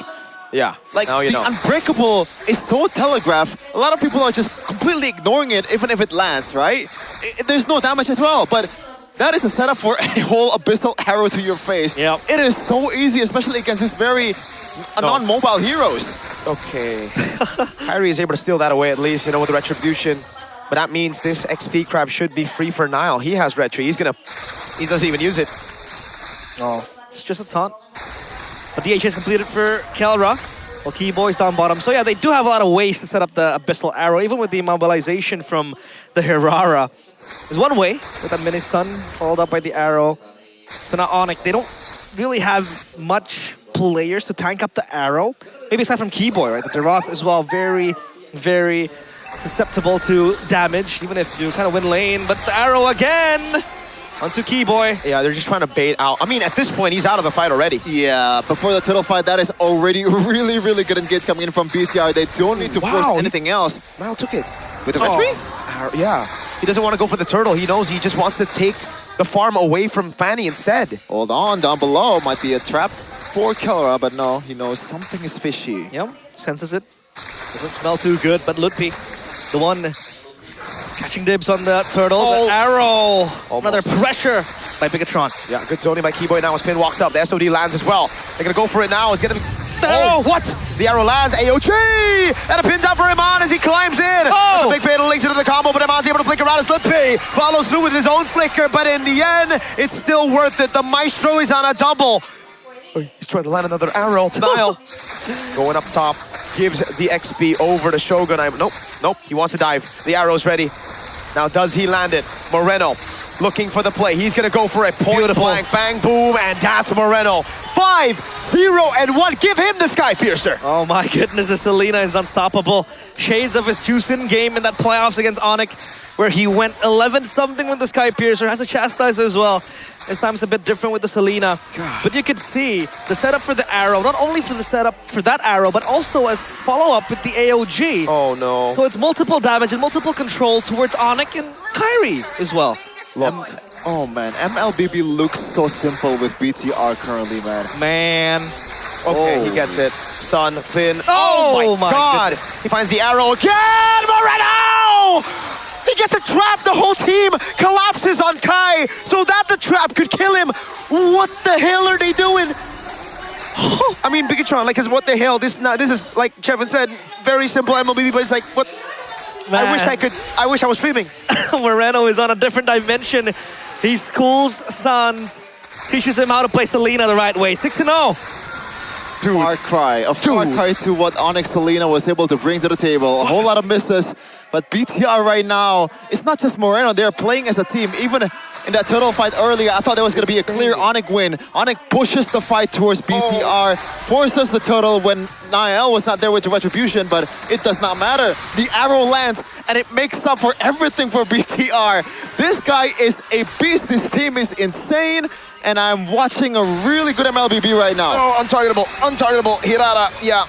Okay, he can get away like that. Onyx, now they gotta push the tempo. They gotta find something right now. Sans no Thunder's Wrath. Shogun pops into Consecration. Now the arrow goes in. Into the back. Finds Kelra of all people. Into the AOG. It's a Blazing Away coming out, but the Purify comes around for Shogun to survive with the help of the Revitalize. Arrow coming around as well. Neutral objective secured by Onyx. Now a 3-man Fatalist, but there's no one there to follow it up as Shogun walks up, and now it's Niall walking up on Keyboy, trying to get the kill. The trap's right there, and it's an arrow! Again for Moreno! Man! The Indonesian sniper, it seems like he gets these arrows time and time again. Moreno, with just a single ability, creates this zoning and pressure potential that just costs us havoc in the backline of Onyx. That abyssal arrow, man. It's literally Eudora's second skill. It's auto target when it's Moreno. With just a bit more range, just a bit more range. We noticed by Kope. Darath becomes the 27th unique hero from Lutpi, has played throughout his MPL ID career from season 13 to 18, but unfortunately, it's not a good debut so far. Yo, stop it. Was that a jinx? Stop it, man. This Moreno. abyssal arrow just chases people like Texas. Kelra blazing away, he knows, but AOG comes around, and that means he's gonna be baited out. Now, a taunt coming down, the SOD landing as well. Spear of Misery landing on Lutpi. Now look at the players. Eman just Abyss steps forward. He flickers out of the way. Now going on Kai, untargetable as well. Eman's still there trying to look for the play. That's a Thunder's Wrath and a Purify out from it. Oh man. Now we can take a breath. Wait. 8 kills. Wait. 8 kills in 8 minutes for BTR. 1 for each minute, but Kyrie right now just doing what he does in the first game. Unfortunately though, you mentioned it, Mirko. Also, there is an Eman as well on a Moskov. So it's not a full-on 5v5 team fight composition for BTR when they, immediately or completely play for the Brody. Now it's a Moskov, he can solo lane. And the longer the game goes, once you have that Wind of Nature, it is way easier for him to 1v1 Kyrie. But Luke is rocking a new hairstyle, I guess. Yep. Looking fresh. Luke. My GOAT, ex-BTR, by the way, BTRP player. So, is he ex-Evos or ex-BTR? He's ex-Bam. But Eman, oh my god. That's going to be the all-in over on Eman, but the rest of the team comes in over. The AOG, Niles on a double. He got Keyboy, and he got Sans. Now he's going to go for Kelra as he dives in deep into the back line, but he's going to Kelra with a double. Now it's Kai. He's able to go for the cables. Again. Kai again in the back. There's so many agains. How have they just beat Bigatron in the fight? Kyrie comes flying in with the wall cables, gets the kill onto Niall. No way. Holy moly, Moreno! A legendary, an arrow on Kelra. He saves the game again when it all looked lost. The Maestro plays out of his mind and gets the kill. The assassination onto Kyrie. Can they secure the Lord? Oh, almost. Now the arrow again lands in the back again onto Kelra. But they cannot follow up. Onyx have gotten the Lord. Oh my Lord. Sorry, I thought that arrow would land again. It's a homing arrow at this point. Oh, AOG! No. Good to see immune. Arrow! Okay. It's crazy that every time he throws it, we expect it to land at this point. Yeah, at this point, I'm just bracing for impact. 80% land percentage?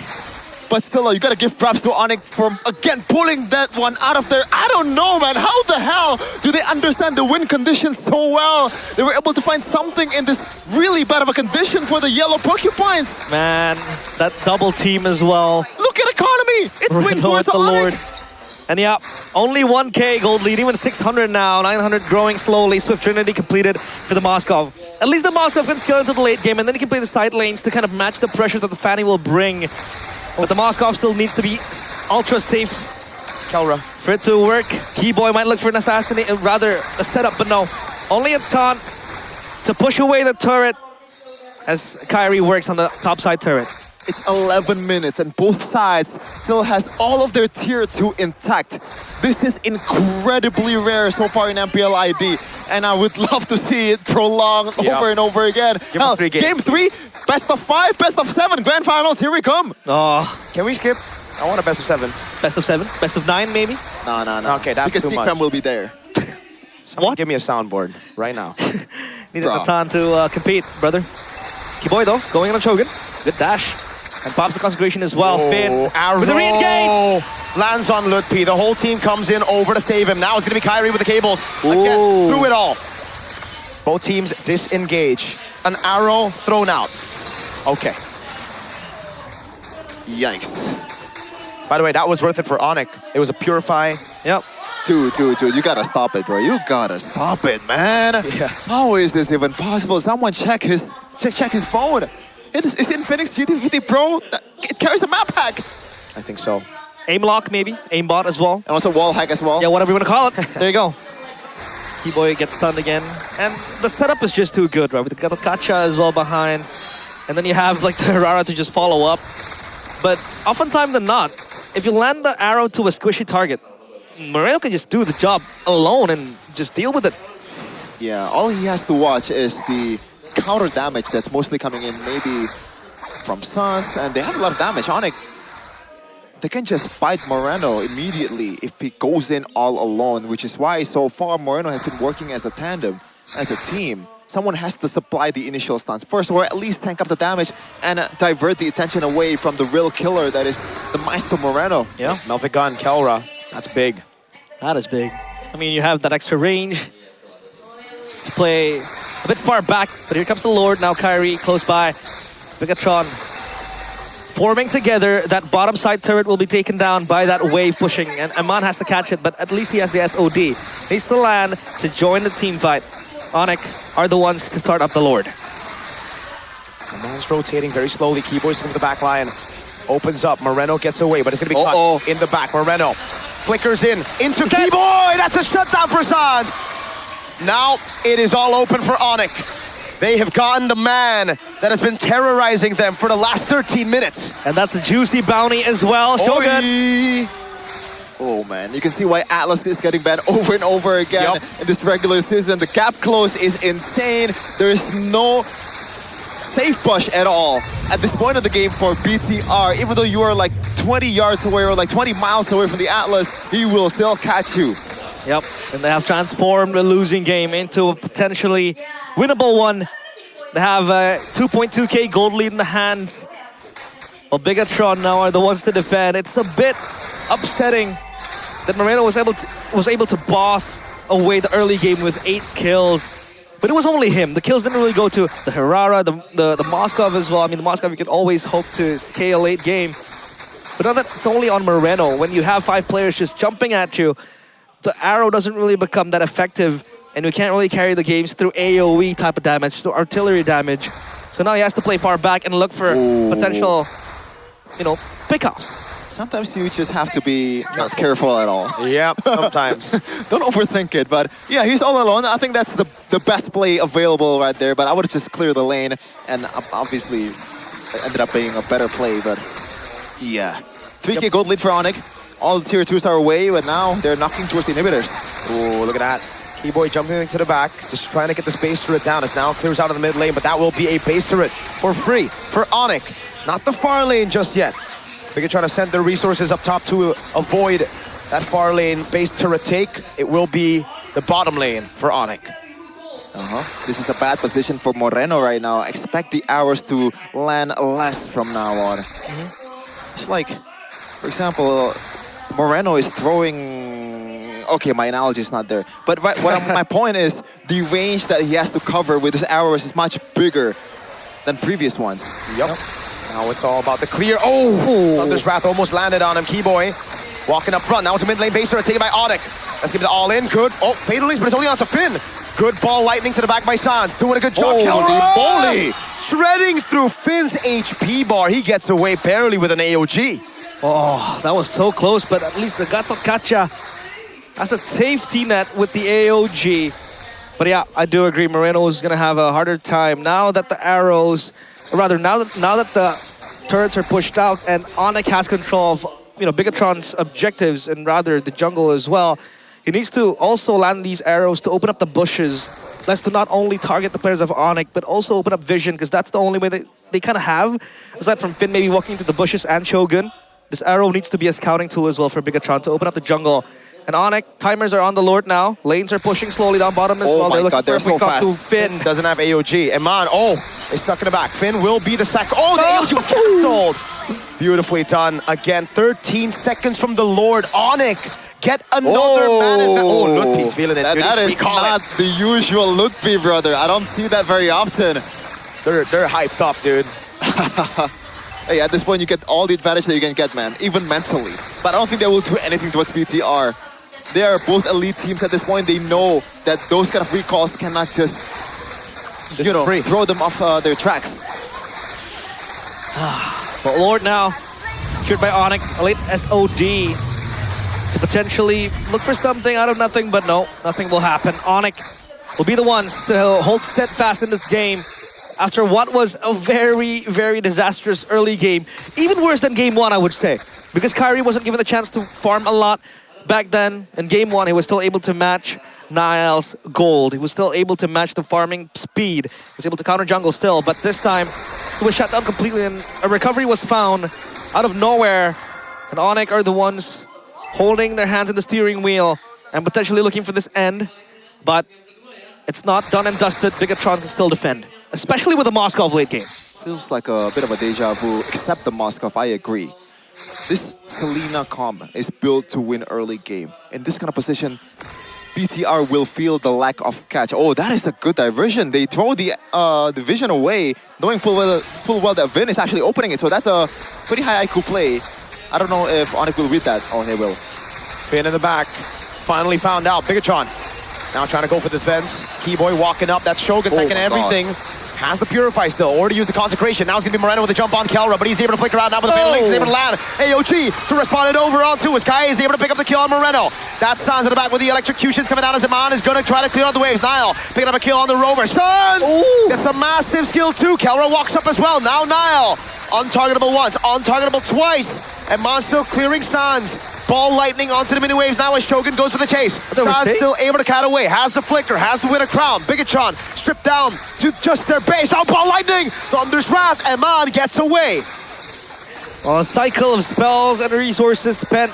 The waves are pushing in and Onyx are overstaying their welcome. Are they looking for a potential and Blazing the Wet? Over onto the back. Finn is going to go in. Now's there as well. He's going to try to go for that target. Oh, he finds the kill on Kai! Spear of Mystery! Kelra! They did overstay! Now it's a flicker. It's a BMI. Kelra! Caught by the AOG! And it's Shogun to spin it around. 50 seconds on Kelra. 39 seconds on Kai. What were Onyx trying to achieve? Way too long. Staying there into eternity, waiting for a potential end. But the angle wasn't there, and Bigatron are chasing Onyx to the ends of the earth. Are they looking for the end? They might. Moreno's waiting right there with an arrow. If he finds a good arrow, this could be it. Wave is still good. It could be Bigatron now that waits, or that goes in a bit too long. Defense. Aggressive. Keyboy in the back with the conceal. Bigatron trying to go for the end. 7 seconds on Kyrie still. They want to try to go for the 4v5 now while Kelra is down. 14 seconds on Kelra. Kyrie is back up. Now, Shogun walking up. Luke P taking a lot of damage. Now walking up now as Kyrie is there, but Iman's going to go on the base. And it seems like for Bigatron, it will be the call to back away. But the minions, oh God. Oh, it's perfectly timed. 10 seconds. The minions, red minions spawn back in the game. The purple buff is, did they take the purple buff or no? So, somebody, give me vision. Did they take the purple buff or no? That's the big objective now before the Evolved Lord. I guess we'll find out in a second. No. They did not. They did not. They couldn't. They didn't have enough time. Yep. Oh man, that's an amazing sequence. Not so amazing for Onyx though, because that overstayed, their overextension cost them one inhibitor turret in the mid lane. Thankfully though, on the far lane, they still have 2 turrets intact. So again, despite having the Moskov on the other side, they can play with the waves here, with the Fanny as well, with the Calra lifesteal as well. They can hold and leash the Lord for themselves. Oh no! The B? Okay, but Flickers there's away. a Flicker burnt out. That is still so good value-wise for Bigatron. Yeah, they can always catch the Wrath lacking, and now he doesn't have that safety net to go out safely. Lord juggle by Bigatron. Down bottom, that wave is slow pushing for Onyx.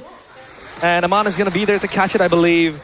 But up top, it also crashes onto another. So now, what is the call for Bigatron? Do they want to try to contest this Lord? Obviously, they are close by. Aman can join. Bigatron needs to know that Onyx are blitzing this. Look at Keyboy. Now with the conceal on both the carries, Moreno and Aman. He goes on to Aman. Oh, it's the push from Sky Sans and Keyboy. With Aman down, it should just be game. It shouldn't just be... Oh, Shogun gets... Now good for the play. Double stun. Double immobilize. Arrow. Doesn't land. I think that should just be free Evolve Lord. There's no way. Yeah, they should just go back and defend this. Potentially wait for Aman to respawn, but Onyx, they're staying here. Wait. They can't go? Oh yeah, looks like like a gamble, I guess. Just gonna hold it for a second, but purple buff will be taken by Kyrie. Maybe they're waiting for that. Maybe they want to fight. Oh my god. That is a crazy move. Immortality already. Now trying to go for the gamble. He goes to gun! How did he win it out? Now it's Nile trying to escape. Calra and Kyrie able to get rid of him. 10 seconds on Aman. Moreno has fallen. 8 seconds on Aman. The minions are coming down. The rest of the team as well. But Evolve Lord is going to spawn in 10 seconds. Can they defend? Shogun in the midst of it all. Right now trying to go over to the fence right now. Look at the crown. It's a kill over. Aman is respawned. Shogun is able to get away with the Thunder's Wrath comes around now and the minion waves are crashing down. But Evolve Lord is able to spawn. AOG is there to save him. Aman's going to go in now with the helmet, the damage reduction from the Evolve Lord. Calra's on the base. They're going to try to go for the clear on the mini waves now, and that will be a force bionic to get us into a game 3. What a crazy sequence again! Shogun with a potential Hail Mary play, stealing the Lord. But Onyx still forced their way into the base, and their eyes were all on the crystal, and only the crystal. We've got a game in our hands. Damn. Ooh. What a game, bro. Damn, Onyx. Back at it again with a comeback. This time around, though, it is finished in game 2. And all of the wishes of MLBB fans has also come true. Game 3, BTR Onyx. Here we come. Exactly what we wished for. And it started with the pick on Moreno on the Atlas up top. Keyboy. No wonder they prioritized the Atlas. Yes, they had to let go of the Selena, but I think it worked out at the end of the day. Here, they were able to execute really well. But this was crazy, Sheffin. Them staying for this long.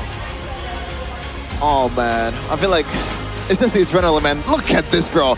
It's just so unfair as an Atlas in late game. Look at how easy it is. They spot Emman just like in a span of like half a second, and let's go for it. Wait, how did he steal it? The Lord was secured by Shogun. That was beautiful. And they were trying to wait for the Lord to spawn. The Lord spawned so long. They still got the damage reduction, yes, from the Lord, but the crystal was just wide open too, exposed. And man, Onyx, regardless of that misplay, the overextension that almost costed them the game, where Bigatron were trying to blitz it past, they still recovered, obviously with 3 turrets gone. What a game. What a game. What a way to close out the week. I mean, we still have Geek Fan playing later on against Evos, but dude, you forgot you forgot there's another match coming. Yeah, we honestly should. There's still a match after this. Sometimes maybe we need to reorganize the structure of the matches, man. Maybe this needs to be last because damn this is a good game, man. And it's jam-packed as well. Everyone is here. Yeah, it's full. It's full. The arena. Onyx fans, you know, showing up. Respect. Respect. Hey. Always. That was a good game. I think 2 times by now where Onyx feels like there's really no hope, there's really no anything that they can build on. Somehow they pulled off a comeback. I think there was another match before this. Was it Onyx versus RRQ or I'm not sure, but we can pull it up later. But yeah, this is just in their DNA, man. The comeback, they know the win con and they know how to maximize the heroes that they have. I cannot believe they pull off comeback when they are essentially, like, I'm sorry to say this, it's kind of a 4v5. It's a Dairoth in the late game. It's only an enabler. The only thing that Dairoth is useful for is the second skill. Yeah. And at this point, it does not matter. It's used to counter the Uranus in the early game, and it was not even used fully. Guys. And they just play with literally, I don't know, if it's an What Uno, the heck, it's guys? like 2 green, 5 red, like 6 yellow. Now, I know what you're thinking. That's a Kelra MVP, bro. What the hell, guys? My first thought was Keyboy, then immediately trying to change it to Kelra. What the hell, dude? I think the idea He for the literally ID carries the casters, entire early to mid. If it wasn't for Kelra, game's over. I think the idea for the ID casters are hell no. the catches in the Oh, late hell game was no. the most hell important no. part. Now, I would argue with Y'all don't know that game. is literally what Keyboy is for. Late game is what he's for. The sets are, you know, guaranteed. You know, it's gonna come. So that's why I switched it That's back Kelra's to Kelra. MVP, brother.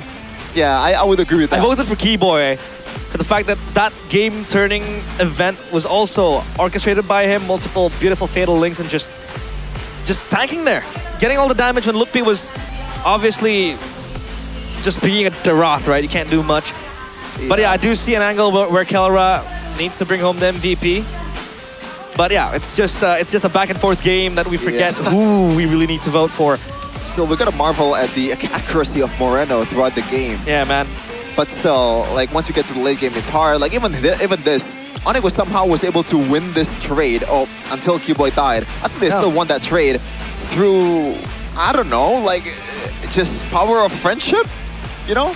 But Kelra just multiple times being the spearhead of the operation. Well, the spearhead is Keyboy, but I think Kelra has applied a lot of damage there in the late game, and also being that stable presence in the early game too. This is where somehow that was beautiful. It is almost a guaranteed Onyx win. They have 3 guys, only 2 for a BTR. Practically the only thing that BTR can do to win that team fight or win the trade is if Moreno lands a good arrow towards the Fanny. But it turns out they get it anyway. Amazing, amazing. With the Lord stun too, with Lord knock up as well, feels like a double team up against Kyrie. I am very impressed with that. Was the fatal links that really just gave the Suns the shutdown. Dude, this though, like, oh my god, I can't believe if you look at the replay, the amount of time that has elapsed between the conceal and the whole 5 just moving together as a unit is incredible. It didn't even take like 0.1 second. They all immediately move. This is the synergy that has been built for years in Onyx. You know, this is the benefit when you keep all the cores together, just like BTR like this. And Kelra adapted beautifully to this lineup because he is a goddamn genius. Well, that was a beautiful game. Both sides, Onyx. I think this overstay was something to question. They were trying to, I don't know what they were looking for, because an N just feels like a far cry. But they overstayed nonetheless. Kelra got caught with the AOG as well. Kyrie went in for the burst, but underestimated the Hirara damage. Oh man, it's just insane. You gotta feel for M, man. Like, it's here, you know, it's here. Keyboy came from here, bro. How do you anticipate that? I think the idea probably is for the next time, if Atlas is getting picked, you just have to turtle around the bushes where literally, like maybe here, when literally no Onyx players have zero vision whatsoever. That's the only thing that they can do to be able to be safe. And when you have Sans, who immediately just flickers forward like this, there's really no way for you to evade the damage, even through the Purify. This is crazy too, man. Red tree, both. How did he get it? Kyrie did red tree. Oh, he was late to the red tree there. So it was Nile and Shogun just combining their damage. That was well played. Is it the rolling discs that Uranus has? What's those? Yeah, he just exploded on the Lord. Man, it's like a rolling disc. Dog, I'm hungry. What? I'm hungry. You're hungry? Dude, after that game, I am hungry too. Me honestly. too. Like we're gonna eat a lot. That was a very draining game in a good way because you had to go all out there. You know, like that was the type of game that you need to go all out for. And then maybe our third match we can take a chill. But does that set the precedence for Onyx that it's fine to lose early game and then just No. come back your way Hey, into the game? I swear, I think especially for Onyx, they're like, guys, let's please try to win early game next time. Like, yes, they are able to get the job done. I think they'll try to win in whatever way, but obviously a smooth sailing journey is better than one that gets, very But hey, the toughest of sailors are made by the rough waves. And we are seeing that. We are seeing how tough both sailors are. Exactly. And how rough those waves are. So you're signaling a Kadira pick for third game? If Hajiden was playing, maybe. Okay. Alright. I mean, what else are there? Heroes that use water. Kalea. Leia. Do you know that Eterna throughout her own time, like spend free time, how she spent it is she watches water. She watches water. She watches water? Yeah. It's the 30-year-old things, You can't relate just yet. So it's a Gani thing too then? Yeah. No, not yet. They're not. The others are. She's the first to hit 30, which is crazy. By the way, chat. Let's take a moment. Yep. Let's say happy birthday to Happy Eterna, birthday. all of us here. No. Happy birthday, 30-30. I don't think that's gotta add the needed. 30-30. here. That's not me. 30-30. For the first time ever, it's not me. It's Miracle. I know why. You want to show the... No. Hey, let's not bring it to that, right? No. Because this guy was looking up something, and I was the victim of it. So yeah, now I'm a bit held back. They set a trap for you, bro. Yeah, a lot of traps. But hey, we're gonna throw it back to Bude for an interview on stage. Bude, take it away, please.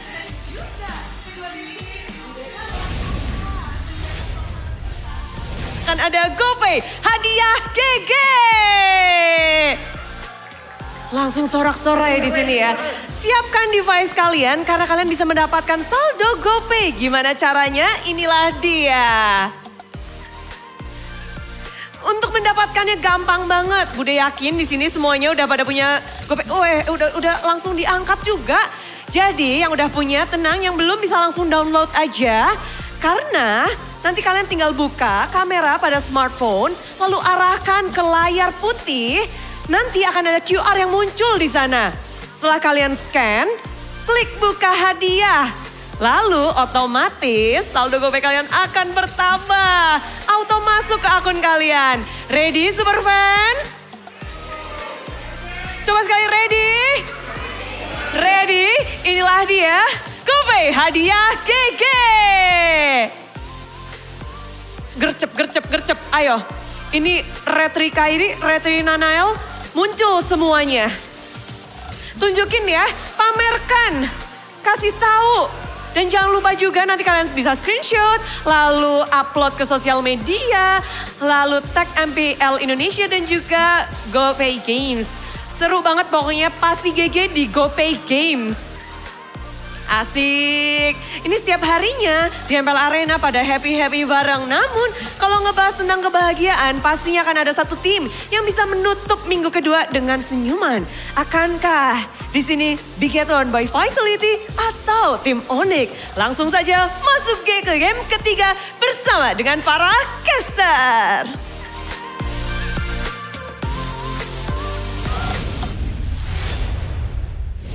Thank you, Bude, for that, what we call BBG, Bagi-Bagi GoPay. Thank you, Auntie. Thank you, Auntie. Whoa. Yo. Might be careful with the honorifics. Just because she's 30. Yeah, just because. Are you gonna call Eterna Auntie now? Because like she's 32. Or Onk. Onk Turner? On Turner? That actually sounds like... Everything rhymes. Everything's good. Rhymes. Well, let's expect CRTV to go on, but CRTV. Chevin, take it away. Coming home from here, maybe you would bag yourself a date? I mean, there's nothing to... I mean, there is an Infinix, obviously that's really the start of the show. Like, aside from that, there's nothing that's catching my eye. Oh my God! Who is that on the right of the screen? That's Suga. Which right? This right or that right? The one right of the screen. The one sitting on top of the trophy is Suga. Oh, so Suga. Oh, okay. W Suga, man. So you fancy Suga? Yeah, she's not she. Like, whoa! Hey, what the heck? No. Genders, my friend. No. It's a he, no? I don't know. You tell me. Suga, I believe is a he. I believe. Yeah, it's named Suga for a reason. Let's just call it they. To be neutral. No. What? No. I don't get it. Suga. Let's call it Suga. I don't get it. Let's call it Suga. If you don't get it, maybe you'll get something else, Sheffin. Like what? I need myself some diamonds. Oh, diamonds. Well, if you want to get yourself diamonds, you can go on to GoPay Games. Use the code GGWDP MPL to get WDP. A weekly lemon pass for just around 19,000 rupiah. Don't forget to click use to claim the code before you proceed with the payment in the GoPay app. You can get your WDP. Hashtag BastiGG with GoPay Games. GoPay Games. GG. GG. Basti GG. That means guaranteed GG. Will, yeah, that's what it means. It is guaranteed to be GG. GG stands for good game, so it's triple GG then, because it's GGG, guaranteed GG. So it's a guaranteed good game by GoPay Games. So it's GGG, GG. Guaranteed good game with GoPay Games. And if Gani uses it, it's GGG, because it's Gani, guaranteed good game with GoPay Games. Damn! If you consider him an Arsenal fan too, Gunnar Gani. Oh, that's true. So it's Guaranteed. GG. Gunnar Gani, guaranteed GG, guaranteed good game, GoPay Games. And it resulted in a good connection. You can add another G behind that, actually, you know. What G? The go-to wallet for MPL with plenty of damage together with the MPL GG party. Lower here, guys, look at it. Lower. Why is it even there? Just like last season. It's almost like Sheffin. What? Sheffin. What? Yeah. I remember your like last season. I almost said it You yesterday. can vote for your favorite team in every MPL ID S18 match through the GoPay app. And this season, you can win 1 million diamonds, 18 GoPay expiry rings, and up to 1.8 million GoPay coins every day. So how do you play? First, make sure you have the GoPay app. Then click the Lihat Semua or View All icon on the homepage. You can search for MPL GG Party in the search bar. Click the MPL GG Party icon. And don't forget, you need to check in daily because you need to do quests, and then before the match, you can buy any MPL tickets you don't have yet. And if you do have those, you know, MPL ID tickets, you can join in. And don't forget as well, the most crucial part of this is to have friends. You need to invite your friends to play Snakes and Ladders together and then farm those rewards. Do you have friends? I do. Do you have friends, Shevin? I think I do. Okay. For your friends, Shevin. Do you prefer to be the snake or the ladder? I prefer to be the latter because I hate snakes. There's, you know, throughout my life, a lot of snakes in the grass. You gotta keep out of them. Gotta why be cautious. You put Rashi? Hey. Why you dissing Rashi? Don't say that. I'm joking. I feel like you'd be a good snake, Mirko. I'd be a good snake? Yeah, because you enjoy putting people down more than lifting people up. Honestly, I just like rage baiting, bro. There you go, you're a snake. Hey, don't forget though, if you see this beautiful haircut, this guy's beautiful haircut, it's all with Captain Barber. No. Actually, Shevin hasn't gone to Captain Barber. Oh, yeah, because there is... Why it's pretty bad. It's pretty bad. Well, I have one near where I live, only like 2 minutes. So did you go? Of walk. Use the, you know, the promo? The MPL 50% off? I haven't. Been quite busy. But hey, don't forget to use the promo code, unlock 50% grooming benefit on Captain Barbershop. You can simply just scan the QR code. Yeah, it's a 50% off for grooming 50% off. at Captain Barbershop. Yeah, Shevin's favorite. Shaven. Shaven Barbershop. That's yours right there if you ever wanna, you know, make your own barbershop. Sure. Maybe we get a maybe you collab with collaboration. Captain. Yeah, The collab Captain ad Shaven. together. Hey, hit me up. I got like some followers. Do they do hair transplants? Maybe they do. Why? I don't know. Just asking for a friend. Asking for a friend. It's like, Hey, you know, if you go to Turkey and Yeah, it's like the dream is immigration- M8, brother. Yeah, that's exactly. You know, it's like hitting two birds with one stone, right? So M8, and then you know, you can meet Arda Güler. Arda Güler, he's in Madrid. You get the immigration. The guy's like, "What are you here for, sir?" And you're like, you see me? Sadly, M8, clearly M8. M8, yeah, M8. for M8.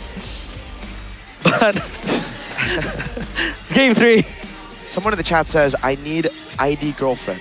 Oh, Chevin can find you one. Chevin has all. Wait, so it's very funny, right? Because I have friends from both ID and Filipinos. Okay. So like Indonesian people, so like Indonesian, you know, friends say that the Filipino girls are, you know, they like the Filipino girls. But then the Filipinos say they like the ID girls. So, you know, it's a bit confusing. I think I prefer ID girls because my girlfriend's Indonesian. So. That's true, me too. What about you, Chefin? Oh, what's it again? What is it again? You prefer Hirara or Jusin? Oh. No, do you prefer Badang or What was Kita? that? Why are you so excited? You were hungry before this, and then you heard Hirara and Jusin, and all of a sudden you're thirsty. Hey, Because I heard 2 snacks. Yo. Oh, I think Hirara. That's a good choice. Well, let's see. Game 3 though. What can we expect from Game 3? Game 1 was super high intensity. Game 2, it was more and less the same. Almost the same formats as well, in which Onyx were losing early game, but then they found a way to come back. This time around, no. Sadly, the only one ahead was the Selena. What are you laughing at? Nah, just nothing. Nothing? Okay. What? Nothing. All right. Drafting phase. Presented by the official gaming phone, Infinity GT50 Pro. We'll take a look at the map now. It is going to be Flying Cloud. Ooh, who has a better win rate on Good this rotation. map, actually? What, Chefin? Okay. Let's go into drafts. Draft time. Right. Literally the same so far, and Onyx still stays on the blue side, which is, you know, in Yep era. is pretty rare. But I like BTR on the red side though, just because of thematic. So both teams will stay in the same sides. That's the same bands too. Oh, okay, do they really just let go of the Atlas again? And are they gonna let go of the Melissa? Because this time around, the pecking order is a bit different. But the end result will be the same. Probably the most confusing first phase that we have so far. Is it? You know, there's a lot of things that's going on. There's a lot of, I guess, like curveballs and also different priority for each team. BTR seems to really like the Selena. That they do. The Mathilda gets banned out again. BTR, what will it be? Is it a rewind of game number 2? Because even if it is, I'll enjoy it. That was a good game. Good game indeed. I mean, Bigatron were winning as well, right? So it wasn't like they were out-drafted, obviously. Both teams had winning conditions. Onyx played better. Mathilda ban. Obviously, they were pretty good with Finn. On the Mathilda, one less ban. Will it be the Melissa ban again? Or will they take out the Fanny and deem it troublesome? But then that gives out the Hirara to Onyx straight away. But then they can go for the Barats, Uranus, and rather, Barats, but still, Uranus available as well. So, a lot of things you could consider here as Bigatron will take out the Melissa. So it's still the same bans all over again. I see no reason to not pick the Atlas. Wait, so you go Atlas here again, right? Yeah, I think Bigatron want to take the Fanny. Right? Or maybe this time around, do you even want to go Valentina this time, man? I don't think so. The early game was so good with Selena, I don't see them switching things up. That's true. You know what's crazy? We know Moreno for his Selena, but right now Selena for him is sitting at a 0% win rate. Really? Yeah. No, there's no way. He used it against, 50%, but now it's 25%. Oh, wow. Or actually Wait, 33, what? 33, Okay. sorry, 33, my bad. I thought it was 4. Quick maths. So the gameplay doesn't do justice. Rather, their stats doesn't do justice to the gameplay. Because the gameplay has been very well sought out. Okay. I like that. I like that steal. The Claude. Yeah. They know the Claude gave them a lot of problems earlier because he was able to dive past everybody into Moreno. Yeah. Play safe in the bottom lane without getting ganked as well. No. Does this give Onyx a more reason to pick the Fanny here? Ooh. Well, she set on Claude as well for Kyrie. But then it'll be the same trade again, right? You go for the Fanny. Yeah. Right side will go for the Hirara. It's all the same. Yeah, I'm not even sure the Moskov was the main problem for BTR earlier. Oh, there you go. Seems like they want to throw a curveball here and go for Hirara and the Brody. Now, if you want to pick the Fanny here, BTR, it would be just slightly harder. I think they're thinking of the glue as well, though, right? Against the Hirara and the Brody. Oh. They want something to just get that mount with the Selena. Ooh, but yeah, if they don't go for jungle, it will be banned out later on. This is Onyx first Hirara, by the way, in the series. Been Fanny twice. Now, Hirara taken away from Nile. Let's see. It's gonna be the Fanny, it's gonna be the glue. I mean, the glue is an answer somehow to the Hirara. Not too bad against the Atlas, too. So, In their world, this is a Belleric. Use it? No. They go Fanny. Fanny. I thought they could pivot towards something like a Nolan or a Harley in the second phase, but no. I think it's a bit too risky to do that, considering Fanny is all open. Okay. So Bigatron now, what do they go for? Ban out the mid lane. Yeah, they should ban out the Eudora, I think. Eudora. Good ban. Eudora. Eudora taken out would mean that they need a good hero with CC to stop the fanning. You don't really have that fanny stopper as of now. Meanwhile, for Bigatron, I think that tempo is still going to be the same with the Selena. Super strong early on. Vexana ban sniffed out by K-Dog. Yeah, that's one of them.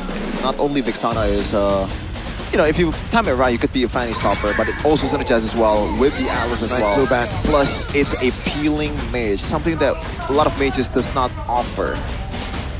Blue ban, as you predicted, Birko. Now for BTR, I don't see them banning another mid laner here, unless it's Eudora. Eudora, I think they still need to get rid of it. It was very annoying. Just annoying. It posed problems. Yeah. Or if they want a big ult, then Valen, you know? Valentina for if they want a big ult, yeah. No, wait. No, because Valentina's already picked up on the right. Yeah. So, they want Barat, I think, yeah? Feels like it. Maybe a ban? Interesting. Or maybe this time around they want to pick the Cho. Then you know what? Nah, Lilia would be a... Yeah, right? Like... Gator Gacha worked really well, and also it serves as a peel as well. I honestly like the Gator again here. Yeah, Gator would be good. It could even be banned. I think it should be banned. Against the Brody and Atlas and Hirara, this is all physical. Can't move much as well. As the Brody, super immobile. So, yeah. I think then it will be a Beleric last pick. They go XP and then last pick the Roam, right? So what XP lane? There you go, good ban. Yeah. So yeah, Beleric should be the last pick here. Unless they pick the Beleric first and they flex it. But then the Valentina should come out, right? And then you have Atlas and Beleric ults. But what do you pick to delay it though? Delay what? To delay the Beleric pick here for BTR. Well, you have to kind of show your XP. Uranus is still open. Yeah, but I don't know if you want to go Uranus here. Yeah, it's gonna be Beleric. Go Beleric first now. Should be the Valentina. Right? Valentina. Or they go Barat Eudora. They try to double down on early. But then you go Uranus last pick. For Bigatron. Still, I think it's a very good composition. They have layers of CC. They have the burst with the Eudora and Barat. I really think it's Barat Eudora here. Barat Eudora. Doubling down and just completely shutting down this fanning would be an answer as well. But we did see how Moreno was basically the building block, the foundation of that early game for Bigatron by Vitality. Wait, if they go Barat Eudora, will it be a last pick Rafaela? Ooh, Beleric XP. They go Valentina for safety and Uranus. Okay, I like that pick better now that I think about the Rafaela, but now for BTR, what do they go for? Is it Esmeralda to deal with the Uranus? And honestly, there's really no one that can take care of the Esmeralda early on because Brody is going to be on the other side, and that's really the only thing that the Esme has to watch out for. I like that, right? It's not a damage-dealing mid laner. It should be Esmeralda here. Esmeralda sounds good. No shred as well from Onic.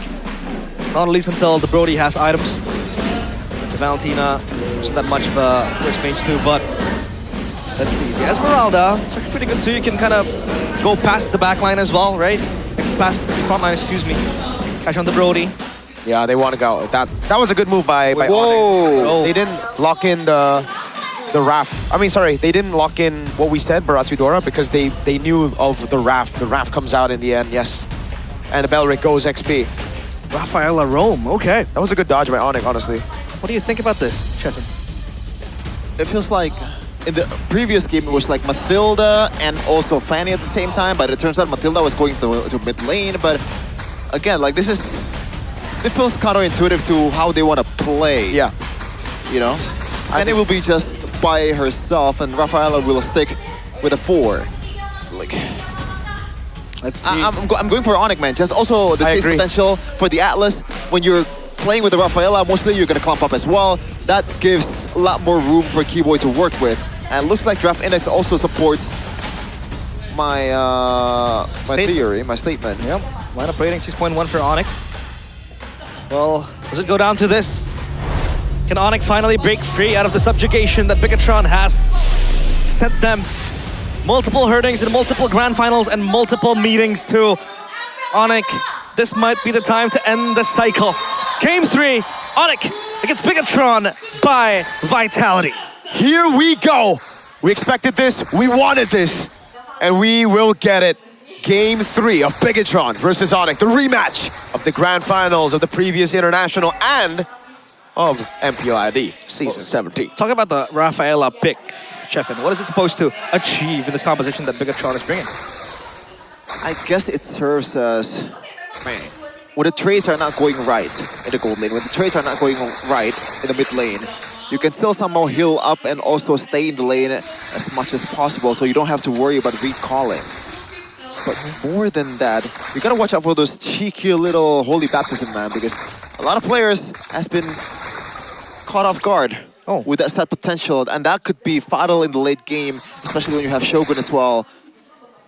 And it was barely telegraphed as well for Finn, if he wants to use that to engage. That's true. Now that comes to my mind as well. Rafaela has the resurrection. You've got to tackle the early game quickly, and you have flying clouds too. So getting back to your lane seems to be a little bit more easier, and then you can take more risks. Not to mention that Kelra on bottom is going to be bullied deeply by Eman and Finn. So this lane, man, super hard for Eman, or rather for Kelra, at least until now. He hits level 3, 12 seconds to the first objective. Will Bigatron have prior on that, or will Onyx be the ones to take dips? Ooh, Shogun is actually able to take that XP crab away, so he gets level 4. He gets tempo over the Uranus. Yeah. I don't think it's not... Oh, it is by much, actually. Shogun is already there for the fight. Moreno has to flicker out. Sans able to steal away the ultimate as well. Now, Bigatron, they just want to delay this for as long as possible. They know that they need the purple buff on the Fanny. Good missile arrow, Moreno landing it, getting a chunk of damage on Sans. Even with the lethal ignition take. Sans, Wrath of the Dryad, thrown away. Shogun now holding on to the neutral objective as Nile walks up. He's gonna go for it. Oh, the trap landing again. Wrath of the Dryad coming down now. Both Wrath of the Dryad. Spread tree. Nile wins it out in the end. Goes in onto Kai with a cutthroat too. Not enough damage. Shogun should fall now, but the abyssal arrow. Sans flickers out of the way. Moreno with a jump. Over on Kai. He's caught. Oh my god! He's still able to get the kill in the end as Moreno puts down the trap. Lutpi gets another trade and the respawn for Shogun. Gets him back to the land of Dawn. What a long sequence of events over there. The Bigatron was able to get the turtle, but who won that trade, do you think, Chefin? I'm not sure. I think it's almost equal, but Kari goes down. So that's a big hit for Onyx tempo. But in terms of economy, so far, Onyx is doing well, better than BTR. So yeah, I think it's almost equal. Let's check the emblem by Bayou, though. Looks like there's nothing crazy going on except for the vitality coming in from Emma. So I like that. Yes, just conserve your HP. You know you're gonna lose the lane. Some more HP bars wouldn't hurt. And also will scale up with the healing as well. Mostly. And Nile will take this one from Kyrie. Yeah. Cade, undetected.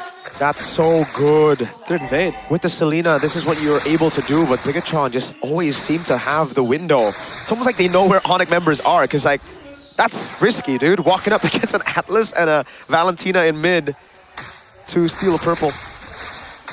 Oh, good arrow. Oh my lord. I honestly did not expect them to be able to burst keyboard like that, but all right. The setup as well for the Abyssal Arrow with the Wrath of Dryad.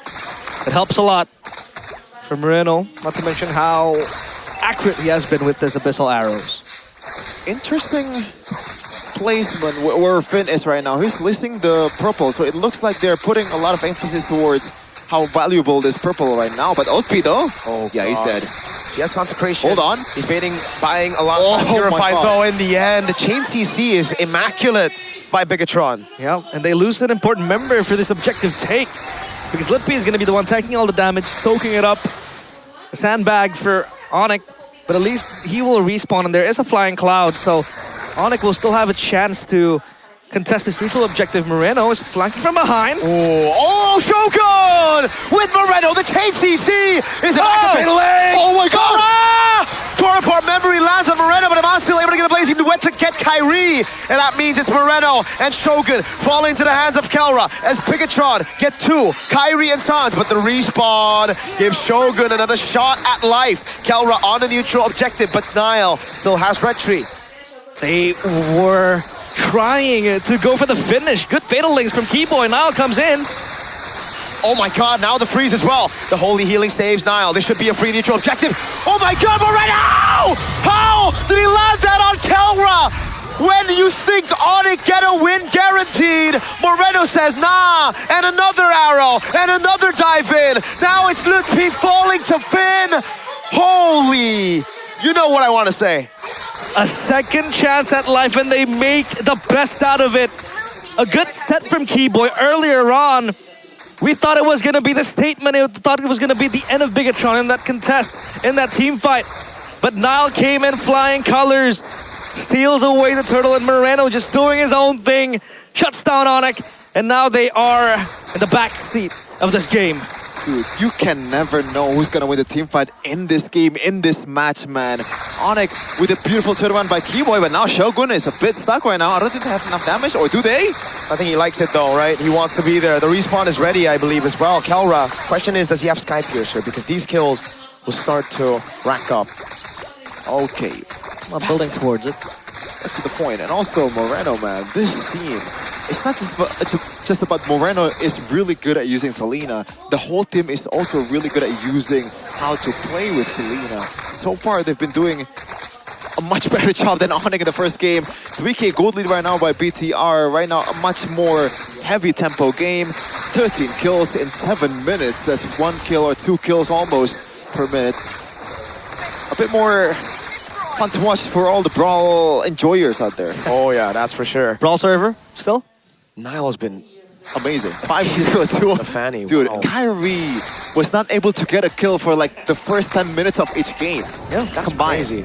And Nile got 5 in 7 minutes. Oh, wait. Kelra has skill too, but Bigatron are posturing up. Rapid Dryad. Dude, look at the combo!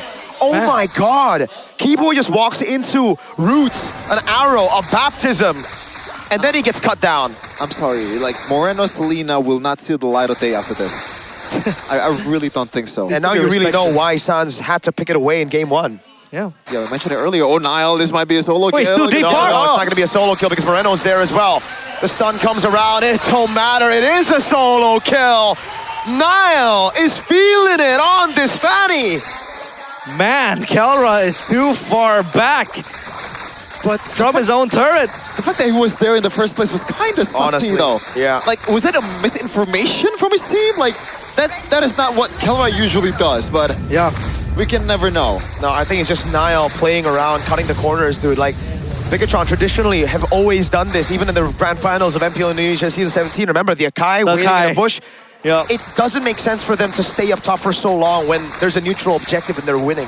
Kelra plays to those fundamentals. Bigatron don't. Another arrow. Two textbook. And Bigatron, they defy what is written in the scripture. Like I said, the deja vu might come to haunt Kelra again. The Akai spin into the Moskov, and now it's the Fanny. Solo kill to the Brody.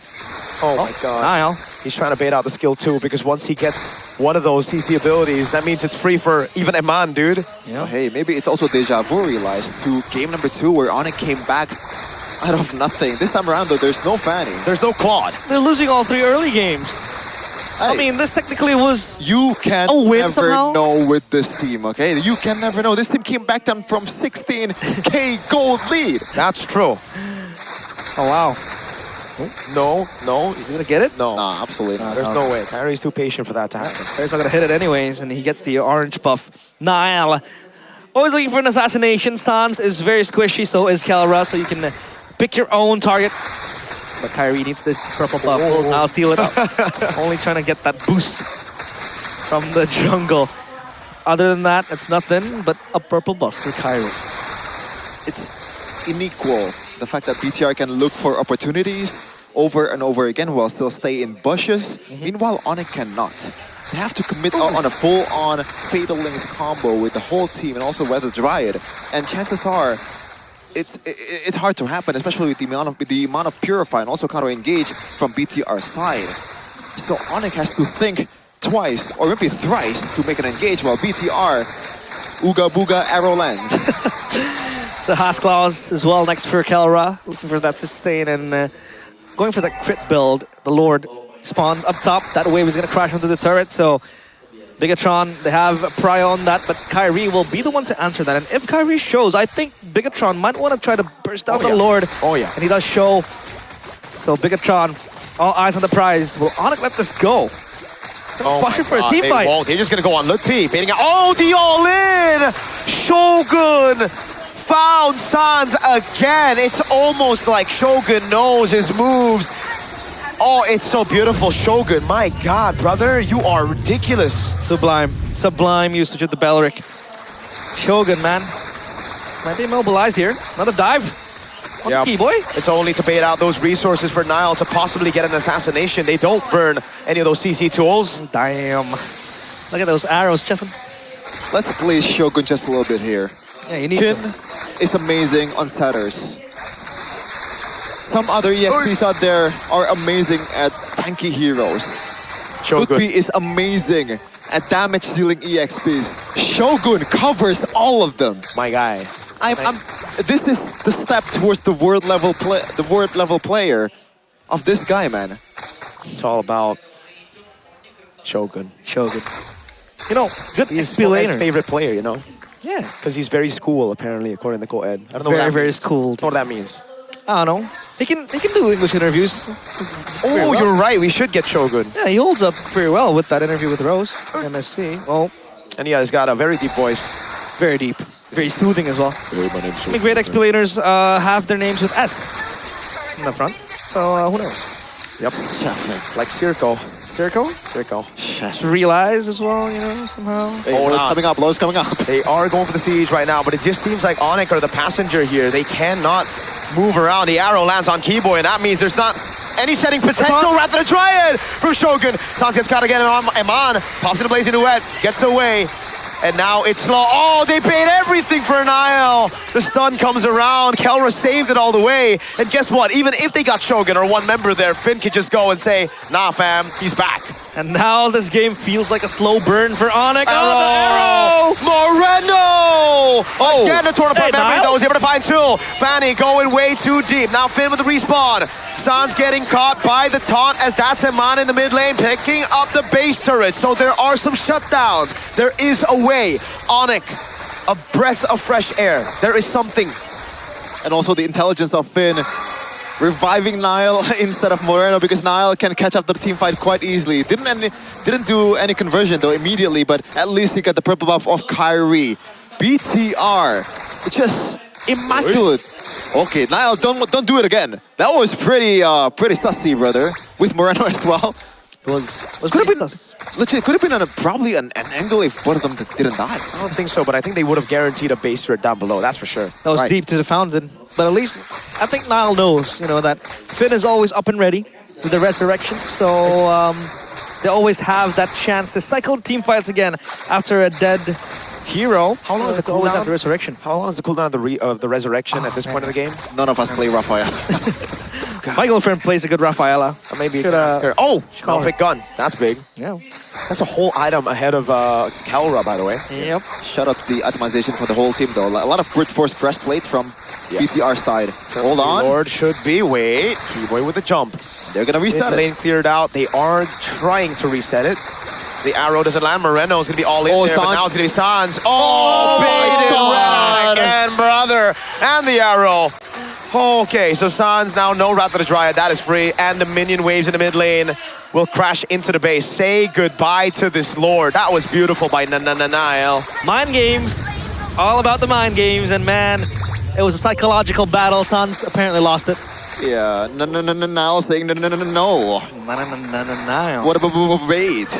Usually Onyx players are the one who is doing that. It really feels like throughout this game specifically, BTR has been one step ahead of Onyx. And I think the one thing that enables all of it is just Moreno, man. The synergy with the whole team is so good. This guy's a maestro, man. This guy's crazy with it, honestly. He's so good. He's Thank so you good at for the video games. extra information that we did not need whatsoever. Everybody needs a little bit of a big chunk glaze, you know? Everybody. Oh man. It's healthy for you, trust. Can Onyx defend this Lord though? Marching on the base, it seems like it's much more different compared to game 1 and game 2. Keyboy can still look for a set. Can. Fatal Links will be fatal towards Bigatron. Now wants to come in. It's Lord. Look be so low. Yep. Consecration though. It's very hard to dodge these arrows when it's coming at you with the minions. Good clear by Onyx though. They are so tenacious, man. Keyboy looking for the flank in the back line now, but it's going to be a man with the chunk. Oh my god, Niall. Those cables, man. Yeah, gets those cables in. Now they want all the base turrets. Not just 2, all of it. Man, as long as they don't kill the Rafaela, this team fight will always be a turnaround. Because you have the flying clouds, and then as a fan, you can always come in. Arrow. Gotta be careful with this.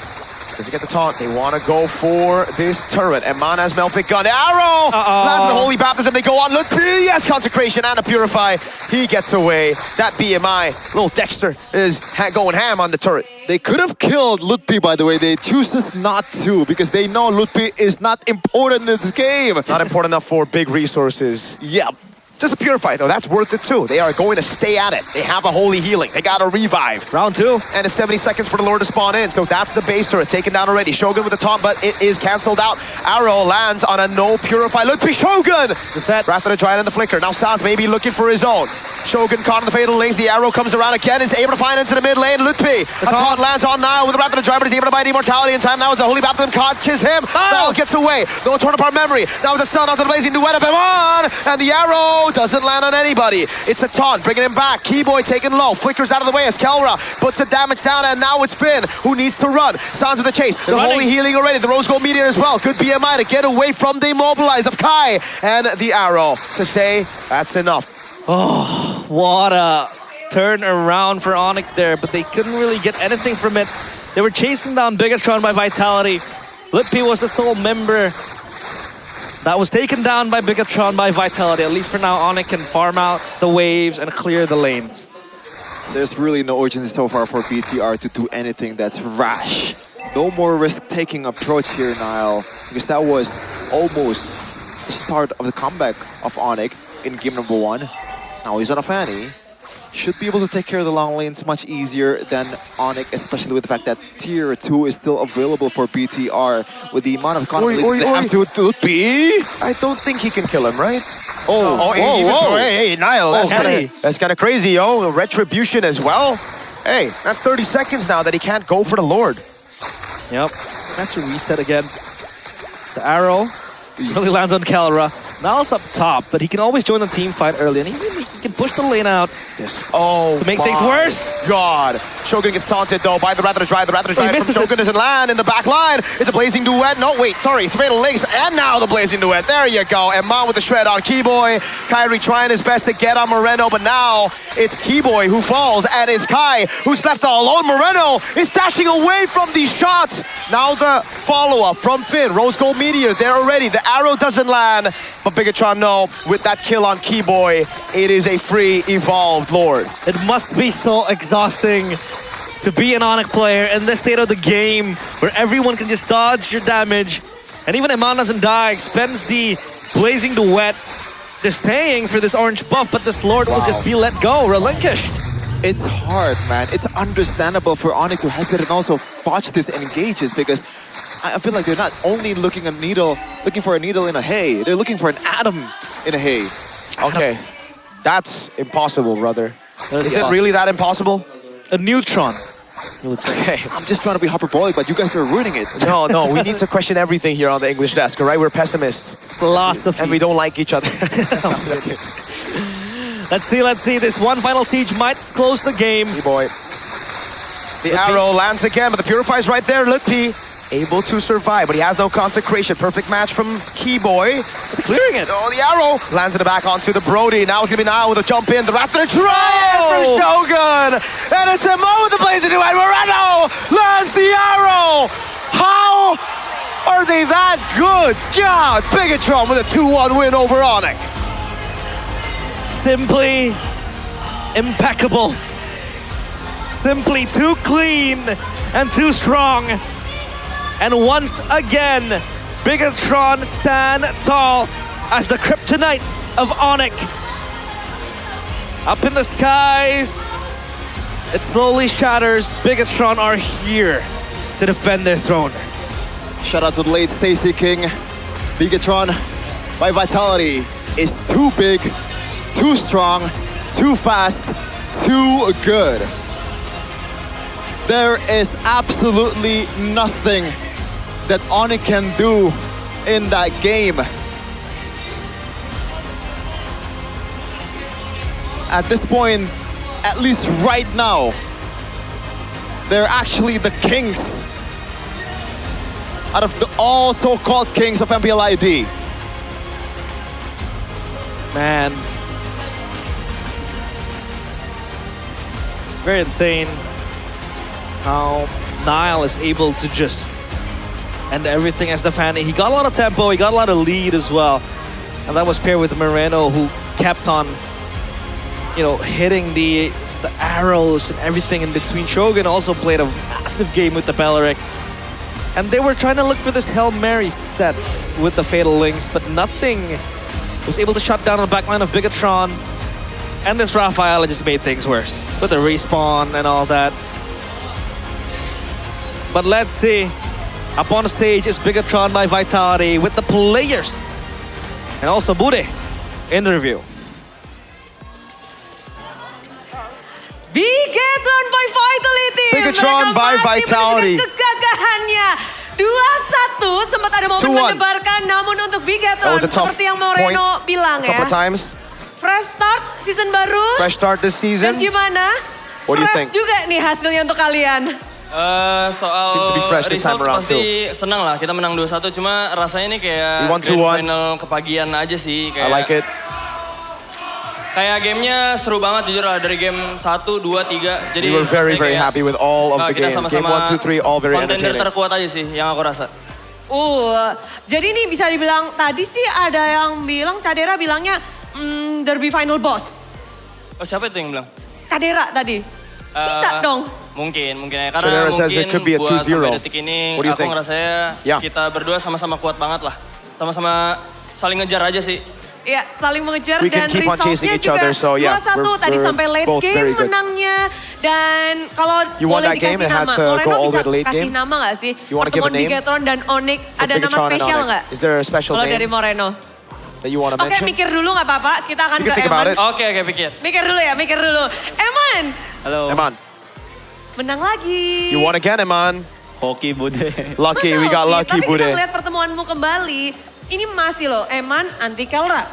Eman, you're still Emang Eman anti-Kelra. antinya You're the Kelra nih. kryptonite of Kelra, it seems. Lawan Enggak. Hoki No. doang itu I'm tadi. just lucky. Oke dong. Tapi di saat kita tahu sekarang metanya meta But we know the meta. assassin. Right Tadi now it's an juga assassin meta. kita ngeliat Battle of You Assassin. see a lot of the assassins. Sekarang tugas Eman untuk lawan Onyx apa tadi? Now for you, what was your job description for that match against Onyx? Kayaknya tetap assassin sih, soalnya Yeah, it's si just Rara assassin Fanny still. kebuka terus kan dari Fanny game 1 and Hirara keeps on getting left open, game so 3. game 1, 2, 3, it's all about the assassin Bener. fights. Tapi emang... Yeah, Finn's reminding Iya. him like, Nggak oh, apa-apa, you're tapi memang bro. sekarang kalau nggak She Fanny, asked you Hirara, about Fanny, your Hirara. job, not Dan Niall's terus job, bro. Why are you saying kalau Emannya gimana assassins? tadi? So what did you do, Eman? Kayaknya kerjaan gue tadi mati aja sih, soalnya tadi banyak banget threatnya. Iya, dikejar I just died a couple of times there. It was very, very tough because they kept on chasing me. But you know, Namun thank untuk goodness for balancing ya, my berarti other kan friends, sekarang my fast teammates. pace banget untuk jungler. Jalan sana, jalan sini, ada Fanny, ada Hirara, nggak bisa ketangkep. Lalu dari Eman sendiri gimana sih untuk untuk mengimbangi? Kalau kayak gitu susah banget sih, It's soalnya very hard pressure-nya still, gede banget di samping kan. because there's a lot of pressure in the side lane. Gue kalah hero, So terus ada I Vanilla lost gitu, out on the kayak matchup. So nothing udah I pasti could do. kalah sih di laningnya. It's guaranteed ada loss begituan. when it comes to those Jadi matchups, apa yang man. So Eman I just have to ucapkan take it harus as a goal laner. sabar atau fokus Yeah, I have to dapetin just be patient a lot of Harus main times di on the tower aja sih. weak side picks. main aman aja. Main aman. Just play safe, play Dan safe, play safe, goal. lihat Tatan, tadi di game kedua kalian udah sempat unggul Eman. Harus kalah di game kedua itu pukulan gak sih You untuk had to lose in Bigatron? game number 2. Was it a big shot to Sebenarnya itu Bigatron? salah gue sih. No, it's my Makanya fault tadi kalah, a bit. I didn't play that ketangkap di well mid tadi. in game 2. Iya itu. Oh, jadi Because of the momen itu matchup. doang tuh? Apa? Hanya satu momen itu dan kebalik semuanya? It was just that one moment that turned things around? Yes. Lama banget responnya.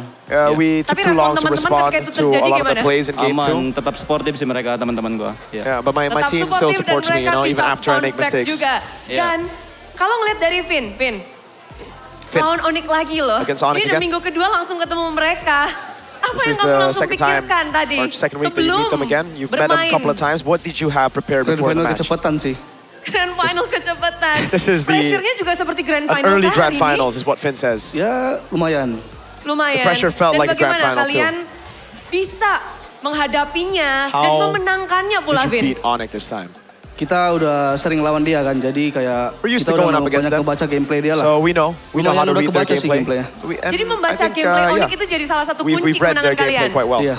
Selain itu apa? Ada lagi nggak? What about, is there anything else? Gak ada sih, paling motivasi dari Ruben lah. Just a bit more motivation from Ruben too, you know, our Dan newly promoted coach. Motivasi apa yang paling kamu ingat, Vin, untuk hari ini? What did you remember from his motivation? His extra motivation? Nggak inget ternyata, guys. Apparently Finn doesn't remember. He's trying to think about it. Tetap humble aja katanya Stay humble. walaupun menang. Stay humble, eh? Tetap humble. Tapi Vin, kita ngeliat hero yang kamu pilih, You itu picked, begitu unik. You pick very unique Bisa heroes. bermain cover, You play bisa cover heroes main sometimes, healer, obviously in game bisa 2, you play main game yang 1, game ngegas 3 on juga. healers, Gimana and sih you kamu play memutuskan initiator atau mungkin heroes bersama when it's Coach Isal open. atau teman-teman? So, what is it? Dari semuanya sih, kayak mikirin hero bagusnya di aku I apa think, gitu loh. Jadi ya gitulah. Okay, so it's just the best Fleksibel hero itu ya that berarti, he can Vin, ya? use for the team. Iya. Paling Are you senang that flexible, 3 hero Finn? yang Yes. kamu pick hari ini apa? What's your favorite hero out of Paling the 3 seneng heroes you pick? Rafaela. Rafaela. Kenapa Rafaela? Bisa ngehidupin soalnya. Because I can respawn my player, Oke, bisa my teammate menghidupkan on dan Rafaela. hidup Bigetron seperti sedang jaya-jayanya nih. Eman, Come on. support spesial dong. There's a special support system here today. Kemenangan Aman. hari ini Very nih special ya, ada person yang for paling you. happy dong pastinya. You're very happy. Yeah, How happy are pasti. you? Yes. Of Gimana, course, apa very yang ingin happy. kamu sampaikan ini? Support system What do you want to say to your support system? dari That came Filipina. all the way from Philippines. Terima kasih. Bahasa Pilipin. Boleh. You want to speak Tagalog? Yeah. Thank you so much palagi sa pagsuporta sa akin simula nung una. Mahal na mahal kita. I love you. There you go. Habibi, Moreno You know what it means, artiin, chat. Moreno You guys are artiin. Filipinos in the chat mainly. A lot. Moreno suruh artiin. Moreno. Artinya Translate. terima kasih He dan says thank nonton you. terus gitu ya mana? Is that what I Aku what you sayang said? kamu Yeah, banget lah katanya. He says, Iya. and Man says itu artinya he benar loves ya. her very Benar. much. Tapi Moreno balik W lagi ke Moreno. He can speak Tagalog. Jawabannya Iya. apa tuh? Apa? Derby apa? Ada What nama derby? What untuk derby is this pertemuan Bigatron kalian. Onyx match? Give us a name. Apa? Tadi ada yang bilang champion derby. Champion bisa juga derby, ooh. Derby Power Ranger kan? Karena Power Ranger Ranger merah derby. lawan Ranger kuning Because gitu. it's the Red Ranger versus the Yellow Iya, Ranger. ada Ranger emas juga And kan. the Gold Ranger is Makanya casting. Jadi kayak derby Power Ranger So it's the seru Power deh. Atau enggak Ranger derby derby. No, we're not beras using ya? that, bro. Aduh, banyak nama derby-derby bisa kalian nanti voting ya di kolom Ya komentar. voting ya teman-teman Vote, semuanya ya vote. di bawah ini. Asik. Ya. Tapi ini kita menang dari 2-1, Biget Troopers sudah happy banget. Kalian juga pastinya happy. Dan apa yang ingin kamu sampaikan dengan kemenangan ini Moreno? 2-1 dengan Selena Moreno. Thank What you do you so think much about lah buat this match with your Selena as well? Semua Biget Troopers. Thank you to the Biget Troopers. Semua Biget Troopers sudah dukung kita terus. Thank you so much.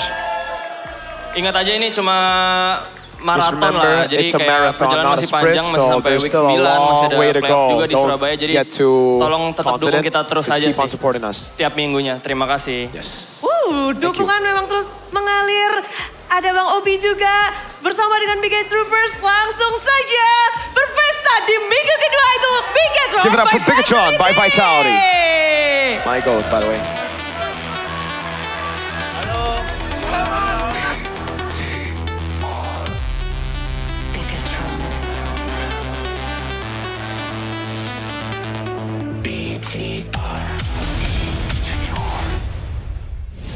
And that is it with the interview with Bigatron up on stage. But up on this desk, we have Shogun.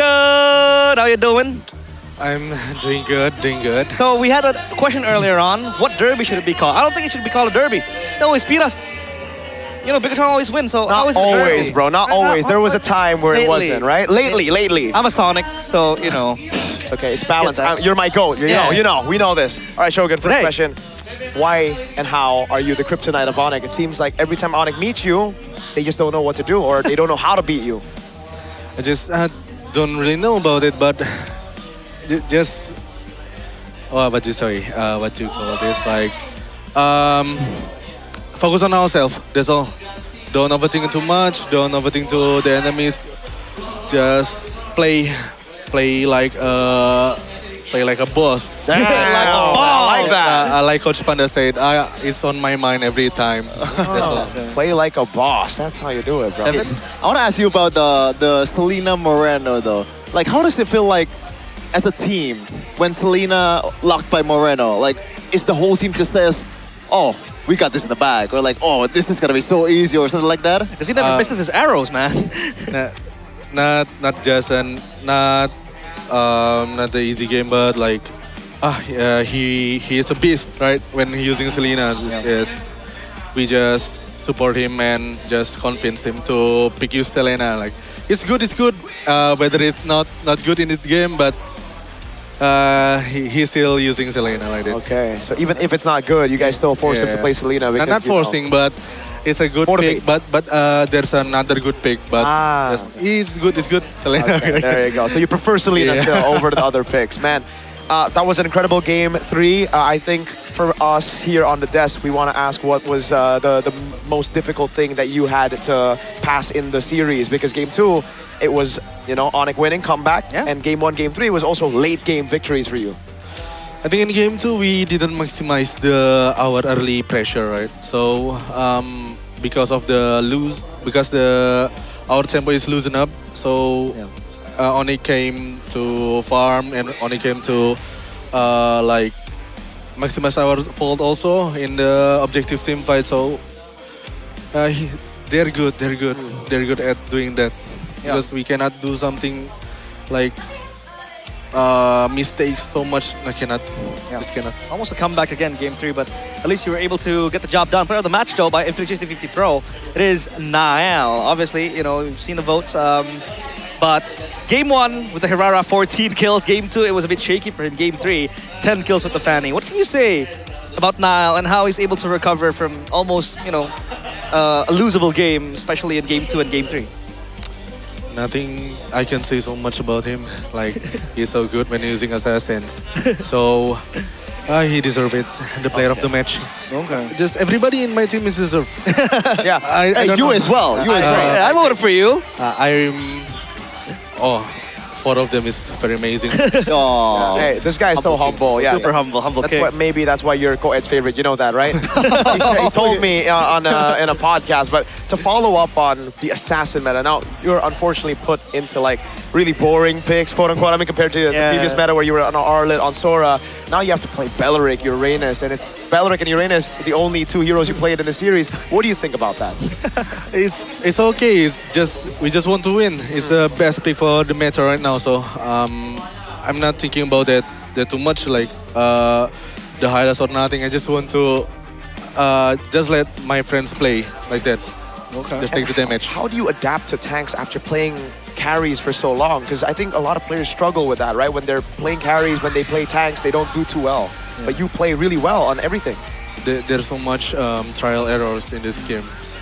So the coaches is doing good on reviewing me, especially because I'm the that much hero that I don't use. So this meta is I'm using those kind of heroes. They doing good. Just special. What do you say? Special task for me. Okay. But continue. Okay. Well, do you prefer though playing these tanks, or do you prefer playing like the Yuzong, the Lapu, the Sora, the Arlet? Don't you miss them? I tell to Coach Kado, right? Just pick me anything you want. I just want to win. I love lovely this Shogun, man. Super humble. Okay. Speaking of winning though, you guys gave Kyrie his signature hero 2 times. The Fanny, I believe in the first game and also the second game, the first 5 minutes he didn't get any kill. At one point, Kyrie was 0-3 as the Fanny. This is a Fanny that's been feared throughout all of Indonesia, but you guys were able to decode that. How were you guys able to do that in the early game? Because we can connect so much, I think. Because I don't know. I just don't know. Is there any kind of like special game plan or like special mindset you have or the team have? Maybe just that. Just connect. Don't overthink too much. So also like that. Just that's all. Okay. It's all instinct probably. Just play freely, right? Yeah. It seems like again for game 1, game 3, it was you guys on a support healer. It was a healer in the roam position. Is that just comfort for you guys now? Because in game 2, when it wasn't a support, it was a loss. It's Finn comfort, I think. Finn's comfort. Because he's doing support back to season what? Back in MDL? Maybe, yeah. He's using fluorine right there, so I think he's comfortable with his hero right now. Matilda, the Rafaela as well, bringing everything together. But obviously the most important part is that you guys are able to beat Onyx again in an official circuit, an MPL ID, after your win in the previous international tournament and in the MPL ID Scene 17 Grand Finals. Do you guys see yourselves now as the front runners? And how do you keep yourself humble and composed when, you know, everyone knows that you guys are the favorites now? Like, it's gonna be a new experience because you guys were the ones to put Bigatron internationally in the map. You guys qualified for their first international ever. For me, it's just I don't like the defending champions title. I just love the way that we say that we want to hunt more like that. We don't want to defend, but we want to hunt more. I just love the title that not the title that Vitality. Yeah. Okay. Now I want to ask you a question after the series. First of all, do you expect to meet this team again in the grand finals, or is there any other teams out there that came close to the way you guys are playing currently? There's many teams. I think they are all improving so much because of the meta, and they progressing so much. I think so. Everybody could be there. Everybody could be there. This is just something that I've noticed as a Bigatron fan, you know. Go on. In finals, from MPL ID to the last international, you always seem to prefer the white jersey over the red one. It's kind of like a mental thing. Like, you guys think the white jersey gives you more luck? Firstly, we didn't apa ya? We didn't plan it. Yeah, we didn't plan because we are home right in first on season 17 in versus Evils, and then white. Yeah. Why cannot we do white? On the first time, first game on the international, we use red. So why? Like that, because there's no rules, right? Yeah. So just white. It could be our charm, maybe lucky charm, or just nothing.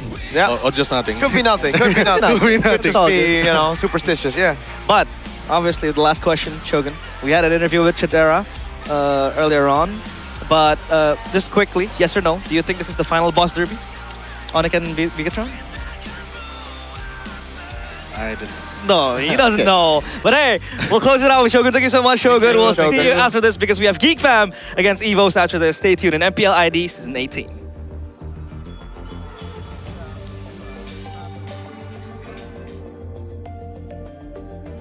Mari terus ke arah puncak tertinggi. Ku takkan berhenti. Hanya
Cultured by Todak.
Di tim yang paling susah itu nyatuin semua di tengah perubahan yang nggak ada habisnya. Kami bukan lemah, kami cuma belum searah.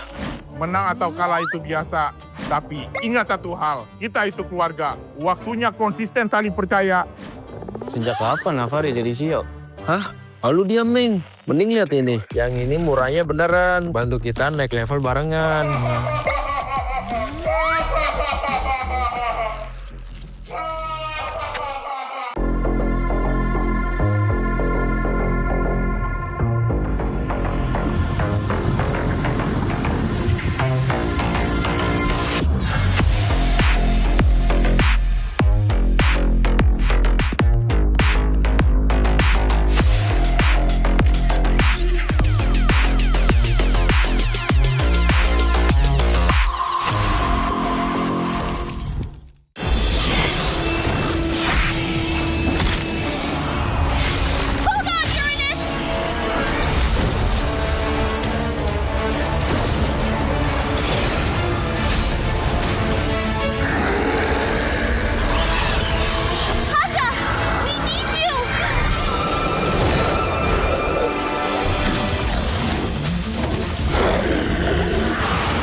Divine judgment!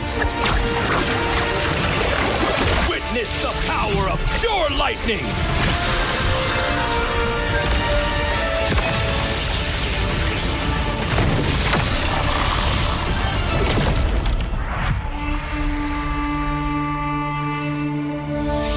All that lies below is under my vigil.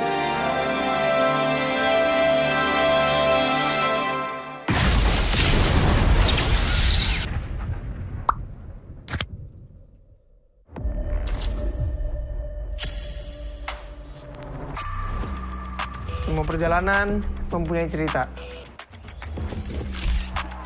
Dan semua orang ingin menjadi pahlawan dalam cerita itu.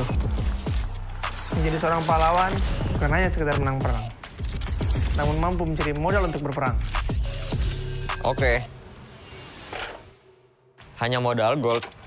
Pet sekarang modal gold gampang kena comeback. Pahlawan itu butuh pengalaman. Pengalaman berseason-season adalah hal paling berharga. Alah, pemain tua, mekanik tua, masih main raja-rajaan. Orang bilang gue jadi pahlawan cuma karena hoki. Gak gitu, bro. Masihkah hoki? Hoki, faktanya gimana? Untuk menjadi pahlawan, harus bermental baja biar bisa menghadapi segala kondisi. Mental baja? Berarti gue udah bisa jadi pahlawannya dong. Gue baru masuk aja, udah dapat Rookie of the Season. Sebagai anak baru, gue udah cukup hebat kan? Hebat kata lu, dalam hal apa? Kill banyak. Untuk bisa memberikan itu, perlu sosok pahlawan. Kalau sosok itu nggak ada, tim lu nggak bisa apa-apa. Hah? Cut. Rani doang, hanya bikin mati konyol. Masa pahlawan kayak gitu? Kita juga harus bisa menjaga tempo, agar semua bisa berjalan dengan lancar. Lah, talent gue kemana? Kak, cukup, Kak? Oke, thank you. Gagal lagi jadi pahlawan di MSC. Ah, iya ya. Keburu pensi nih. Tapi, setidaknya gue masih di atas lo.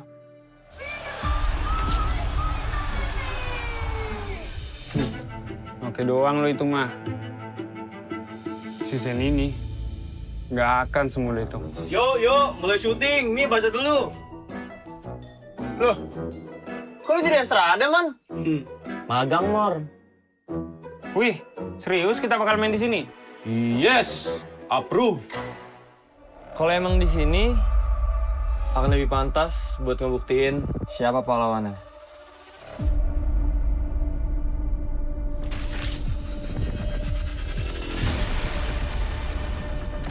Persiapan kita cukup. Kita berpengalaman. Kita harus sesuai target. Kita punya mental. Kita nggak butuh waktu lama. Kita memiliki inisiasi. Kita bisa mengatur tempo. Kita punya banyak cara. Kita yang ngatur permainannya. Mari kita lihat siapa yang pantas.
This, cultured by Todak.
Di tim yang paling susah itu nyatuin semua di tengah perubahan yang nggak ada habisnya. Kami bukan lemah, kami cuma belum searah.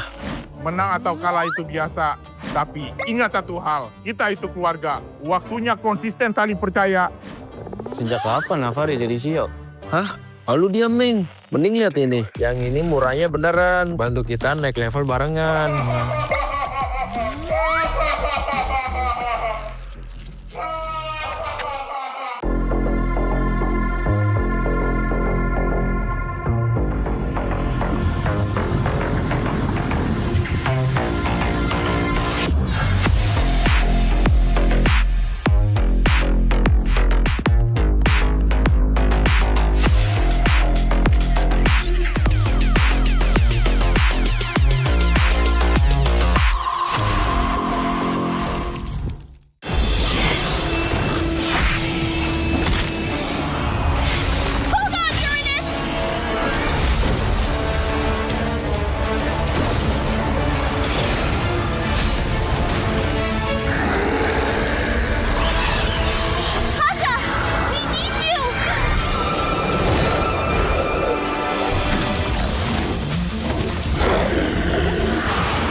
judgment!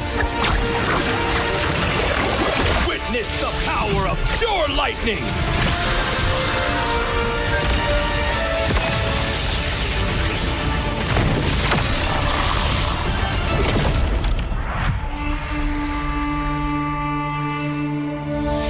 All that lies below is under my vigil!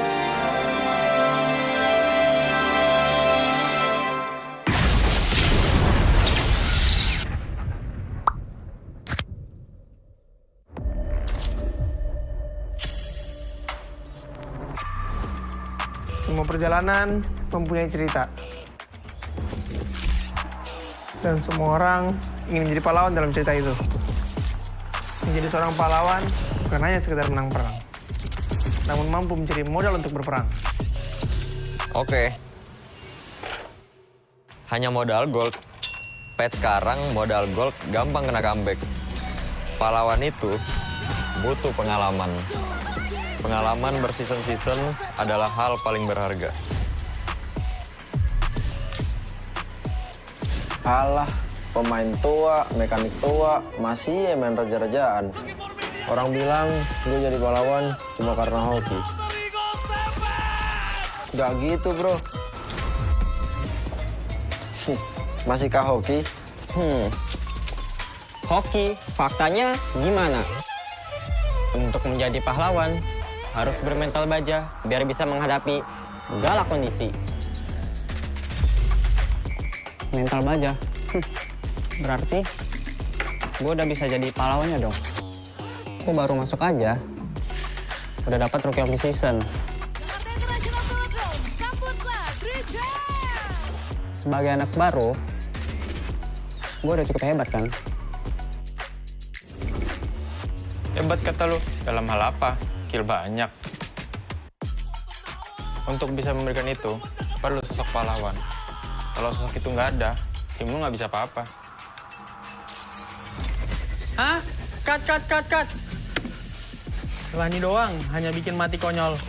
Masa pahlawan kayak gitu? Kita juga harus bisa menjaga tempo, agar semua bisa berjalan dengan lancar.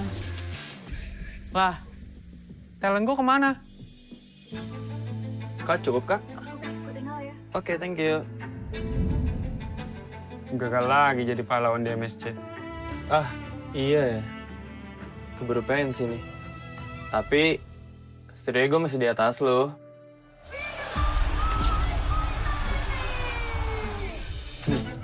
Oke doang lo itu mah. Season ini, nggak akan semudah itu. Yuk, mulai syuting. Nih, baca dulu. Loh, kok lu jadi Estrada, Man? Magang, Mor. Wih, serius kita bakal main di sini? Yes, approve. Kalau emang di sini, akan lebih pantas buat ngebuktiin siapa pahlawannya.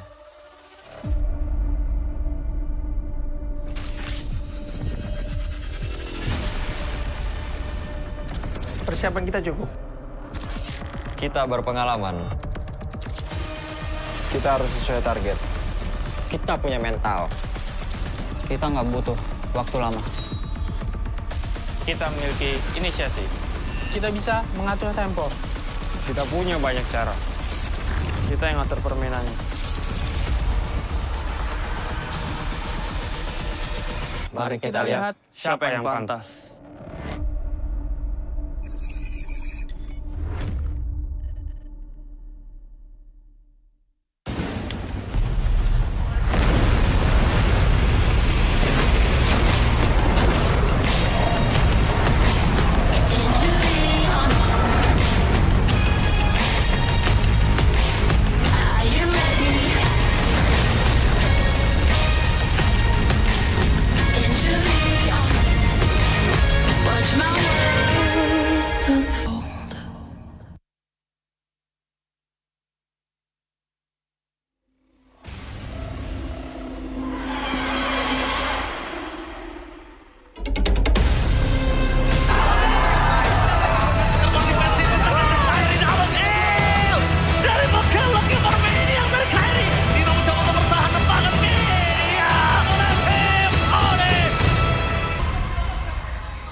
cultured by Todak.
Dan terus berlari, terus ke arah puncak tertinggi. Ku takkan berhenti, hanya sampai di sini.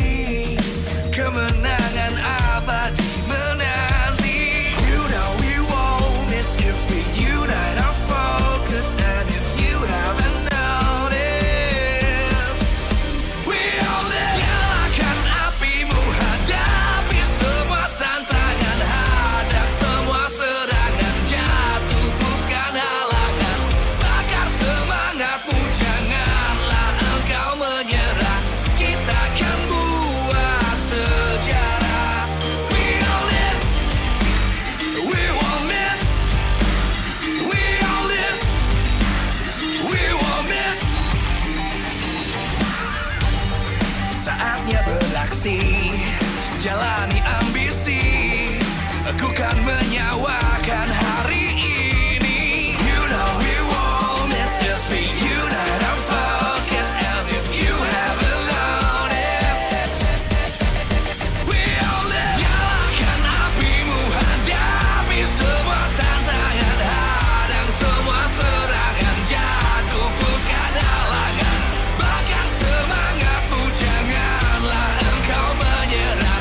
Kita akan buat sejarah. We all this, we won't miss. We all this, we won't miss.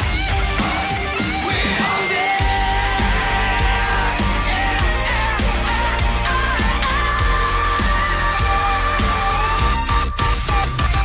Nyalakan apimu, hadapi semua tantangan, hadang semua serangan, jatuh bukan halangan. Bakar semangatmu, janganlah engkau menyerah.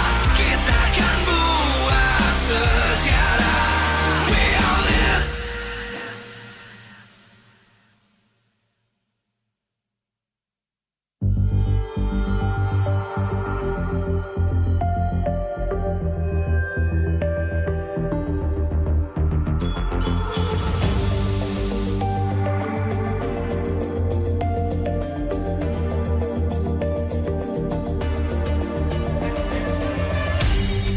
Aku kan berdiri dan terus berlari, terus ke arah puncak tertinggi. Ku takkan berhenti, hanya sampai di sini. Kemenangan abadi menanti. You know we won't miss if we unite our focus. And if you haven't noticed, we all live. Nyalakan apimu, hadapi semua tantangan, hadang semua serangan, jatuh bukan halangan. Bakar semangatmu, janganlah engkau menyerah. Kita akan buat sejarah. We all this, we won't miss. We all this, we won't miss. Saatnya beraksi, jalani ambisi. Aku kan menyawakan hari ini. You know we won't miss if we unite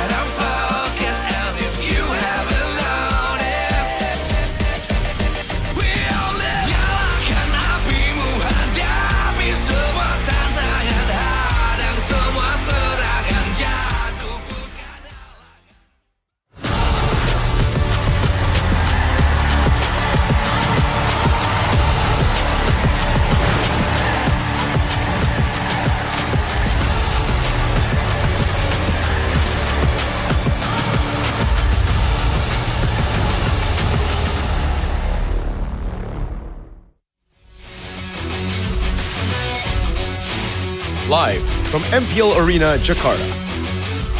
MPL Indonesia Season 18 is powered by Mutal.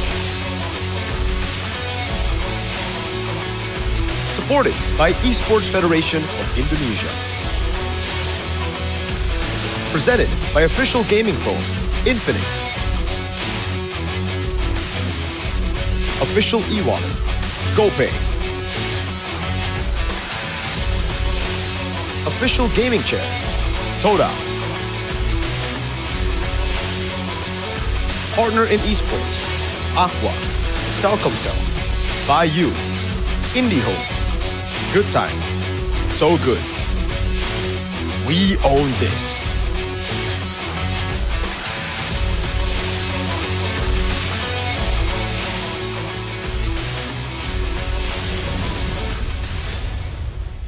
Masuklah kita ke dalam match penutupan di minggu yang kedua MPL Indonesia Season 18. Tim-tim masih berjuang untuk mendapatkan kemenangan.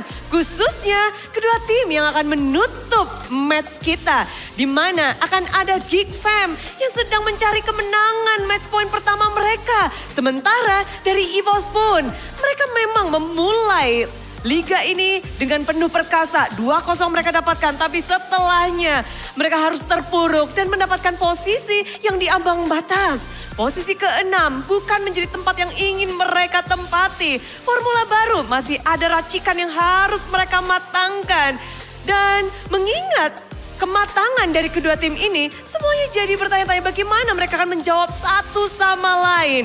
Geek Fam dengan 0 kemenangan match, mereka masih ingin membuktikan diri. Dan kita pun melihat bagaimana mereka berusaha di setiap matchnya. 2-1, 2-1, 2-1, semua match mereka berusaha. Namun usaha itu belum cukup. Masih ada hal yang harus mereka perjuangkan. Kita melihat bagaimana Kensiski sebagai tumpuan utama pun begitu keras untuk memperjuangkan kemenangan. Dan dilihat dari tim EVOS pun, mereka sama-sama ingin berjuang mengamankan poin selanjutnya pula. Seperti apa pertarungan dari kedua tim ini? Karena siapa yang tidak ingin menutup match, menutup minggu yang kedua dengan senyuman?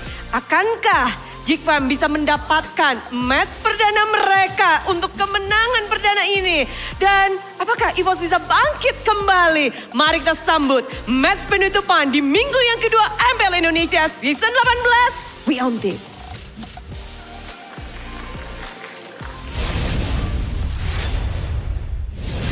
After a grueling match 2, Onyx against Bigatron, it was front to back. Back and forth game. It was insane. Obviously, Bigatron are the ones to win it. We're gonna enter the last day to finally welcome EVOS against Geek Fam in what could be a make or break it game for Geek Fam and for EVOS too. So if we realize, Mirko and Chef Fam, how are you feeling heading into this game? Now I'm feeling very good because there is a good chance that this is gonna be a 0-4 start for Geek Fam, just like Dewa United. And crazy enough, the first 3 games, or the first 3 match, the way we lost, 1-2, 1-2, 1-2. Ooh. Are you serious? Are you serious right now? No, he doesn't look very happy.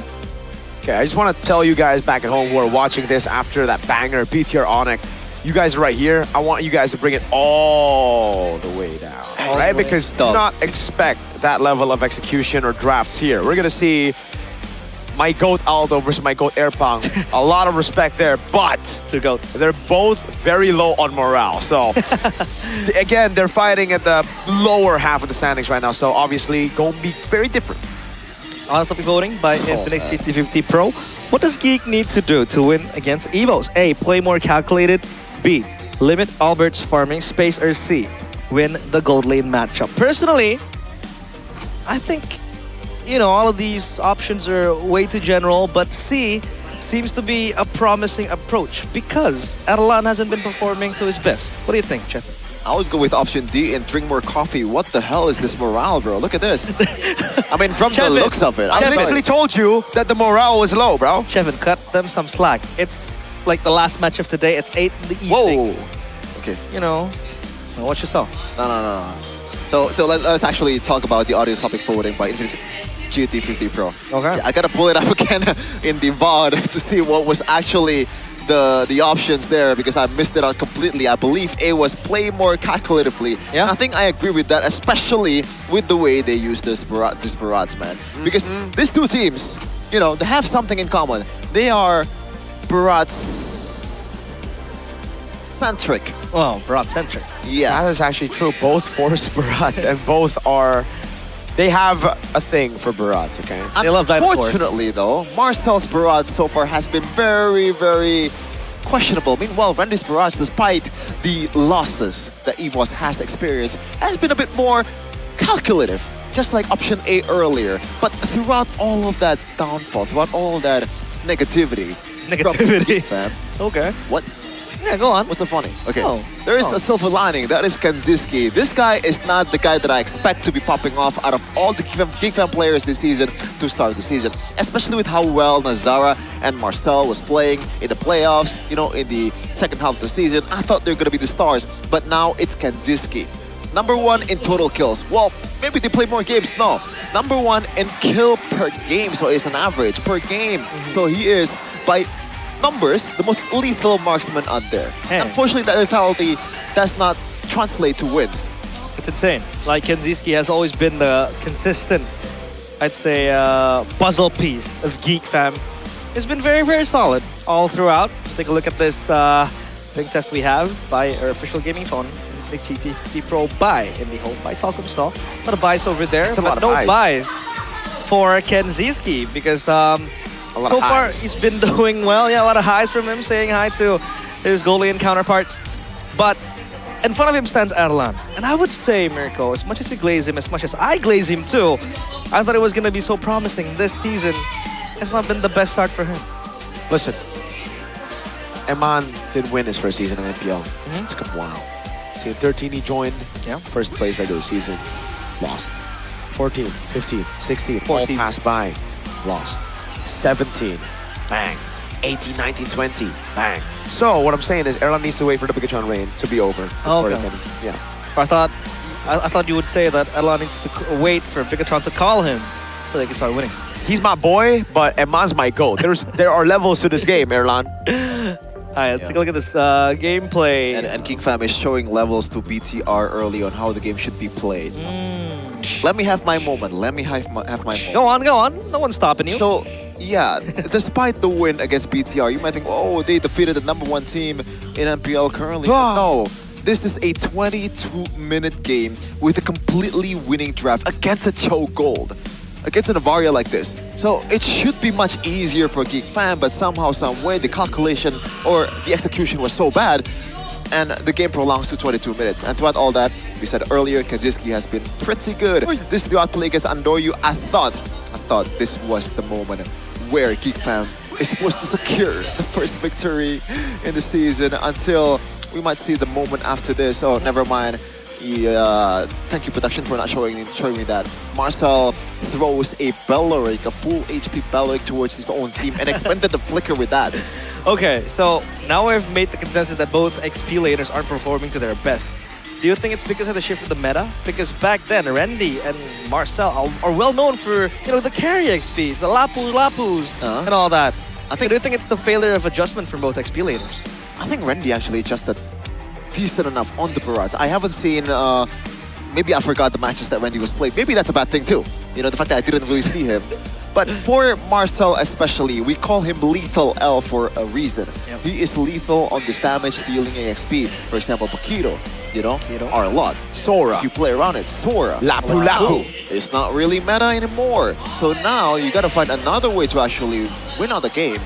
And it's through Nazara and also Kanziski. Those two are actually decent.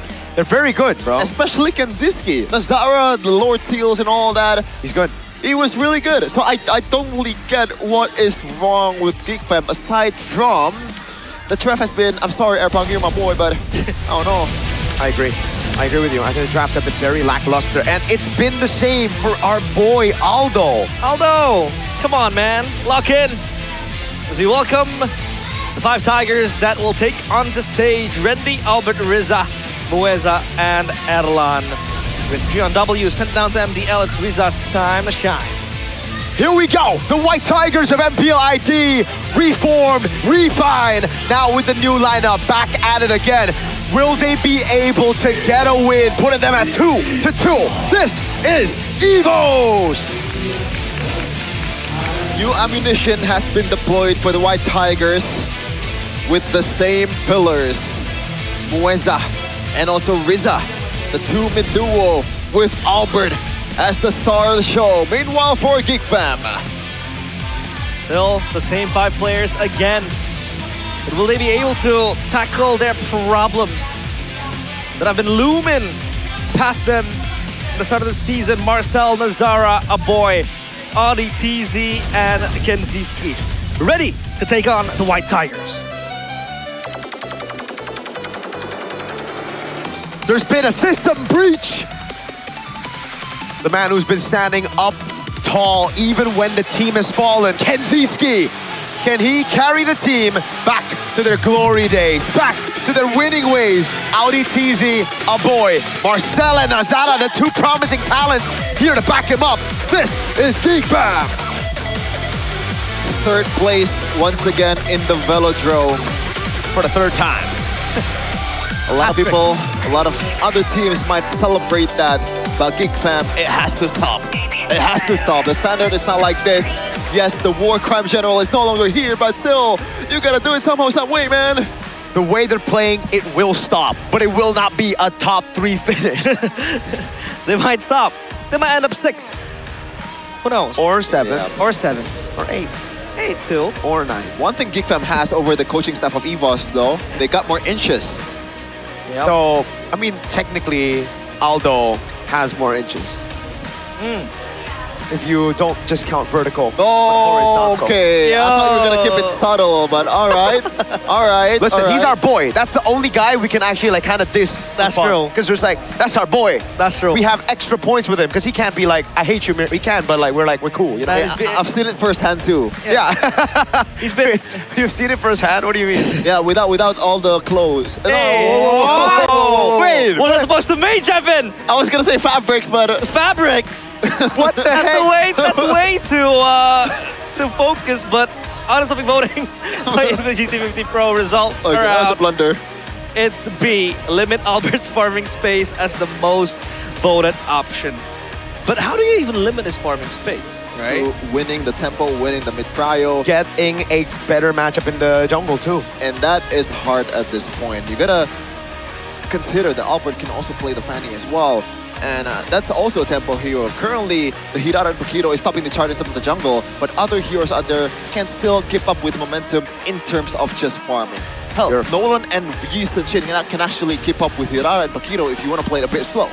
So, I don't know if the jungle matchup should be the focus, but Albert in-game should be the focus. Maximum focus now for Geek Fam towards Albert. By the way, who has been performing as expected, right? Consistent with EVOS. But the man on your screen, Audi TZ. Kaja. How would you rate his performance so far with his comeback? I would rate it. Okay, let's throw away the record or like the winless form of Geek Fam. I think I would rate it at least a solid, maybe 7.2 out of 10. Okay. It might seem low for all of you guys out there, but 7.2 for me is pretty high. But we're gonna look at the top 5 roamer total assists though. Topping the chart is Fane.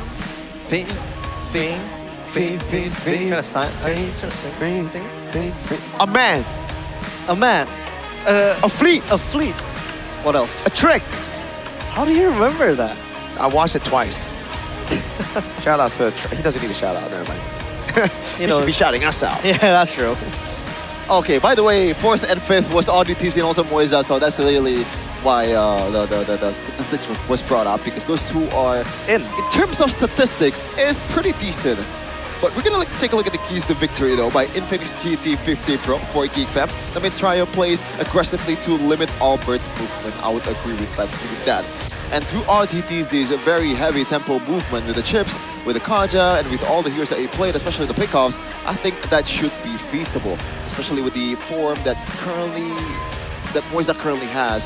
I'm not really sure if EVOS can actually deter that. Meanwhile, second one is maximize RTTZ's something. We're gonna move on to the third one though. Give Katisky farming space and maximize his potential. It could go two ways. You can play the early game like a Brody and play through him. That might be the plan A right here from now on because how good Katisky right now is. But they could go for plan B and just total in the base with the Moskov and Ravaria. Yeah. Just recreate Navi's Haram Ball. Haram Ball. With Why Not. Yep, Why Not Otera. Yeah. Meanwhile, for Coach Aldo, keys the victory in Phoenix GT50 Pro. Give Albert an assassin as EVOS' main spearhead.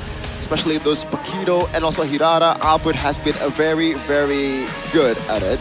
And that is putting it lightly. Still one of the best junglers in Indonesia, and you have to play through your stars. You have to play through the winning condition, the guaranteed player that's going to pop up. Meanwhile, second one, prioritize objectives and play more calculated. This is also EVOS' DNA ever since Season 17. Those clean PH-like movements should be the main focus for EVOS.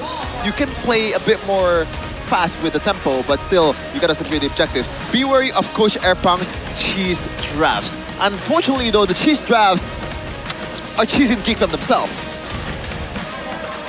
It's by cheese, you would say. But hey, may I say, it's a bit, I'd say it's a bit peculiar to see Aldo up on stage after I've known him. That's right? why, yeah. Right? You know what I mean? It feels like it feels very peculiar. It's hard to put it to words, but let's see if he's able to cook or overcook things as we take a look at the drafts.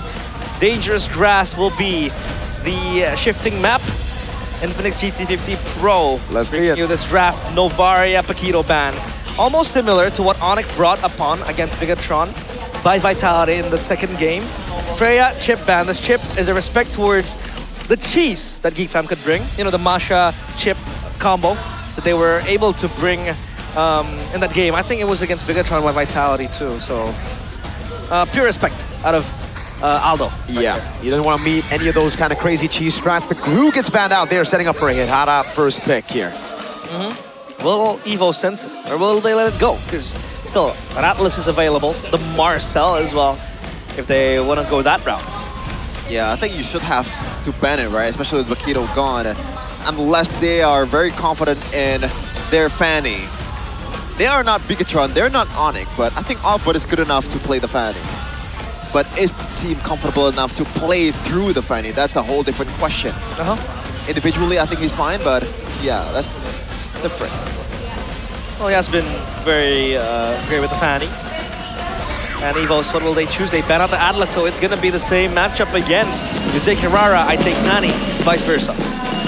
Yup. I think that should be the case, right? What are we missing? Marcel. It's up for grabs, so I think Geek Fam should pick up Marcel first over the Hirara. Okay. Marcel for Marcel, ha ha ha ha. There you go. Now you can play the Barat safely if you are Airpong. Or Evo say, I'ma go Barat, yo. Okay, they don't. They go Melissa. And Hirara. That's hey! Who is that?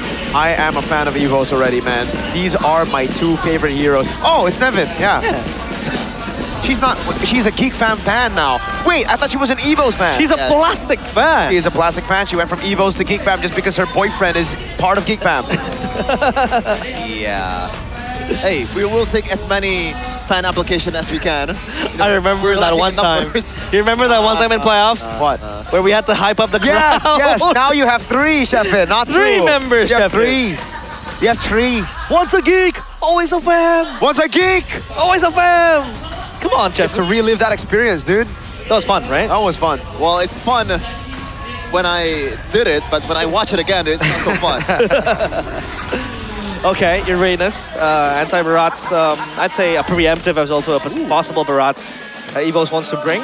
But they go for the Eudora as well. As a stopper for this Hirara, they take the Rafaela early. Yeah, and this is a flex Rafaela too. It doesn't necessarily have to be a Romer Rafaela as well. So EVOS has a bit more cards to play in the second phase here. But a very honest approach for Geek Fam right here. Knowing that the Marcel is going to be a bit more vulnerable if Eudora gets picked. So they picked it for themselves, and that also provides a lot more tempo to work with. But speaking of tempo, all the junglers for Nazara might just be banned here in the second phase. Okay. They ban out the Nolan, yep. They want to take away all the tempo picks. They can farm really quickly against the Hirara. You know, I'd go as far as to say maybe the Eastern Shin ban would actually make a lot of sense here. They already have a Rafaela Hirara and a Melissa. I think for Erpang, he needs to get rid of the Belleric. He needs to take away these tanky boys from the side of... You know what? Yeah, it should just be the Belleric. It should be these tanky boys up front. I'm just thinking, knowing Aldo and Erpang, they might still go for... I know this guy. Which one? Naveen is a no, girl. beside. Okay, well, who's he? Delhaz. I know this guy. He's Erlan, my boy. Where has he been? What? Where have he been? Erlan? Yeah. Nowhere. He's been playing. No, like in the line of Dawn. 100% on Melissa, by the way. So oh, okay. I'd say he's doing pretty well on the Melissa, but yeah, on the other heroes. Ooh. Harley ban. Yeah, that's good. Yeah, I like that. More than Yeast and Chin, by the way, especially with the synergy of the Eudora. You have a bit of shred in the magic defense, so the Harley becomes a lot more lethal, and with Marcel that can open them up quite freely. That should be the hero ban. Now it's gonna be probably Yeast and Chin for Marcel, unless they have something that they haven't revealed so far. Don't think assassins like Gling and Hayabusa is feasible any longer, especially with the Rafaela as well. Yeah, I don't know. It's hard to burst down. You want to pick that up? I mean, the Fanny's still available too if they want to go with that yeah, route. you're right. But against a Melissa. Yeah, against a Melissa, it's quite hard. We did see that multiple times in MSC as well. You can't really go through the Melissa. The Rat's ban. Yep. So, yeah, I think Geek Fam are setting up for a potential assassin pick. But then again, they have the arenas already. Belleric goes through, so that's going to be the main tank and the sandbag for Team Evos. Will it be a sandbag or a stutter? Is it gonna be EXP or is it gonna be Gold? It's still flexible, that's true. Rafa and Belleric is still flex. Now Geek Fam is left to guess what is on Aldo's mind. But Aldo is gonna be thinking about it after Geek Fam picked the two last option. He has options. What else is there? What about a Leomorn? Oh, well, yeah. It's a I think it's just gonna be YSS, man. Yeah. Well, yeah. Yisun Shin.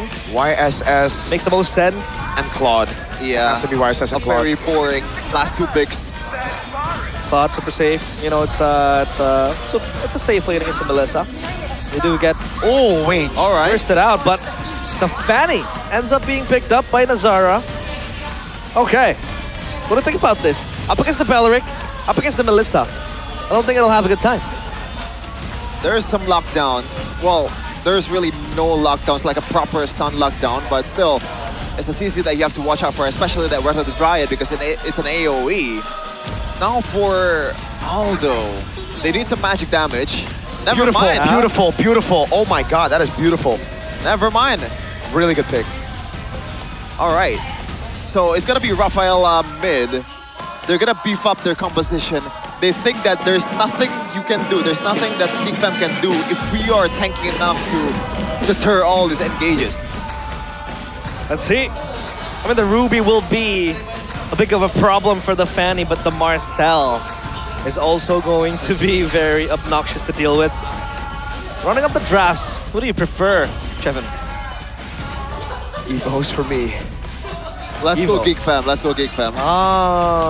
Speaking to the heart. I like that. I like that. Dude, the Fanny against the Ruby and Melissa is Don't talk to me! almost suicide. Don't talk to me! I Don't will. talk to me! I am analyst La, now. la, la, I am an la, analyst la, now. la, la. Yeah, that is being very generous. I'll be honest with you. That is such a crazy pick. Yep. Fanny into Melissa. Oh my. The go away will literally make Nazara go away. But let's see Geek Fam, as we do have a pause here. It's about to hype the matchup, but yeah, it's game one. The closing match of today. So we'll take a slow breather as we try to troubleshoot the ideas. Breathe. And the problems. Thank you very much for being patient with us. But yeah, what angles do you see the Fanny making a play, right? Because if you want to go straight, there's a Belleric waiting for you with the lockdown. The Rafaela can kind of deter that burst with the heal. The Ruby with the mini stuns. And then you have, you know, Melissa just doing her own thing with the go away. So how are you supposed to function as this Fanny? You just answered your own question, bro. You can. don't like the look of this for Kevin. Dude, these drafts have been like pretty weird, not gonna lie, for Geek Fam. But there is no way Nazara ain't comfortable playing Eastern Shin, right? There's no way Nazara... Yeah, no, he played Eastern Shin. Yeah. But it would have been too safe, so to be fair, they kind of have to go crazy. If they go Eastern Shin, it's not any better. You don't want to go front to back against a composition with this much healing. That's true. But here we go. Geek Fam against Evos. Game 1 of match 3 today. Let's see if Nazara and Co can make it work. Here we go. Erlan on the QC, Melissa on his very comfortable pickup. This is going to be a free lethal wanderer. Nazara started orange. Oh, maybe, yeah, it is. Albert picking it up. Just small wins all over the place for EVOS, and it looks like there is literally no believer at all. Don't worry, you got Naveen. You got Naveen. You got Naveen. Kevin. Chevin! Say over there. Ranger Ermas just shouted Chevin out for being the only believer in Geek Fam. Yeah. Champion. One of my favorites saying, cope and hope in both of nostrils. Each of nostrils, left and right. Yeah. But emblems by Bayou, as you can see here. It's gonna be both Wilderness Blessing for both Boy and DZ. So they want to play fast here. They know that the early game tempo has to be secured against this kind of composition. Barkin Hunter for Erlan as well, despite going up against a Fanny, despite going up against a Boy. The reason why, he has a lot of peel, he has a lot of healing as well. I think he knows that he's going to snowball too. That's the main reason, right? So we'll see. With turtle number 1, Nazara has purple buff. He decided to take the purple buff second. Goes into the mid lane, trying to get prio. Rizza is a bit too smart for that with Mueza. That's level 4 on the Rafaela now as they look to corral over. Renby doing a good job. Getting past Marcel. Mueza getting healed back up. Now to poke. They go on to Marcel with the consecration to pull back as well with the holy bat. What? Okay, they missed their skill shots rather than the I'm offended, but I think this is a free turtle for Geek Fam. They go all in on the Uranus, and Blazing Knight comes around for Geek Fam. Evos, why are we going in on Uranus? Hello? Yeah, especially after the Purify is expectedly going to be popped up. So the amount of resources that's burned for that was pretty puzzling. And even then, if I were EVOS, I would be happy, or like I would be content with losing out on the first objective, man. That's a bit weird coming in from EVOS. I think they overestimated the damage. I mean, they did have that damage, but you don't really have that instant burst, not with the Rafaela being in the mid lane. So you can't really take the Uranus down. That's Purify burn at least, so maybe that's something, but there won't be any action. 30 seconds onwards. Up top, it's just a safe lane for Erlan to farm up as the Melissa. And you can see, cut waves being done by Marcel. Not much happening, but Erlan subject to a dive. No, it's just a bit of poke. Yeah, they want to hit on the turret a little bit. Yeah. I'm still so thrown off by that decision by Evos to go on Marcel. Yeah, especially for a team like EVOS, which is really known for their objective-taking prowess, right? They just corral around that Y-Bush and somehow didn't really do anything with their resources. And Kanziski, good thing he's being active though. Rotating around the map, I don't know if that was necessary, but in the end, he didn't lose out on much in the top lane. So far, there's nothing on the board. Rapid Triad, taunt, flicker out, healing comes around. Oh, Mueza gets away with literally 1 HP for a bit there. AudiTZ up top trying to farm off of Erlan, trying to relieve some pressure off of the Claude, and it will still be a whole wave that Erlan gets, but Kenzie, oh dude, taking so many hits on that turret. Okay, well, at least Erlan is super safe, especially with the go away. There are a lot of heroes that really wants to dive and get close towards the Melissa. First item completed for Nazara is going to be the Hep to see, so expect more damage coming in from the Fanny. Incredibly slow game so far for especially Geek. Maybe until now. Oh my god. A pull back into the Holy Baptism. Good pick off from Evos. Rendy still has it. Oh! What? Solo kill! Erlan finding Kenziski. We thought he was going to be the man to put Geek on the map, but it turns out Erlan's just better.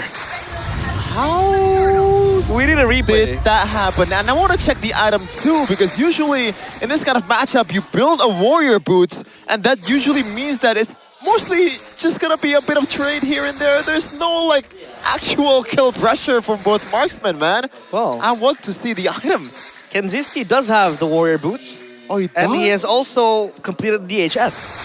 What? Erlan has the corrosion sight, so maybe he has that extra, you know, tad bit of damage with the slow too. But yeah, unexpectedly losing the 1v1 against the Melissa.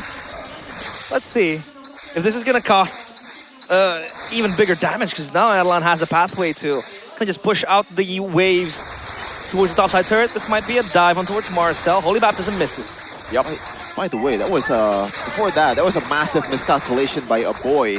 Knowing he can just trade some damage with Riza and also Randy, he didn't expect the Ruby EXP to pack that much punch. And I can understand that, but you have to be a bit more careful from now on. Yeah, and I'm offended over on Audi TZ as well. Nazara still doing a good job though, keeping the gold lead from exploding to the side of EVOs. Geek Fam, really impressive stuff. The fact that they lost out 2 kills, a turtle as well as a structure, but they're able to keep the gold lead like right here. It's dead even. Yeah. Even with the solo kill, hasn't been that far. 400 gold difference from Kenziski and Erlan. The Melissa doing heavy damage, especially when you know it scales very well into the mid and late game. Yeah, unfortunately though, the gold lead that Geekfam has secured has come mostly through the Marcel. The Marcel, the hero, Audi TZ. Took it. Because he's been poking everyone left and right. This is what the usual Marcel is all about. Having that economy advantage towards the opposing roamer, but they're going for Marcel again. Yeah, this time I think they have no damage though, if they're able to lock him down, but unfortunately they won't be able to. So they use, how many ultimates there? I think just one, right? Just Riza on it, stay okay. Marcel's out of the fight for a bit. No consecration, no purify. Means that this will be another neutral objective. Oh, there you go. They're gonna go all in on the Marcel, and this time they still don't have enough damage to kill him. Wow, that's surprising. Yeah, and even Albert completes the Sky Piercer, but yet without a kill. Kenziski might be next to the chopping block. He's down below, Audi with the flank. With the conceal, nothing will happen. Yep. There's one thing that I didn't account for in the trap though. Like, this Uranus is going to be a big problem for EVOS later on. Despite not picking a lot of punches, his position is going to be a sandbag. It's just physical damage mostly. Yeah. So itemizing towards EVOS should be a piece of cake. You can even build something like a blade armor.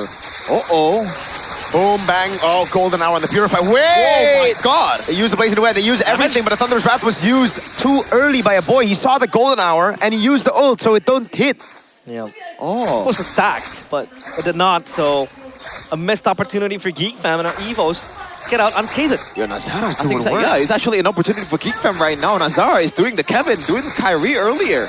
Wow. Really? This is just a split pushing Fanny from now on, and there is really nothing that EVOS can do about that aside from sending someone to handle the Fanny, and that's really not what EVOS has been doing so far. So far, they always move as 5. We're gonna take a look at the item real quick though. It looks like it's still gonna be a tough boot for Dude, they go on Marcel again. Like, how many times do they need to learn this lesson? Muesa! Wrath for the Dryad, now with the taunt as well. They go all in on Kenzie, but they don't have a lot of those resources. Now, it's all over. It's done. It's a team fight. A reset again for Mueza and Kenziski. They're all gone. But the mid lane turret still yet untouched. Evos might want to go for round 2, but at least for now, Nazara is keeping score on Albert's farming patterns. All right. Not the biggest loss there for both sides. Hold on. But the Marcel engages. Gotta stop. Like, they know it's a Uranus, my guy. Maybe they kind of lose this window already. They want to burst down the Uranus in the early game just to make the Uranus as bad as possible in the mid game, right? So that way, you know, they have much more, I guess, like, it's easier to play with the front to back. Nazara. Marcel cannot just scout easily. But now, It's dangerous. Oh, look at the damage, man. Albert's down HP. Tries to go for the cutthroat. Rizza's right there as well. Good cables by Nazara. Randy offended already. No one's offended. None taken. Only 700 gold lead though for EVOS, and this is again very slow game for Geekfam, especially so far. only 1 kill secured for Kenziski, but he got killed 2 times, man. That's not the usual Kenziski KDA. He's the leader in kill per game so far. Yeah. This season. Yep, look at the holy healing though. The Lord Dance is beautiful, but the wave up top is building back for Geek Fam. It's actually good for them. Yeah, Evo so far. Looking to target the Lord. Holy Baptism. Yep, on Marcel again, but dude.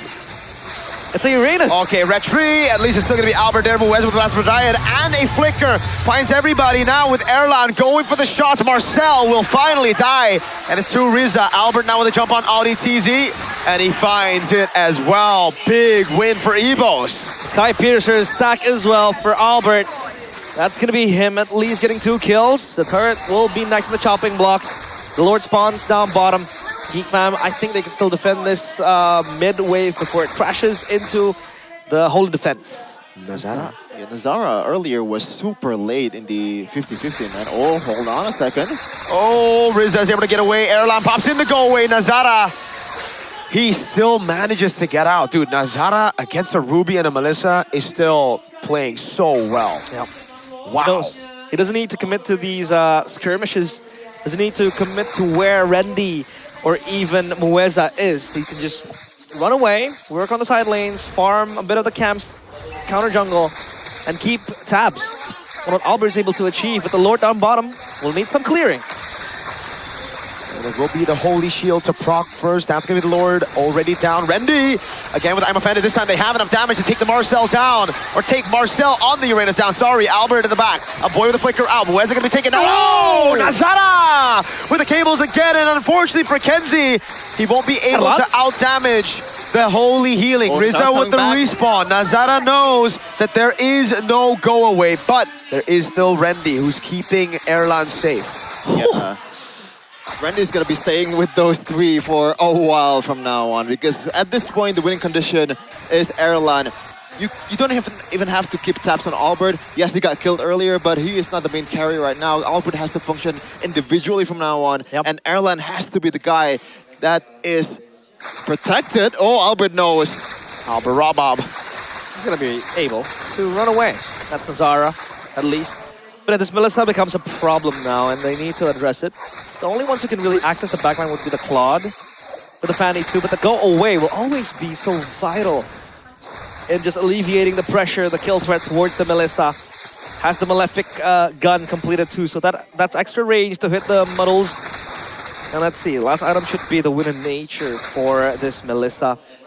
Yeah, I think the only way for EVOS right now, not EVOS, GFM to actually win a team fight is to Marcel, to exhaust a lot of resources that is supposed to be used when they are appealing for Erlan, so that Nazara and the whole team can actually dive, because Moizar with the Dryad, Brandy is just there with the instant CC lock, can be chained as well with Riza if it gets an easy CC towards Nazara. So it's not easy still for GFM currently, and that's a win of nature by for Kenziski. Before the Trinity? No, he completes the Trinity already. Oh, it did? Okay. Yeah. CHS, Hold Staff, and Inclusion Sight. So Mueza will tank the damage, and it seems like Marcel is en route to the Dominance Ice. Down bottom, though, that wave is crashing. Yeah, this is free, because again, they can't really go in.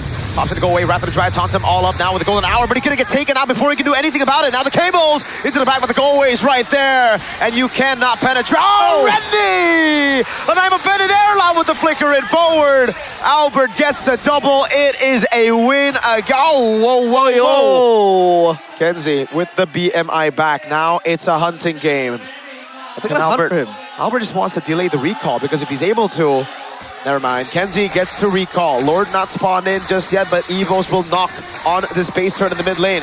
They might actually just go for the end right here. Oh, he's back up in 2. That's gonna be Erlan jumping in. Oh, Holy Baptism catches him. Rizza saved that all the way. And that's game number 1 to Evos.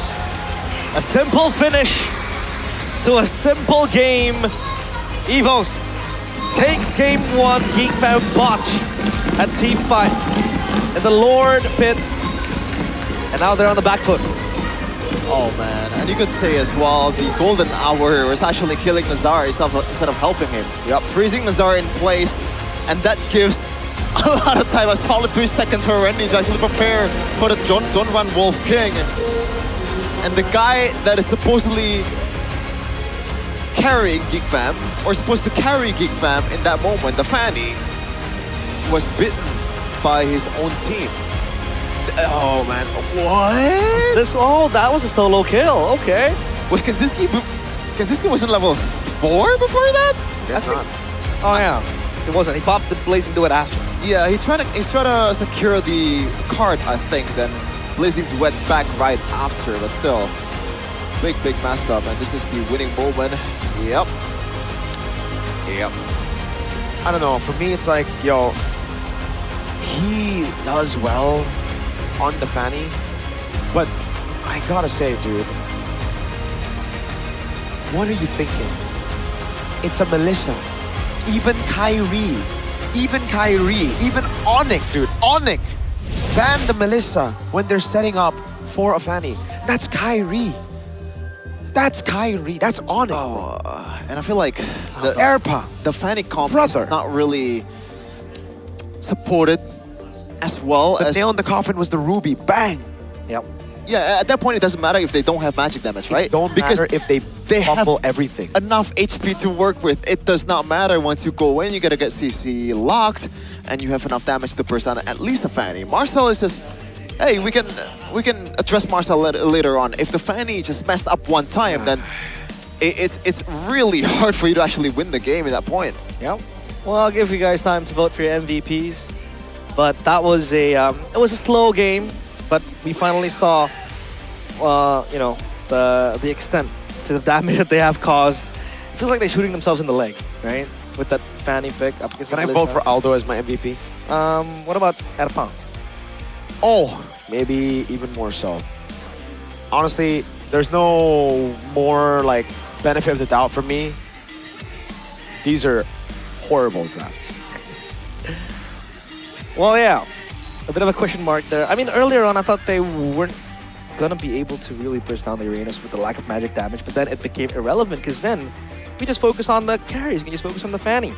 And I think in the last golden hour, it wasn't really a way to save Nazara because Nazara came from like the left side.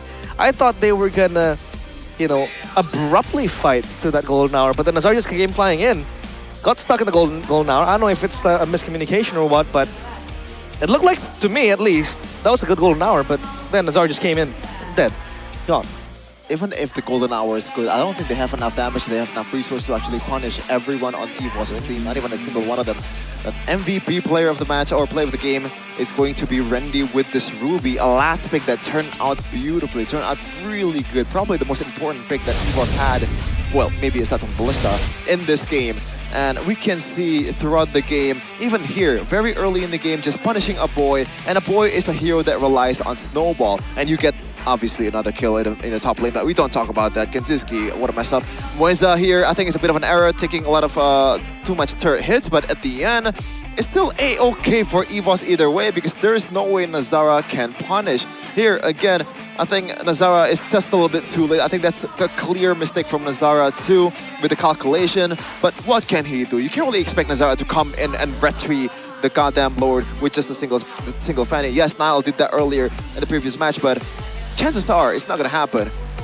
Oh man, it's Albert just chasing everyone all over the place, and Riza, Riza is the failsafe. Has Riza even used the respawn? He did, yeah. Respawning Albert earlier on. When he died here, yeah. Okay, so a lot of people might think that going for the Uranus might be a mistake, and in a way, to a certain extent, it is. But I think the idea for EVOS is to deny the Uranus scaling, because that's probably the only guy that needs to be solved out of everyone else on the Geek Fam team.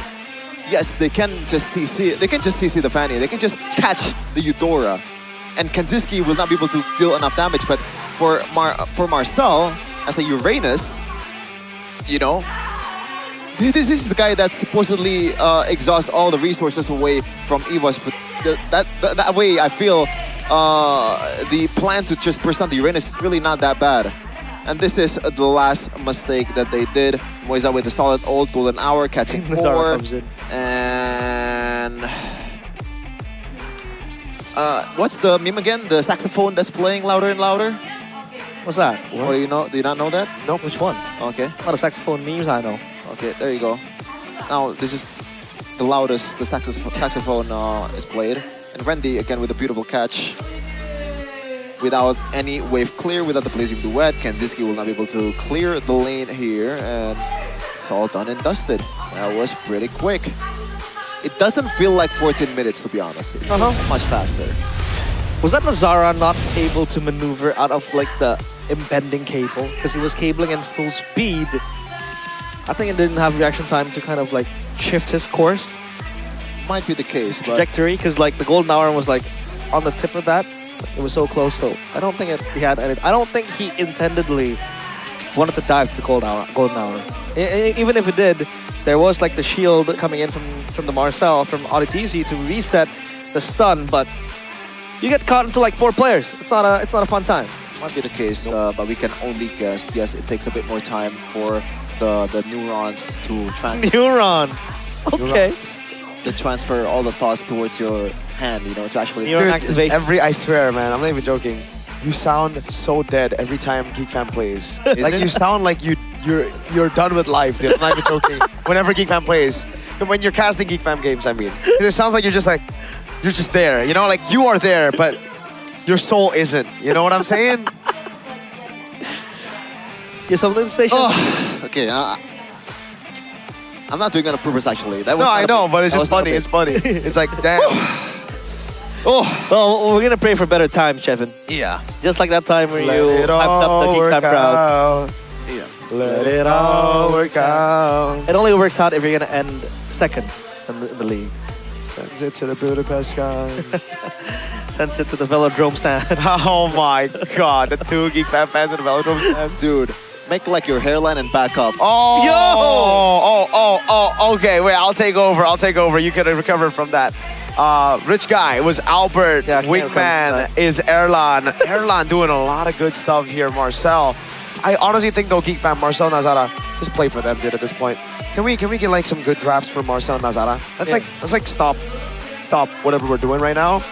I think whatever book they have, they gotta tear it to pieces. They gotta get a new book. Yeah.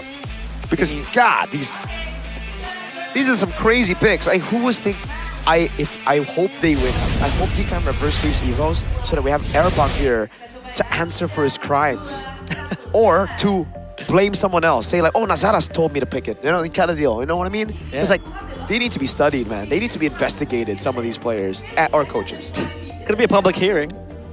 You know, could be a public court, a fleet, a trick. A thought. They thought that Fanny was going to be the Trojan horse. Trojan horse. They thought it could infiltrate, you know? More like a Trojan virus, I would say. Probably, yeah. Yeah. That's very accurate. Very accurate. Well, Indeed. if you want to have just a good device that don't care about viruses, etc. No virus. I think this is a pretty good call. Yeah. Got awfully silent here in the building. I was very surprised. Oh no, it's still the same wallpaper. Dude, just... Chefin. Still same wallpaper, Chefin. Chefin, you're the one that have to answer for your crimes. Okay, I'm gonna change it later. Change it. I don't even want to look at that because I feel so bad. I felt so bad after the cast. I apologize. I think I would have done the same. I would have been like, you would? Probably. Luckily, it wasn't me though. Luckily, it was you. It was me. And this guy was the one plotting things. Yeah, I also promised to Eterna if I were to ever do this again, she can punch me in the face if she feels. Whoa! Okay. That's violent. Eterna, happy birthday, by the way. Hope you have a good 30-30. Can we get happy birthday Eterna in the chat, guys? Hey, maybe you can apparently get no one's free wishing her a happy birthday. Infinix GT50 Pro for Eterna because it's the best phone in the business, man. It is the best phone ever for... best birthday gift. Pushing rank. I'll get her that for birthday Pushing gift. rank, pushing 30, pushing 40. Okay. What about pushing your own team to the bottom of the standings? How about pushing your hairline back? Well, I can function it as a comb. You know, you wanna see me comb my hair with this? Is that how you pronounce it? Comb? Comb. Is it comb? Comb. It's comb, Is right? it comb? It's comb. It's But- cool. Oh, okay. It's catacombs, not catacombs. Catacombs. Oh, yeah, okay. those are That's catacombs. true. That's That's true. catacombs. But- All right. Yeah, it feels like a catacomb in here because like the Geek Fam fans aren't really. Oh my, dude, they're just trying to roast each other. Hey, unleash the liquid cooling beast. Like these guys Unleash are it. unleashing roast to each other, bars on each other. All right, go and scan the QR code down below. Get your favorite Infinite GT50 Pro color. There's black, there's red, there's gray. Or is that blue? I don't know. At this point, you make your own colors. And look at the packaging, special. MPL limited only, that's Lunox.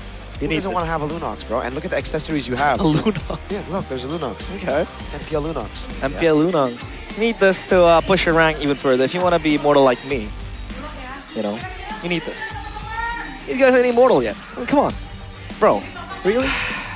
Really? Your win rate is really bad, bro. What? Dude, oh yeah, that's true. 50% win rate is crazy. I don't care, as long as I'm immortal. I mean, what do I need 75% win rate for if I'm not gonna be immortal, right? Like, it's all about it's about the progress and the ending, like the result too. Can you look like Audi when you try to go for the pose? Yeah. You do the mouth. Like Audi. How is it? Oh. Hey, it might look even better if you have Infinix GT watch. Oh, well, like this? You don't have it here, Oh, the but watch, they not have it here. on stage. It's not here, it's on stage. But this is the exact watch that is used to track, you know, the BPMs, the heart rates of our players up on stage and the coaches too. Zephyr, 168 by the way, super high. I think brother's running a marathon. He was 175 at a certain point. Now we can tell him to maybe check some things. But one of my favorite features of this as well is that it tracks your sleep score. Yes, it's so good. It's actually very good because there's a 24/7 AI health monitor that helps you out so you can be more aware of your body's condition. I can check my heart rate, monitor my cortisol levels, and better understand what my body is going through or when it's time to take a break. Cortisol. Well, cortisol. Do you have good sleep score? I don't have a GT watch. Okay. But if they would give it to me, then I would find out. Well, I used this once and my sleep score was at a jarring 6.5. 6.5 out of 10. Yeah. Is that good or is that bad? That's bad. But it's I above thought like average. 5 is like, oh, this is the bare minimum. I think the Shepin would get 2 every day, I swear. Oh my god. 2? Yeah. And the last few days, it's actually 2. Yeah. I mean, do you sleep well in the bus back to home, back to Solo? Not really. See, I'm getting so used to it. twos, so but many twos. Yeah. A lot of twos. I gotta do it, man. That's true. That's true. Or you can move to Jakarta. Move to Jakarta, Chefin. Not gonna happen. Not gonna happen. Man, every time we ask him to hang out, he's never there. Dude, he's in Jakarta and he still doesn't want to hang out with us. Yeah. I try to hang out. I cannot. On the same level with him. Rather go to a cycling class. Cycling class. Yeah. Or play no. basketball with Erpang. So Yeah. you can find out about draft. Why don't you ask him about the draft? Why don't you, instead of playing basketball with him, tell him to focus, lock in, kind of thing, you know? Oh well, Chefin. What's up? Let's see. Hopefully Geek Fam can recover. Dude, now he has 2 distractions. He has Naveen and Sheffin. Yeah. That's true. I don't think Erpang thinks of me when he's drafting. What? No, he's obviously thinking like, when are we gonna go play ball again? Because this guy. I've only played basketball with Erpang once. Okay, maybe. And Coach Bam. Yeah, once. Remember Coach Bam? Dude, Coach Bam, go back to Indonesia, bro. I miss the ball stash, bro. It's crazy that, you know, you are closer with the Bigatron coaches than you are with the Geek coaches in a way. Because those 2 were in Does that Bigatron. tell a lot? Does it say a lot? Yeah, Bigatron best club. I'm joking. I'm just trying to segue into that. Oh yeah, I'm actually in touch with Her, so. Yeah? See? Yeah. Oh. That's a very cool guy. Her Yeah, is I very played cool. a game with Vivi. It was alright. Vivi? Yeah. Which Vivi, Vivi? the Oh, analyst, Vivi. the Geek analyst. Fam. You don't know the analyst of Geek Fam? Yeah, Vivi. Okay, there you go. There you go. I thought it was Vivi as in the world champion. Who's the world champion? Vivian. Ah, Yeah. the women's world champion. The MWI champion. MWI champion. That's a world champion. At the end of the day. Is MWI a world champion? Yeah, it is. Right? I don't know. I guess it is. Well, what would you know about MWI? Oh, kidding. Sorry. Whoa. My bad. Onyx doesn't have any. Listen. Brother, we're on the same page there, all right? Chip, Atlas, Uranus, Marcel. Evo's blue side now. Okay. Melissa, first pick, right? I think it's gonna be banned then. Wait, Are you Evo is sure? still open though.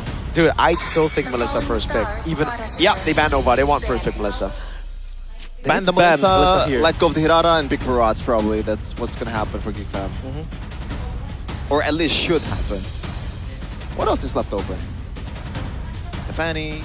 Keto. Belric now is not even ban prio, so usually pick it up.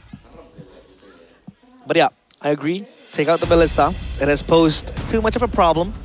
And I can't believe I'll be seeing the day, and I'm seeing the day currently, where Melissa gets banned. Like the first phase. What? Yeah, it just feels weird to me to see Melissa get banned, you know. Back then it would never be a thing, right? Yep. There you go. Oh, Hirana ban. I thought it was gonna be a Melissa ban. So my God. handing Evos a good gold lane matchup and a silver platter. Free Melissa. At Free least Melissa. the trade-off is a Paquito. Against a Melissa? Well, you're not solving the Melissa first, you're solving everybody else first. No, listen. If you pick Paquito in against Melissa, what do you... Freya! Oh my Freya! Exactly, yeah, we forgot about Freya. That's even worse! Yeah. That's even worse. Paquito and Melissa should be. Imagine they don't go Melissa because they think the Freya's gonna go gold and then they get Freya and Melissa. Oh. No, they get Melissa. Wait. Oh, Melissa Freya? No, just go Uranus. Yeah, Uranus and Melissa. No, So then you put the Freya jungle now. Uranus is man. Oh, that's why. I actually don't mind the Melissa. Yeah, go spell, Melissa. though. Go Melissa. Freya XP with Purify. Yeah. Boom. You have really good scaling. Against Barats, yes, the lane seems like, it's not that good, but still, you're gonna scale much better than a Geek Fam most of the time. And you can play a lot more utility base in the mid lane or in the jungle. Okay, let's see it. What are they gonna go for right now against the Barats? I think picking up the Belric here would be great too, by the way. No? I think picking up Belric and a jungler. Boom. Or Belric Melissa, if they don't want to flex. But I think they want to utilize the flex all the way to the end. There's still Esmeralda too. Esmeralda available. Rafaela again. And Melissa. Yup, okay, I like it. As long as I see a Melissa there, I'm G. Okay. Rafaela as well, and there's no counter pick now because they know the Barats is going XP, right? So you usually think of a Phobius, of an Esmeralda against the Freya. This Freya will be eating good against the Barats anyways, and they get a Rafaela. So even if the Barats, say, gets a pick off, boom, bang, bada bing, the other guy is able to survive. So Geek Fam have to ban the Belric later if they don't want to pick it up themselves. What are the chances of Barats being flexed? No chance. They go with Claude here. They have to go Claude. Or Brody. At this point, Brody might seem to be a saner option because you want to play through the early game, maybe prevent the scaling. But for now, EVOS, I feel like they want to make up the lack of magic damage with something like a Harley in the jungle. You're pretty safe as well when you're trying to dive. Can't really get punished. A lot of dashes.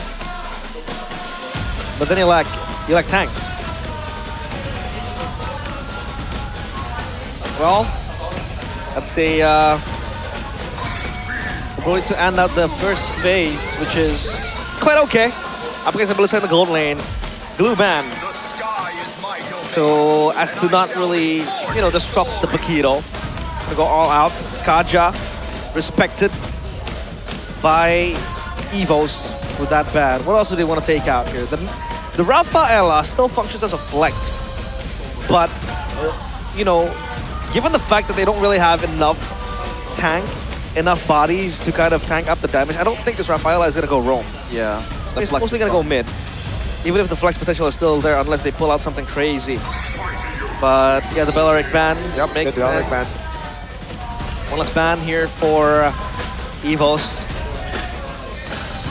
Audi TZ hero. Or maybe just ban the mid lane. Yeah. Is it worth to ban something like a... No, that's a bit too deep. Matilda. Good ban as well. Really solid stuff here. Taking away the sustain and a comfort pick from Audi. The Kaja. Also enables a lot of heroes from Geek Fam's side. The Barats lacks mobility. The Brody lacks mobility as well.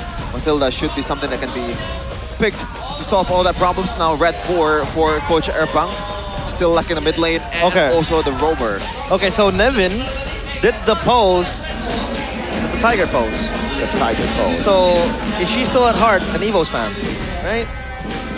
She's just wearing, What a poser. Yeah, she's in disguise currently.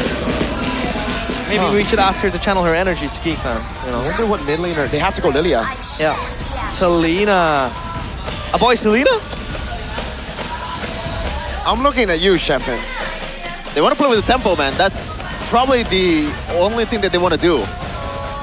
Yeah. So Leona is probably the best pick to have there if you want to play it that way. You do have Bakiro as well. Oh, there you go! Oh. Wait, the Hanzo! Aldo, you mad lad. We've had a lot of conversations about this Hanzo, especially with the new way it is built. You go for the Thunder Belt, the Brute Force Breastplate, and then you go for the Golden Staff. Super tanky, can't be killed. And then you can just dive towards the Brody, right? The Selena too. I mean, the Bra's gonna eat it up, but still, the Hanzo is a Hanzo, man. And this has main appearances quite a few times in possibly scrims and also other tournaments. This Hanzo and the Carmilla as well. Yeah. It's gonna be the Badang to maybe deter some of the engages and with that failsafe, something goes wrong for Geek Fam.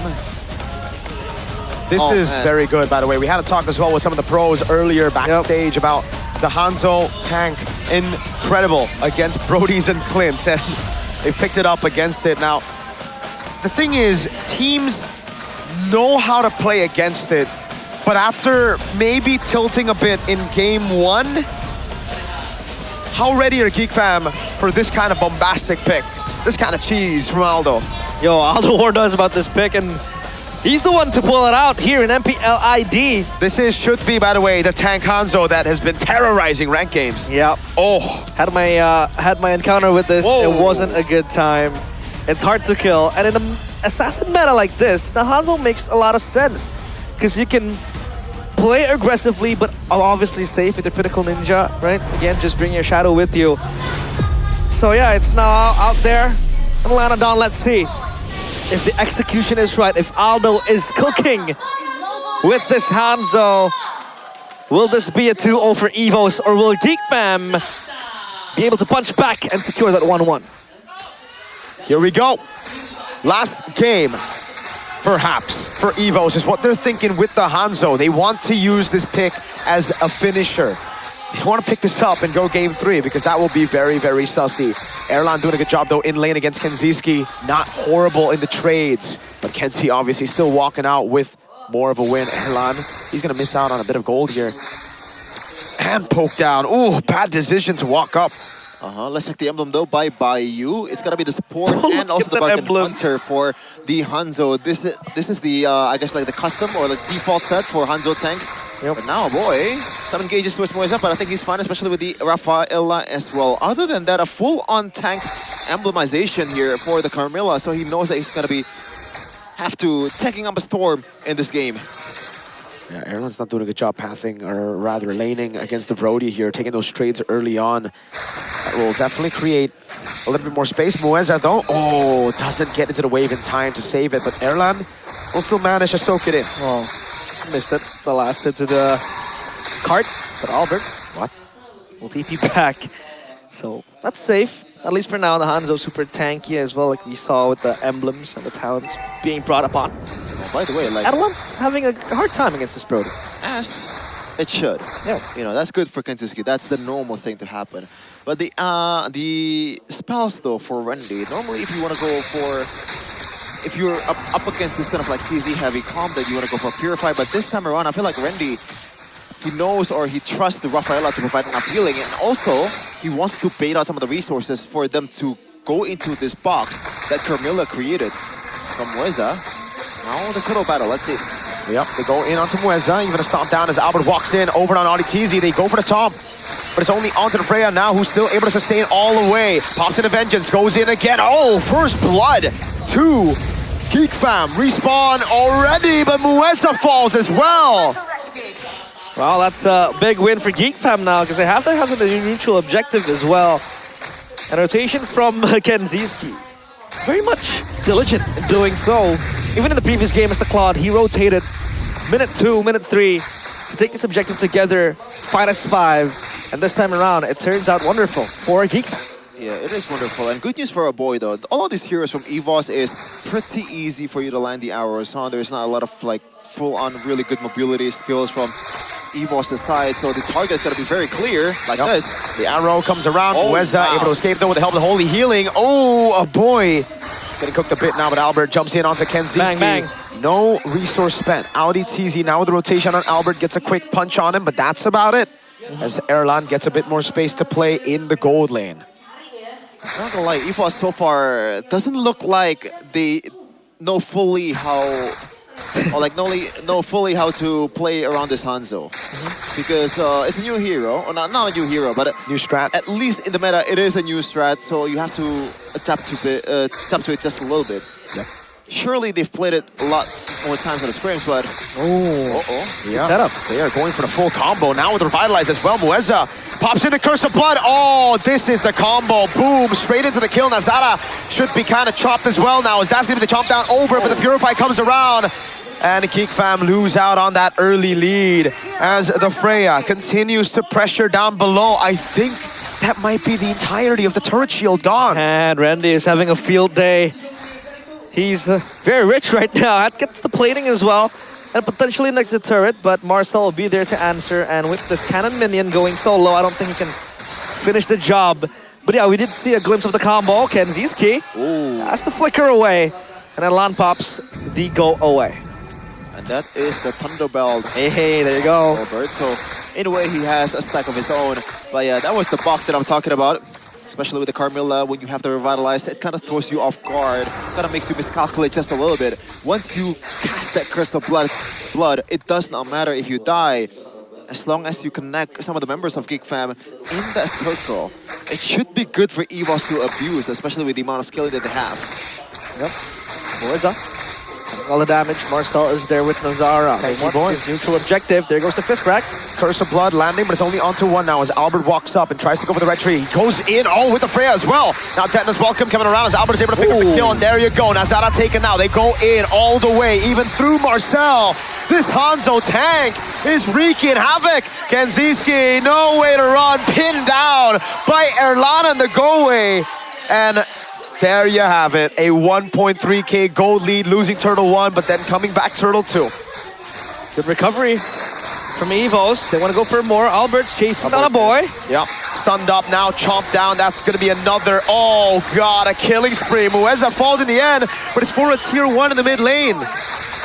Dude, in that team fight earlier, when the Carmilla got jumped on, it was a full 5v5 team fight. The outcome, the only member in EVOS that has their HP bar depleted just by a little bit is the Carmilla. Other than that, it's all 100%. I kid you not. I'm not even exaggerating or being hyperbolic.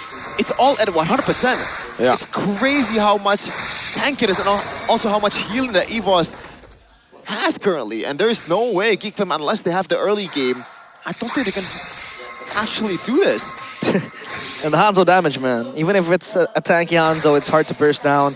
If you take a look at him, just going in like that, auto attacks, not much damage you can see, but when he bites you like that, it really does deal a lot of damage. Mueza is okay on tanking that damage. Pops to revitalize as well.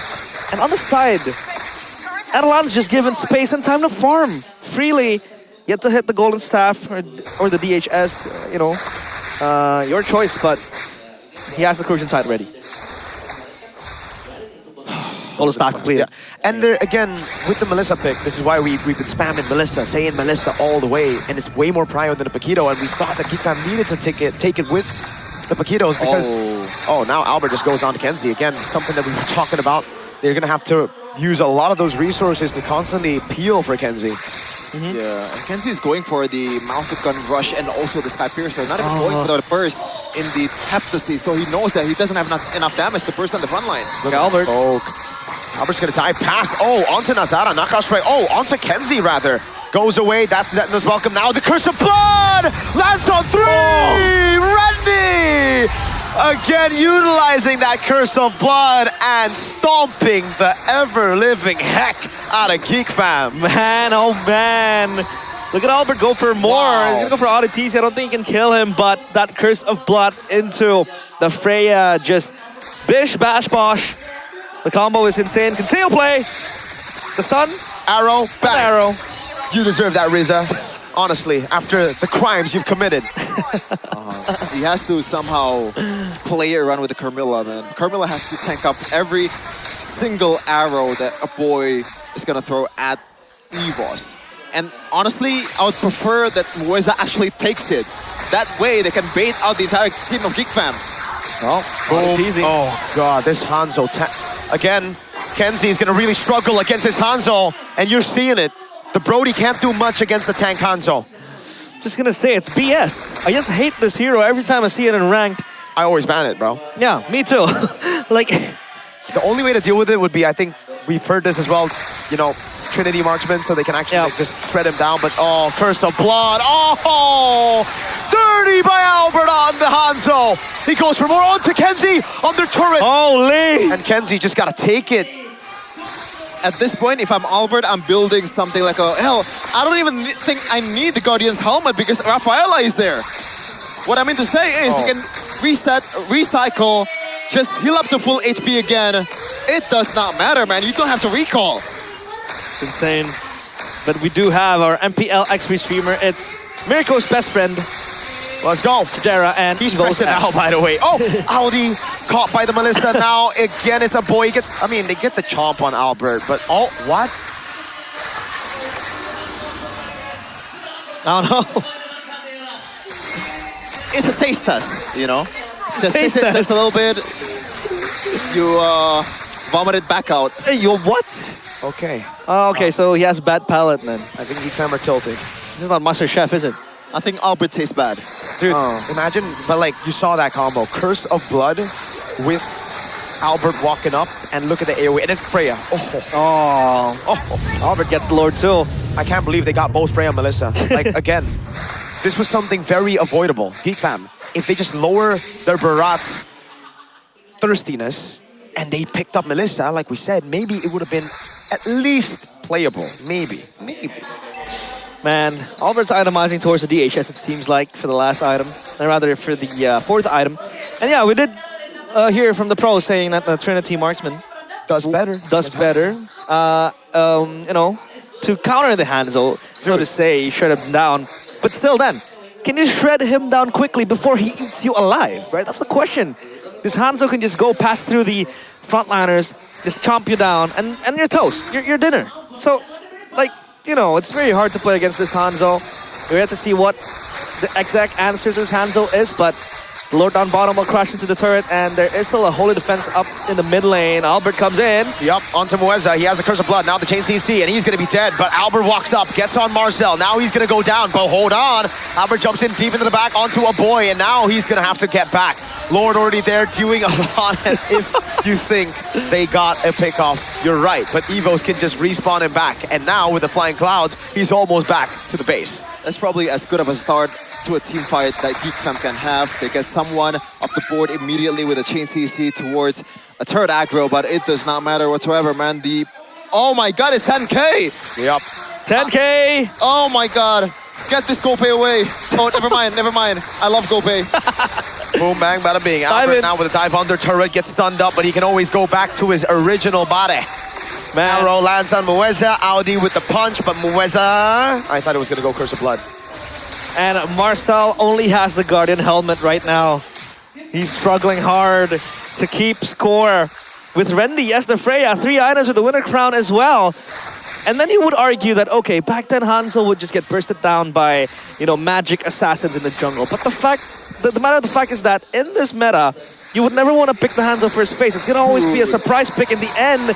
So there's no way to stop it. There's no respect towards Audi TZ. Curse of Blood, Audi TZ all in. They get a munch down on Mueza again, so at least there's something that they get back. But look at the damage. AoE! Rendy walks up. Now the Melissa of Erlan gets a double. Pops to Purify. Gets back to safety. Kenzie wants to get that spacing to get a hit. Albert. Erlan again with the muddles. Comes in around. Oh, Kenzie so low. Albert gets a chomp and a Pinnacle Ninja with the Holy Healing. Rendy still on the base. That's a 2-0 stomp as Evos clean sweep Geek Fam. That is absolute torture.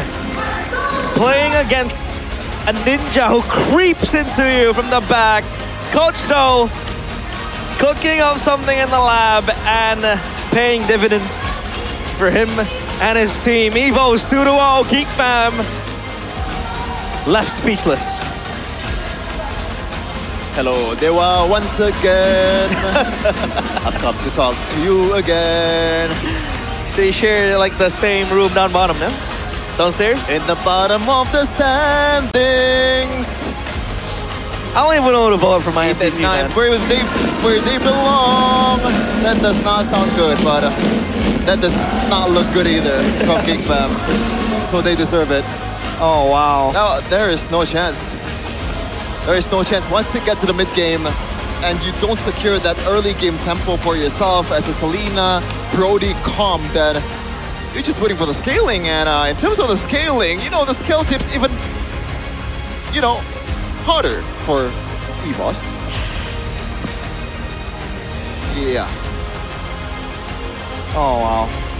There isn't really a way to play against this. Not until we see answers to it, like I said. Probably the Swift Trinity, but then can you really burst it down before it eats you alive? And you can't really play or counter pick against it because it gets picked in the last phase of the game. It gets picked in blue 5 or like red 5. But up on stage is EVOS alongside Bude Clara Mongstar. Ada EVOS. There is EVOS. Roar! Akhirnya mengroar Riza. Finally, Welcome you to are EVOS roaring, dan Riza. Welcome to kemenangan EVOS. pertama Your first victory. Untukmu khususnya Riza. Especially for you, Riza. Gimana sih akhirnya bisa bergabung bersama EVOS nih di minggu kedua? How does it feel that you're able to join EVOS in this victory? Alhamdulillah di hari Glory to kedua God kita in rezeki this second kita day. menang. Sekalian We got it menutup done. lose streak aku juga. Iya, di Also panggung MPL breaking ini my ya. lose streak in MPL. Gimana sih kalian bisa menghadapi Geek Fam yang biasanya tuh mereka menangnya How are you guys able to beat kalahnya Big Geek Fam? 2-1, tapi sekarang kalian tutup Because dengan 2-0. usually they Riza. lost Apa yang kamu 2-1, plan but nih now it's 2-0. Untuk Geek Fam hari ini. What was the Apakah game ada plan hero unik against dari Geek Fam? EVOS?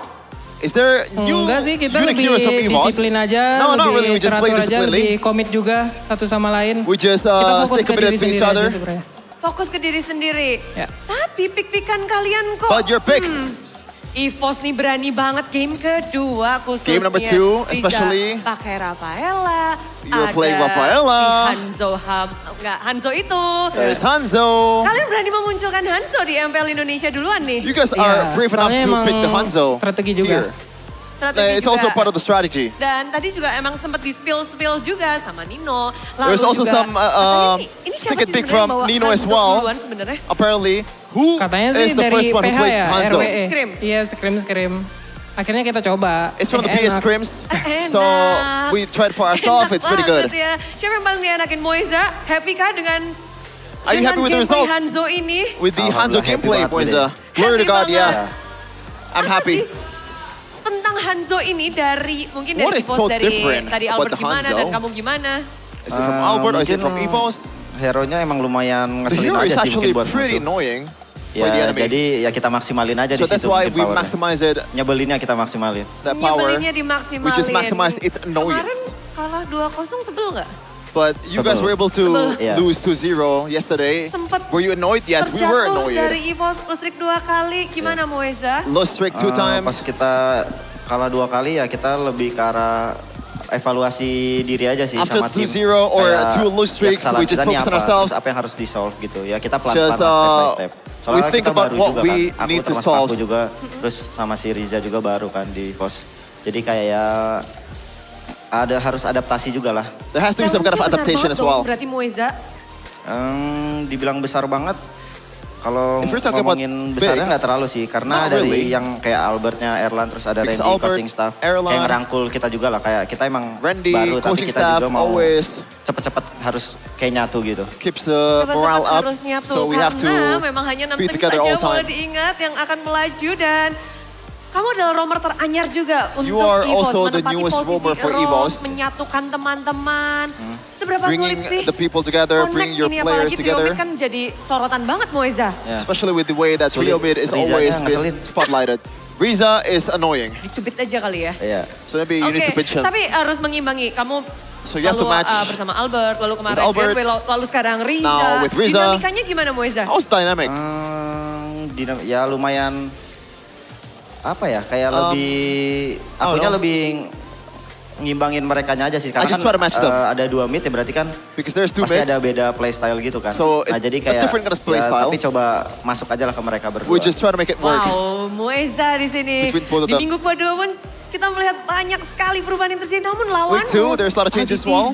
But hari you ini are up bersama against dengan Audi Geek Fam. TZ Gimana with sih Geek kamu Fam. melihat Audi TZ yang comeback bersama dengan Geek How are Fam? you guys seeing Audi TZ's comeback with Geek Masih Fam? jago lah dia, masih potensi. He's still really gitu buat good. di MPL. There's still a lot Ya of potential within dia Audi juga baru TZ. masuk kan. So, but Ya, he's also lumayan new berat as juga well. mungkin gantiin posisinya So it's sebelumnya a pretty Babang big shoes Balai to kan. fill Jadi kayak ya mungkin from harus Pelosi. lebih So maybe banyak from now ngobrol, on, bonding gitu-gitu mungkin. maybe bonding Karena kita and juga akan melihat ada conversation needs to momen-momen yang be terjadi. have. Tadi kita bakal lihat bersama karena ya We're gonna sit inilah together. dia momen-momen yang This is one of terjadi. the moments that happen. Nah, jelasin ke Bude. Siapa yang mau jelasin nih? So explain to me what happened. Randy katanya. Randy. Langsung 7 tangan Randy yang tadi. tahu ini momennya. Randy Dia knows, yang Randy knows. Agresif di sini. He's also the one that's Kamu aggressive. membuat Aditi ini sampai... You mean Waduh, Audi gimana TZ? dia? Sah, malah mengunci ini sendiri ya. Gimana? It looks like they were locking Nazara up in that golden hour. Gak tahu juga sih. I don't really know, Bude, Auntie. Gimana kalian ini adalah momen yang kayak... This seperti is apa sih kalian one of melihat the momen moment. ini? How are you guys like in this moment? Kita melihat momen ini ya sebagai momentum kita lah. Ini We just saw it at a bisa dibilang momentum boost. Ya, We can say kesalahan like mereka lah. it's their own fault. Ya mereka overcommit ya jadi kita They punish aja. overcommitted, so we just punish. Tangkep tuh Fanny-nya. So you were able to catch the Fanny. Ditangkep ini. Ketangkap sama ulti Marcel tuh. Oh ya, ketangkep sama Orsi Marcel. He got caught by Marcel's ult. Marcel, I said Marcel the hero. Iya. Oke, tapi ini momen-momen dimana kayak But this is the moments kalian bisa where memegang juga game pertama. you guys were able to snatch game 1. Dan And setelahnya berjalan lancar after buat that, kalian. it was pretty Iya. easy for you guys. Lancar. Lancar. Yeah, Lancar jaya. Iya. very easy. Lalu Randy, ini kan How up about and down Randy? juga untuk EVOS. Gimana It's an sih up and down Randy? journey for EVOS. Apa tadi Bude? Up and down untuk EVOS. Up and down ya mungkin karena kita masih belum konsisten aja Maybe sih. because we're not consistent enough. Kita mau belajar buat lebih konsisten aja nextnya. We just want to learn to Buat be consistent next konsisten time. aja. Ya. Sekarang performanya udah memuaskan belum untuk EVOS? Is there, is it satisfying belum, enough, karena ya the itu performance tadi for kita EVOS? inconsistent No, not really, because we're Oke, jadi yang inconsistent. lagi dicari adalah kekonsistenannya. So, it looks like you guys are Iya, looking for that dan consistency, itulah huh? dia. Yep. Kemenangan And that dari is it. EVOS. Akhirnya The nih win for comeback EVOS. untuk bisa ngedapetin kemenangan setelah kalah A great 2 kali comeback dan sekarang after menang. Ada yang losing mau 2 disampaikan times in a mungkin row. dari Is there EVOS? any kind of message? Dari Riza Bude? Ya, From Riza. Bude. Let's go Riza. Let's go Riza. Buat For EVOS EVOS fans. Fam yang sudah datang pada malam hari ini, terima For every kasih EVOS udah fans mendukung that kita came terus. here today, thank you for supporting us as Thank always. you semuanya yang udah support. Thank you for all of you guys. Ya udah ngasih dukungan juga ke kita, full support dan doa juga. Thank you And guys. also the prayers as well. Yes, itulah dia. Thank you. So EVOS Fans akhirnya kita bisa ngobrol-ngobrol sama Riza. Kita bisa We can kenalan finally juga talk dan with Riza. akhirnya inilah dia. And this Kemenangan is 2-0 untuk tim The victory EVOS. 2-0. Give it up for EVOS.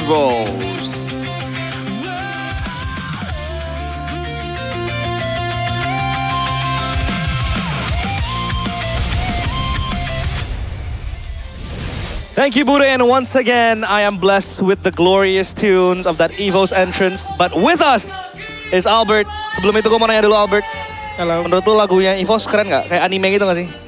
Keren banget. Keren ya? So he thinks cool. that the entrance song is actually indeed anime coded. That is very cool. Well, do you guys have any questions maybe for Albert? Yo, obviously. First question, I think coming to week number 2, Albert, you have a different mid laner, right? Trion W played for week number 1, so week number 2, what impact has Riza brought to the team?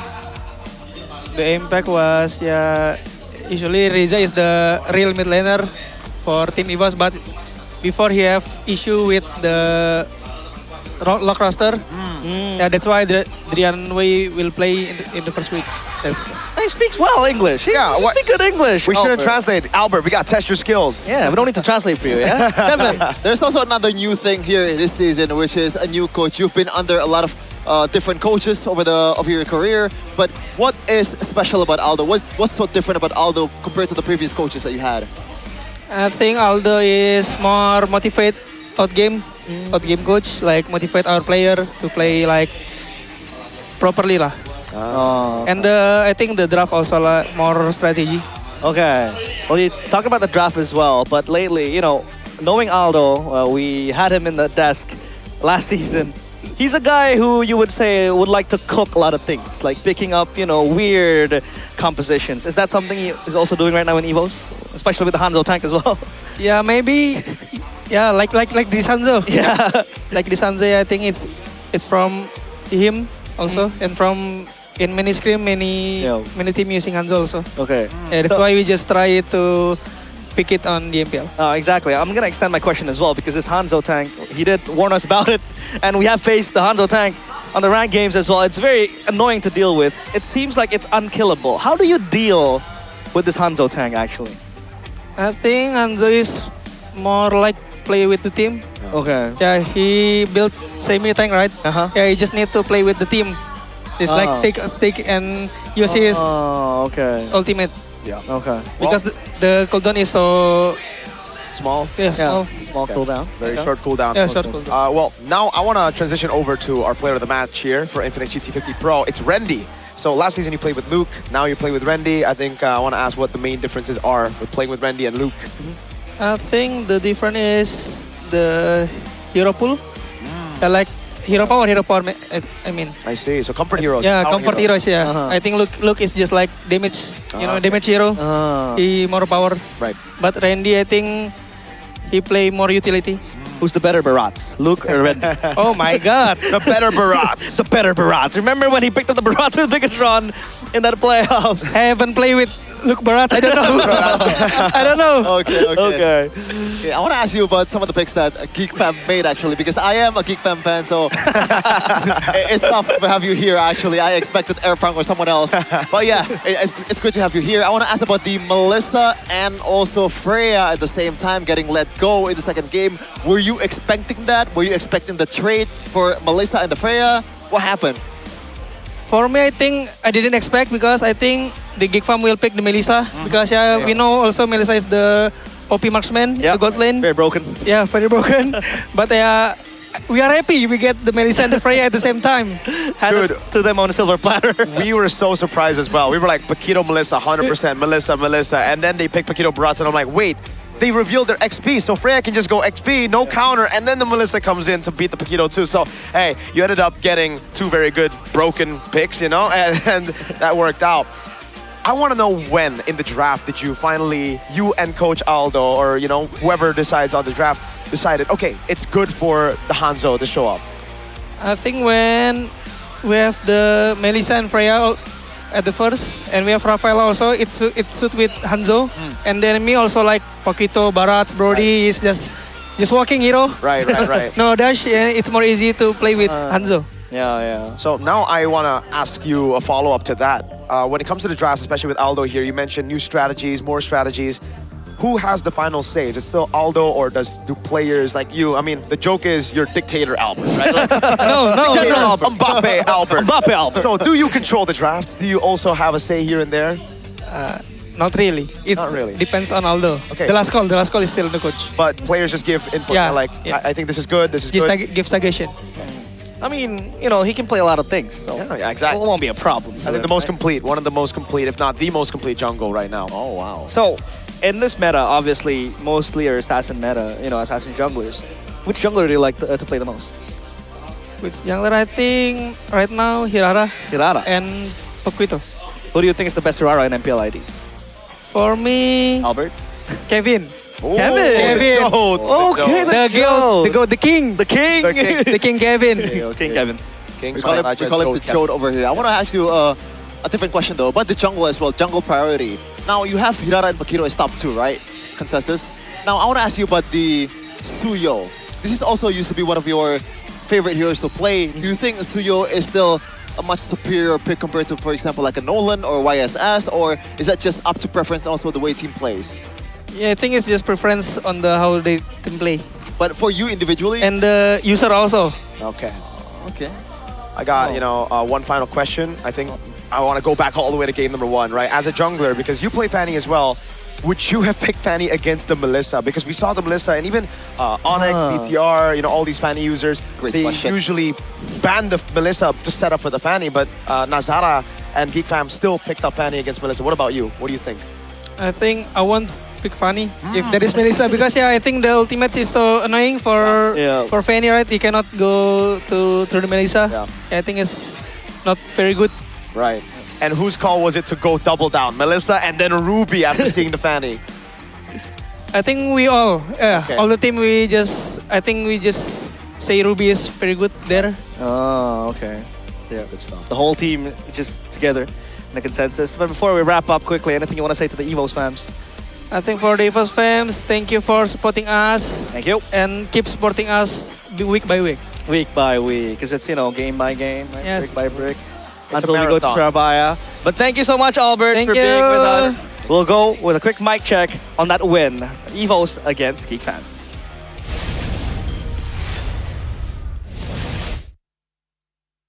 Lihat gua. Dapat banyak, bisa lihat gua. Pelan-pelan tadi. Oh ya, oke. Nanti bisa dihidupin Tutup pintunya. Aman, bunuh dulu. Mid lagi, boy. Oke, pas tahu Bob. Gue hidupin gak ini? Boleh sini, luar teh. Lihat ya, konsil. Aman guys. Goltin di badan. Mati. Aman guys. Lihat saya ada ulti. Gua skill 2. Nice banget. Boleh guys, pelan-pelan. Lihat gua guys. Lihat. Nice Ren. Gak ada puri kalau di guys. Nice Watson. Lihat. Bisa. Ulti. Mati. Nice banget tim. Alhamdulillah. Let's go boy. Itu end lu. Aman. Nice banget. Kalian dari biru. Kita tuh leh. Ya. Dia gigit Golti. Barat kan, sebarat. Gua pegang Belakangnya kena 3 orang. Baratnya lagi nggak ada blinker kan? Iya nih. Skill 2. Kena golti. Talbop lagi. Gua stun lagi. Gue debet, aman tat. Gue stun. Nice banget. Lihat sini guys, 2 orang. Aman. Sumpah mahal dia itu. Nice banget. Aman. Lu ada ulti lagi, Bob. Bisa lagi sini guys. Gas lagi. Brody. Nah, flicker. Bisa. You could hear how much fun they were having with that composition. The Hanzo just terrorizing you, slithering like a snake, uncatchable, unkillable.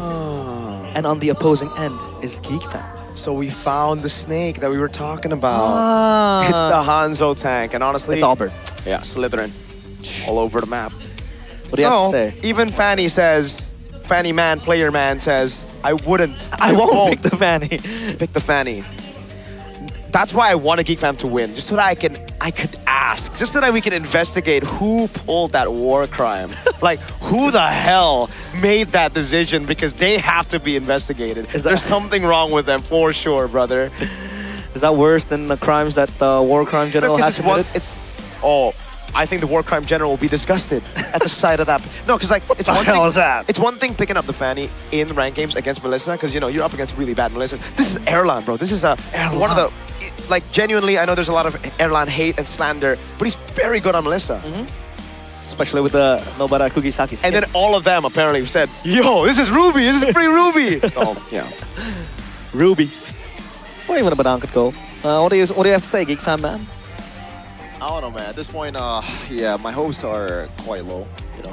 Like seriously, I'm not even joking. No hopes? Like, even when the war crime general is picking the Natalia, the Sabers, there's like a clear winning condition. Like vision. How there is a vision. It looks so disgusting. It looks so.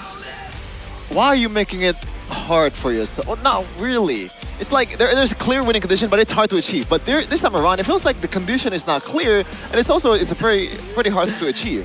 I mean, if you can have it hard, why do you need to have it easy, right? Boom. It's the mindset that we Indonesians have. But standings, Bigatron Vitality up there. Congratulations on this 1 week. Listen, brother, there's no 1 week standing. Brother, we don't celebrate these. Oh, you don't? It's a marathon, not a sprint. Last time we did have echoes of the regular season champions. Oh yeah. And then losing to Geek Fam or EVOS. I can't remember. It was season 13. Not gonna lie. I gotta say, Geek Fam are better than Onyx, because Geek Fam did get a game win. Okay. It's hard to hate Bigatron's players, bro. Yeah, me too. I don't hate They are so well spoken. Dude, Shogun is probably the most. It's called bantering. We call it in basketball a low maintenance superstar. I know he's low like a Youngmin Son type of deal, Yeah, bro. Like a Luka Modric type of deal. And can't hate him. He does not ask. He does not ask much as a superstar. Yeah. Oh yeah. He's very. I remember his humble beginnings. I used to see him back when he on the Kagendra days, and yeah, he's very humble and like what we heard from his answers. But now Let's take a look at the Rookie of the Week. Do you have any guesses? Dude, there's only one. Do you have any guesses?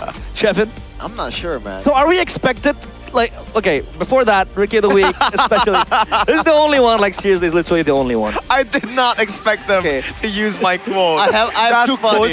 I have two funny. quotes that maybe should not be shown here. First of all, participation award. That's funny. Okay. Second of all, it reminds me of the time where I won the third of the state chess championship when there's only 3 players. Okay, Miracle. So he's the only one. So are teams expected to make transfers so that we can welcome new rookies? Dude, I don't even know, because like trusting your rookies is a very TL thing to do. And hey, Kevin actually, I think deserved it. Even if there was another rookie, he probably would have done, he would have probably won this Rookie of the Week award. The average damage per goal, man. He carried TL ID in a comeback against Na'Vi. Against Na'Vi. Yeah. Against all the teams. But after this, we do have the Player of the Week. Who do you think will it be? Niall. I think it has to be Erpang. I'm kidding. Oh. Niall is what Mirko calls, and drumroll, Player of the Week. Niall, you shall receive. Wait, they used both my quotes. Well, I don't pick Niall, that's why. And I didn't even give a quote. Okay, but you chose Niall. I chose Niall, yeah. World class. World class. I'm guessing you voted Shogun. Yes. Okay, because I was going to say, like, if you voted someone else, I don't know who it is. Yeah, world class. I think it's as simple as that, dude. Niall. Every season he comes in, even after winning MPL and the previous international tournament, still is doubted. People are still saying, this guy is too bombastic. He's not the composed type of player. He takes too many risks. And I say yes to all of that. But if you're good enough to take those risks and constantly come out on top on those gambles, you have a player like Niall. The cold-blooded jungler. And he proves why he is world-class, like Mirko mentioned. But we do have the next week scheduled by Todak. It is all over here. Friday, 28th of August, Vitality, or rather, Bigatron by Vitality, excuse me, against Na'Vi. Dewa against Geekfam. I mean, by the way they're playing, we might just call them Vitality, right? Because they're world class. TL ID against Onyx, Alter Ego against Evos, RQ against Bigatron by Vitality. And Na'Vi. Is he laughing like that? Are you okay? Na'Vi against Onyx, Geekfam against RQ, TL ID against Alter Ego. Shevin. You know that meme, treasure versus treasure? Shevin, Geek versus Dewa is going to be a banger. It's going to be a banger. Treasure versus treasure. You know the battle that they fought in like before the World War? What? It's called the Battle of Mid. You know, this really reminds me of the Tai Lung quote. What is that? Tai Lung, you know, when he's like... Yeah, I know Tai Lung. When he met Poe, he's like, this battle will be legendary! Finally, a worthy opponent. I thought you were going to say, you were the Dragon Warrior or something. Oh, God. That's pretty funny. That's pretty funny, too. Yes. Yeah. You were, yeah. A lot of references. A lot of good, very, very fun references. But don't forget to feast your eyes on all the matches next week. But next up is obviously bragging rights for the fans. It is the Super Fans Cup. Standing by Go Big Let's go! Shevin! You're Geek playing community. your fans. All 3 of them are the best players in MLB. All 3 of them and you. So 4... Wait, I can't believe they win with Nevin, bro. Wait, is Nevin playing? I believe she's 8 epic. winners of the world, bro. They're playing straight up EXP Bubble and Koopa. Oh my goodness! Yeah, I've seen her play multiple times. That's so funny, actually. It's a bit abysmal, I would say. Ultra Champ second, RQ Kingdom third. At least there's something to celebrate, Chefin. And don't forget, right? With our playoffs being in Surabaya, the fans will get transported to Surabaya too to play there. Like they play in the venue as well. So even if your team might not make it, like I'm quoting what you say, with the hope that you're losing, the Geek community might still make it to Surabaya. That's true. So we have to. I'm just picturing like the way we actually the logistics of it. Logistics. The way we travel to Surabaya. We can just rent those like small electric cars, and we can all fit together. Well, That's pretty good, right? It's not pretty good. It's not really, it's not really comfortable. But hey, speaking of world class, don't forget as well. What sound is that? That ain't me, yo. That ain't me as well. I don't know. I don't think that's me. That's not my on Infinite. silent. I think it's on my Aqua device. Actually. Aqua a notification device. for y'all to go check out everything. Literally, that you need anything that you need. Man, it's right there. You need a washing machine, Washing machine? You gonna want a fridge? You want AC? What if I want an TV? AC fan?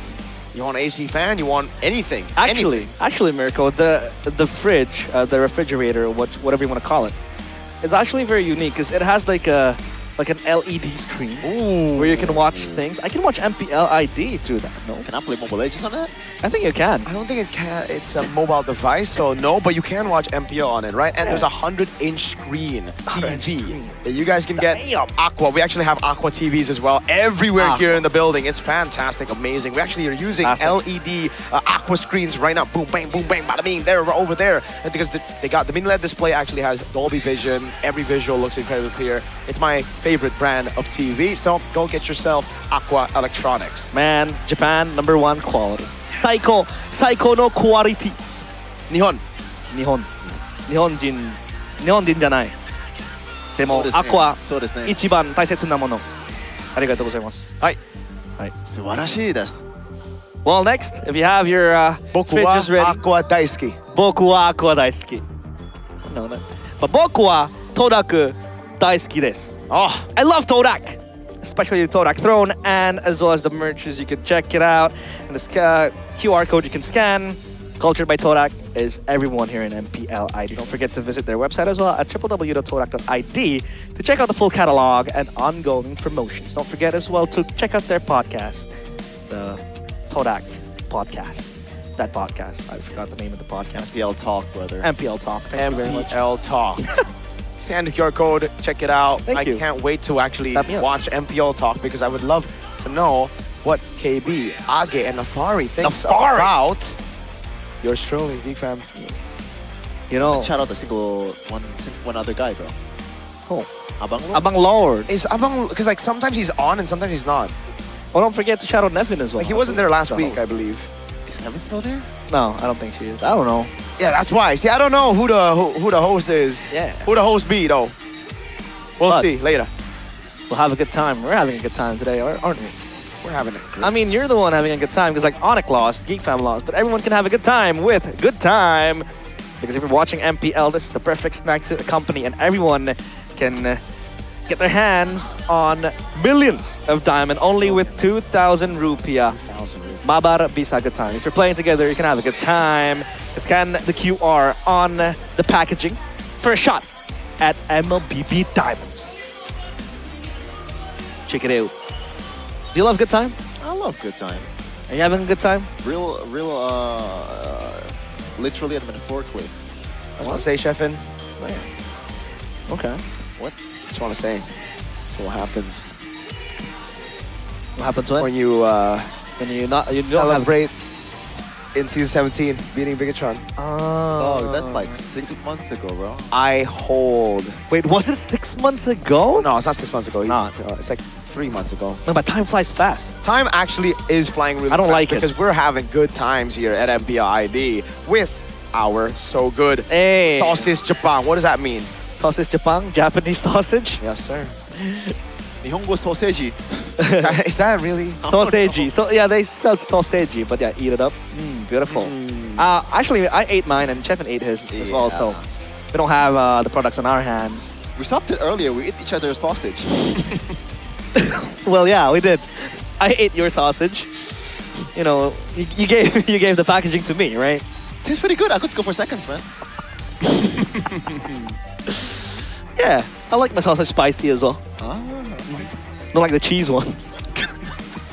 I'm gonna leave it to you guys, bro. I'm gonna shut up. Eat it up. Sausage Japan. Japanese sausage. Nihon no sausage. Ichiban no tabemono. Just say number one. Ichiban. Number one. Number one. Number one. Number one. Evo's one. Can you read this one? What? Ichi. There's someone that's saying. Like, Oh, I can't read kanji, but this says like human. This is like a kanji for human. I can only read hiragana and katakana. Oh, okay. Is hiragana like Hirara's brother or something? Hiragana is actually Hirara's dad. Ah, I see. So hiragana had a daughter with katakana. It becomes Hirara. Ah, I see. So that's why, you know, I'm deep into the lore as well. Very nice. Delicious. So good. Delicious. Oishi So good. Oishi desu ka? Oishi desu. Oishi desu. Oishi desu. Subarashi. But hey, Subarashi desu ne is going to be the closing line because it has been a very, very sweet week today and even this week at MPL ID Season 18. We are still going to play all the matches on week 3. It's still going to be a long, long marathon until week 9 before we enter Surabaya, the land of the crocodiles and also the shark mythology, Really? right? Yeah, that's so sick. It's like the crocodile and the shark. But hey, it's been us 3 and MPL ID Season 18. Realize, Miracle, Chefin. Anything you want to say before we close the broadcast? Can we please get one win, bro? What about you, Miracle? Can we please lose, dude? Like, we need to learn in the regular season. We can't just be smashing everybody. You want to humble down the players? Okay. No, not humble down. Kind of like, I'm worried that if they do too well, they'll okay. the playoffs. But hey, MPL ID Season 18, we own this. See you next week. See ya. Semua tim semakin berusaha untuk mengejar ketertinggalan dan mungkin mempertahankan posisi terbaik. Dan melihat bagaimana 9 tim sedang berjuang, kita pun juga melihat semangat dari para caster, para talent, dan juga para semua super fans yang hadir. Terutama tentunya untuk para sponsor dan partner, karena Bude ingin mengingatkan bahwa MPL Indonesia Season 18 powered by Moonton, supported by PBSI, presented by Official Gaming Phone, Infinix, Official e-wallet, GoPay, Official Gaming Chair, Todak, dan partner in esports ada Aqua, Telkomsel, Bayu, IndiHome, Good Time, dan So Good. 9 tim masih akan berjuang untuk menjadi 6 tim teratas untuk bisa pergi ke Surabaya. Dan tentu saja semuanya membutuhkan perjuangan. Ini baru minggu yang kedua. Bagaimana di minggu yang ketiga? Tentu saja semuanya akan dijawab oleh 9 tim yang akan beradu di minggu yang ketiga. So akhir kata di minggu yang kedua, terima kasih dan sampai jumpa di minggu yang ketiga MPL Indonesia Season 18. We own this!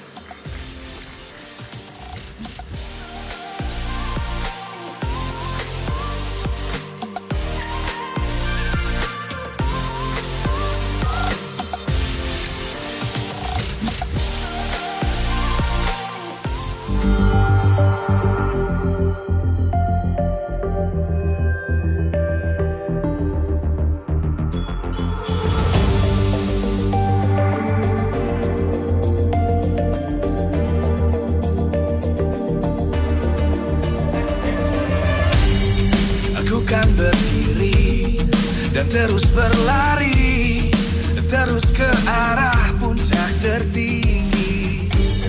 Ku takkan berhenti hanya sampai di sini.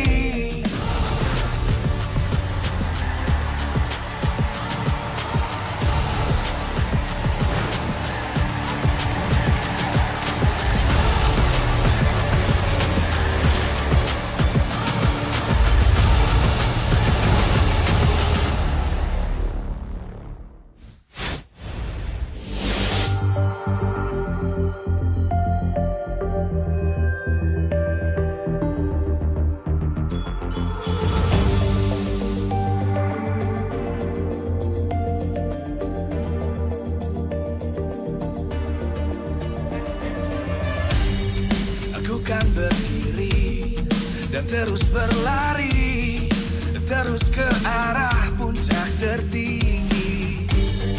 Ku takkan berhenti hanya sampai di sini.